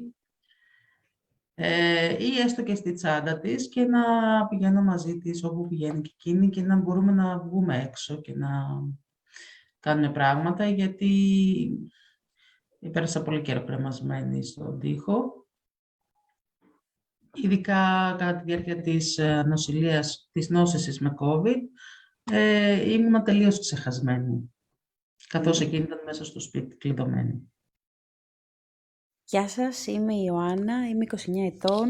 Δουλεύω στη φροντίδα παιδιών κυρίως τα τελευταία 7 χρόνια. Τον τελευταίο χρόνο εργάζομαι σε σχολεία σαν βοηθός ανάπηρων παιδιών. Επίσης, τον τελευταίο χρόνο απασχολούμαι περιστασιακά με την καθαριότητα σπιτιών. Ένα από τα πράγματα που μου αρέσουν πολύ στη δουλειά μου, αλλά ταυτόχρονα πολλές φορές με δυσκολεύει κιόλας, είναι η σύνδεση με τους ανθρώπους. Και κατ' επέκταση κάτι άλλο που παρατηρώ να συμβαίνει και μου αρέσει πολύ είναι το πώς η σύνδεση και η σχέση που φτιάχνουμε μας αλλάζει και το φροντιστή και εκείνον που φροντίζεται.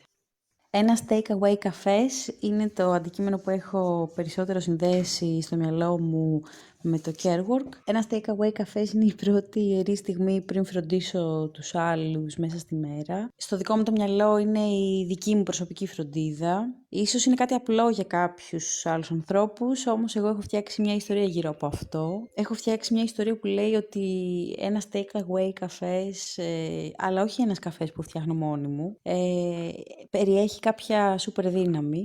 Είναι ένα μαγικό φίλτρο, οπότε σίγουρα είναι η δύναμή μου.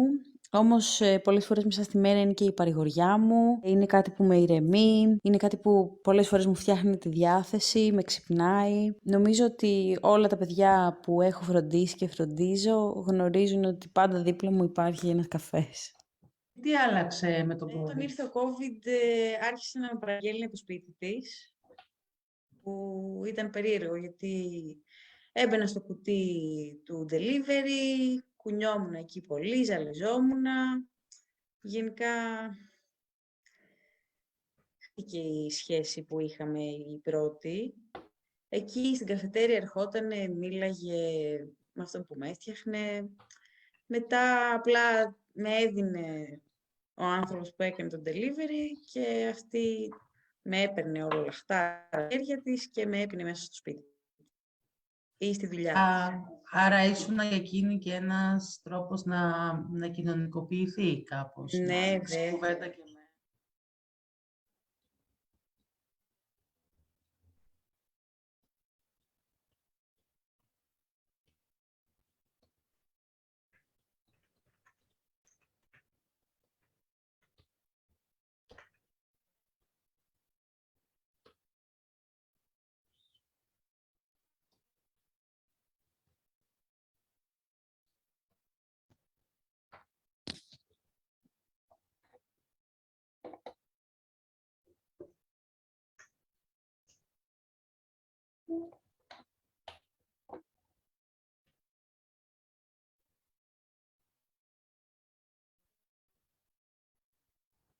My name is Katrin. I live in Berlin and I have a very beautiful daughter that was born in August 2020. Having a child was a very, very long wish for me. It changed my life, of course, and it gives me so much.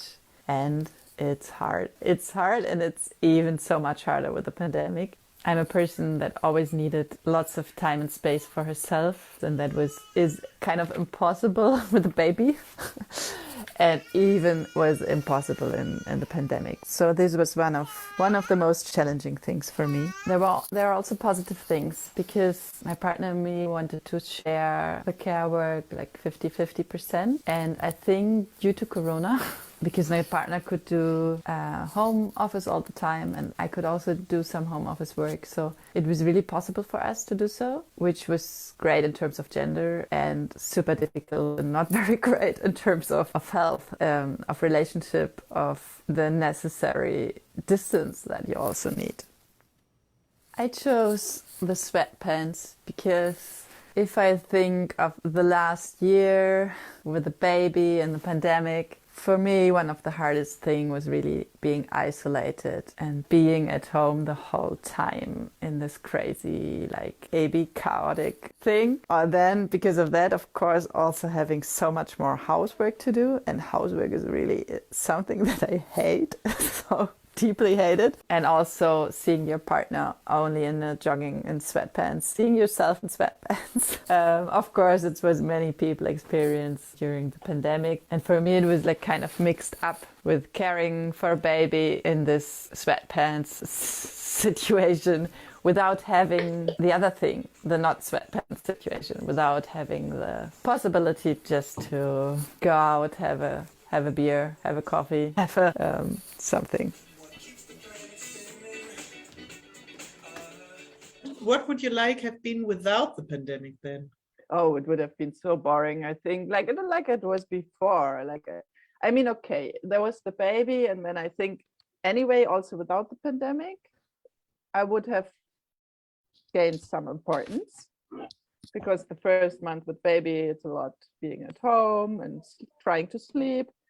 So, but I think it would have been, much more boring, because Katrin would have gone out and maybe meet some other people with or without babies. And I would have just been in the closet. I don't like to be in the closet the whole time. So for me, it was actually nice. Yeah, so I really became understand like that. one of the most important clothes that she has. So Great. That's a great experience. So it's me. It's me. My name is Caroline. I'm a political scientist working in an educational collective in Berlin. And the care work that I'm doing is that I'm caring for my little child. I share the care work with my partner more or less equally. The baby is 11 months old. And I think the most challenging parts of it is the pressure of the workload that the care work and the constant attention is adding to my normal daily life, to my work life, to my private life, to managing the house, and especially the patience that the care work requires, even when I myself are not well, when I have a really, really great lack of sleep, to stay calm and understanding towards the baby, and that there's no time, or very, very little time to refill the batteries. I chose the watch to symbolize how precious time has become for me when being responsible for a little baby, having to work online in the home office during a pandemic, when it is even more difficult to find people who can assist with the childcare. Time has become very, very organized. Every little bit of free time is dedicated to cleaning, to preparing things for my baby, my partner and myself. Everything is scheduled, and a big wish of mine is just sometimes being able to forget about time. Yeah, so maybe that fits to my last question. If you had any wish for the upcoming month, like what would it be? Wristwatch. Actually, one of my wishes would be, as I had a very stressful life in the months that passed, maybe it would be nice as well to run a little bit out of battery, and to have a more quiet summer, so I'm not always so important for her, because okay, I like the importance that I got into the last month, but maybe my battery is a little bit down now, so I would like to relax also.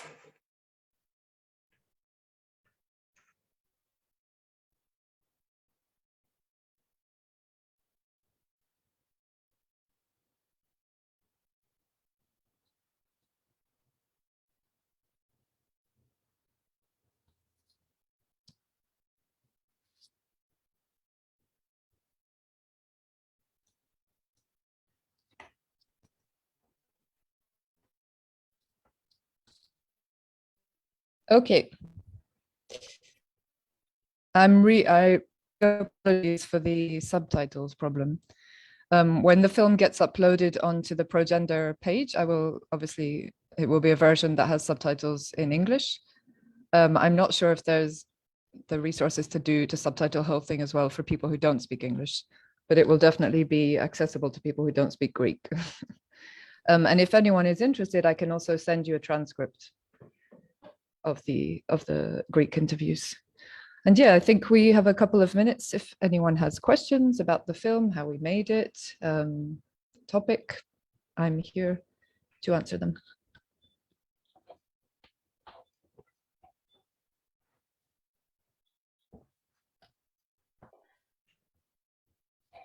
I would like to make a comment.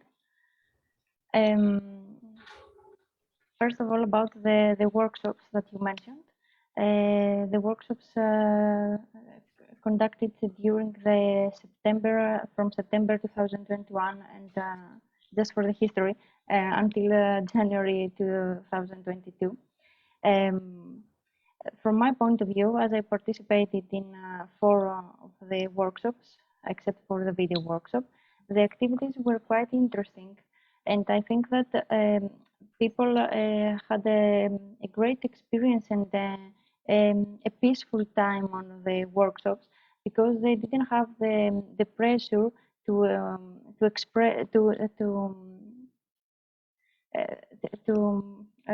I'm not sure about the verb, to express their knowledge. They were free to say their thoughts, to share their thoughts.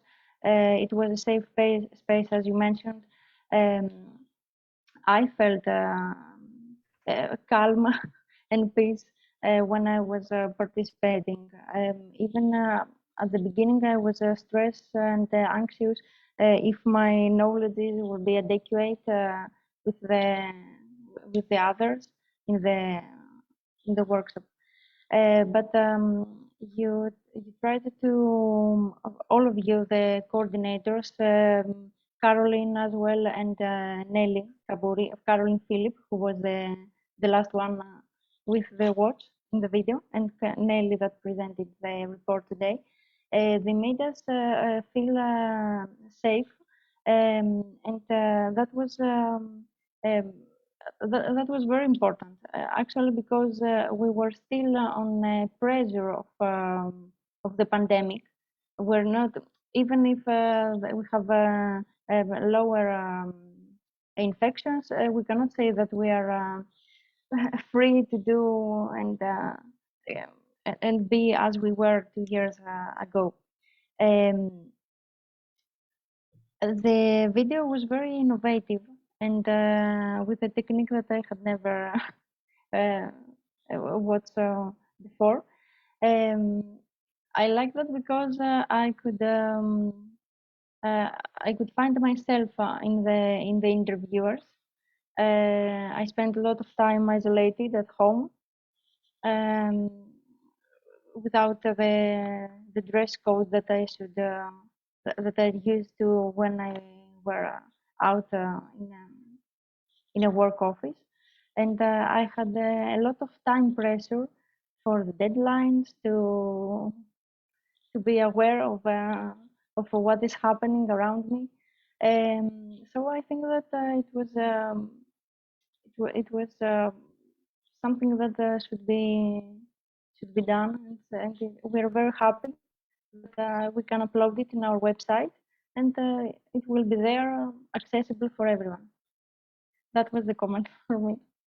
Thank you. And actually, I'd just like to add that the educational material about care work part of it is based on the film, right? So we are using the work we've done, and so it's kind of discussions can be had around what's in the film and also what's not in the film. Obviously, the film doesn't cover all experiences at all, right, or all angles. So yeah, that we've designed a kind of a lesson plan partly around the film, like questions that can be raised, discussions that can be had based on it. Are there any questions about the educational materials, the procedure of the video, or a comment about the video from the audience? Oh.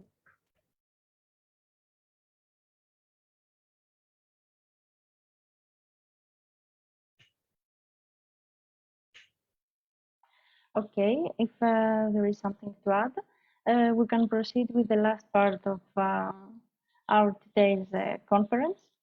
Thank you very much, Saskia, for that, for the presentation and the video. Now we can we will follow the program. Professor Maria Stratigaki, as scientific coordinator of ProGender, will make some final remarks about today's final, semi-final, if I may, conference. Yes, thank you very much, Thomais. I will be very brief. We are all tired. We had a very interesting and long day today with this conference. First of all, before I want to congratulate Saskia and her team for the material they have produced. I hope all this material will be, of course, they will be available for everybody, but I hope that this material will be also useful for next seminars from the Center of Gender Studies, but also from other organizations who are going to deal with these gender aspects of these five themes we studied, let's say, during this project. So about the concluding, let's say, remarks, first of all, we all had this experience today with a lot of negatives and negative issues and positive issues that all of the speakers have mentioned for the gender impact of the COVID. First of all, I think we have to be clear that all this gender impact was resulted due to the challenging of the traditional divide between home and labor market. That is the basis of the gender division of labor between women and men and so on, both paid and unpaid. So this divide between home and labor market that I think is a kind of equivalent to the feminist slogan, the personal is political, of the second wave feminist movement. I think now after the pandemic we had to wait for more than 40 years in order to see really some aspects of the personal life of home, inside home, to come out and become political. So I think better late than never that the personal became in one or the other way became political. So having said that, I think I can really say some bullets of the results of this challenging of the division between home and labor market. Saying first of all the positive issues, we have mentioned today a lot about the visibility of gender-based violence, starting with domestic violence and then going in general on domestic or gender-based violence. So I think this was very clear. This was one point. Another point was that also there was a visibility of the burden of care for women, the unpaid labor. We said today that some of men, they really increased their participation in care. My question is for how long, if it will come back to the previous situation. I am optimistic and I think that changes last even in less strength, but they last. So I hope they will last more. This increase of men's unpaid labor. Then we talked, Nelly mentioned how they care to other issues, not to other persons, not only childcare, came again in the visibility. This is also a positive thing. We mentioned today also that the remote participation, especially when there are care tasks, was something positive for certain situations where we need to have remote participation. Agathopoulos mentioned it as a politician and so on. And also I think one of the positive things is that exactly as all these home activities were brought into visible and political scene, I hope also that there will be some interest for more investment in the welfare and on investment on people, as our Icelandic keynote speaker has highlighted. So there are a lot of positive issues, but of course no change is just positive or only negative. We have mentioned today a lot of negative issues regarding the gender impact of COVID, of the pandemic. One and very important one was the problem of lack of physical contact. We talked about academics, that they didn't have physical contact with their students. We talked about emotional work. Nelly again talked about emotional work of teachers. So all this is it was reduced, so we count it as a negative impact. We have less traveling as Sophia mentioned today, less traveling that can be good in one way, but can be also bad because it reduces the physical contact and the socialization in a very simple and everyday way, like we used to do in conferences and so on for researchers. There is also online harassment, a new form of harassment, of sexual harassment and sexual violence. So this is among the negative aspects. All changes, we know, the sociologists, we know very well that all changes have both negative and positive aspects. And as somebody said today very clearly, it depends on how the power relations between women and men in this area work and operate, so that they have more or less negative or positive impact. So all these things all these aspects were discussed today. I'm very happy with the discussions today. We have a physical live conference on the 21st of October for the Greek audience. It will be only in Greek and only live. So we wait for you there on the 21st of October. And I want really to finish this session today by giving a very big thanks to our partners, either in Iceland or in Norway. Also the Greek partners, RIKK Collective, Stibrisa, and we are going to meet, of course, again, the Greek partners in our live conference in October. And last but not least, I would like to thank the team of the Center for Gender Studies who ran this project. First of all, Nelly Kavvoura, whose idea was this project, and she is the senior researcher on this project. And then Thomais Kavvoura, who undertook the whole organization and coordination of all these activities. And then again, Fola, who ensured a good connection with the funding of the ministry. That was really a very, very difficult job.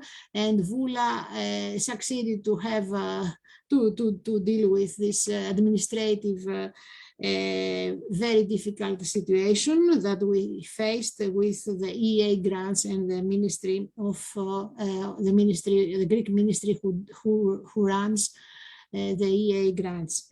So after all this, I want to thank finally those of you, the 23, I mean, maybe less people who are with us today. We wait for you in the next meeting in Athens, or we wait for you in our website that, as you understood, I think it's very clear after the whole day today, that it is a very, very rich website with a lot of material for everything that is connected with gender aspects of the pandemic.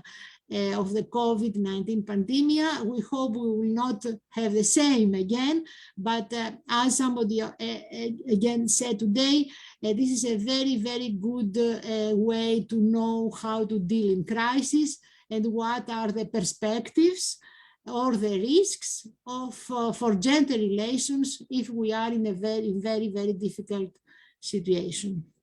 So that was all for me.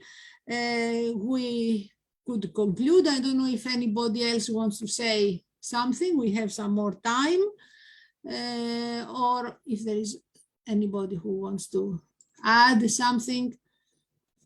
I don't see. Okay. Thomais, Nelly?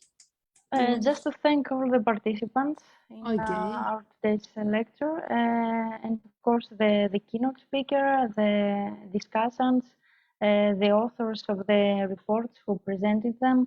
We heard a lot of information, and I'm sure that all those materials in the website will be used in the next years from many universities and institutions. Thank you all again. Thank you very much. Bye-bye. Have a nice evening. Bye, thank you. Bye-bye. Bye, Vula.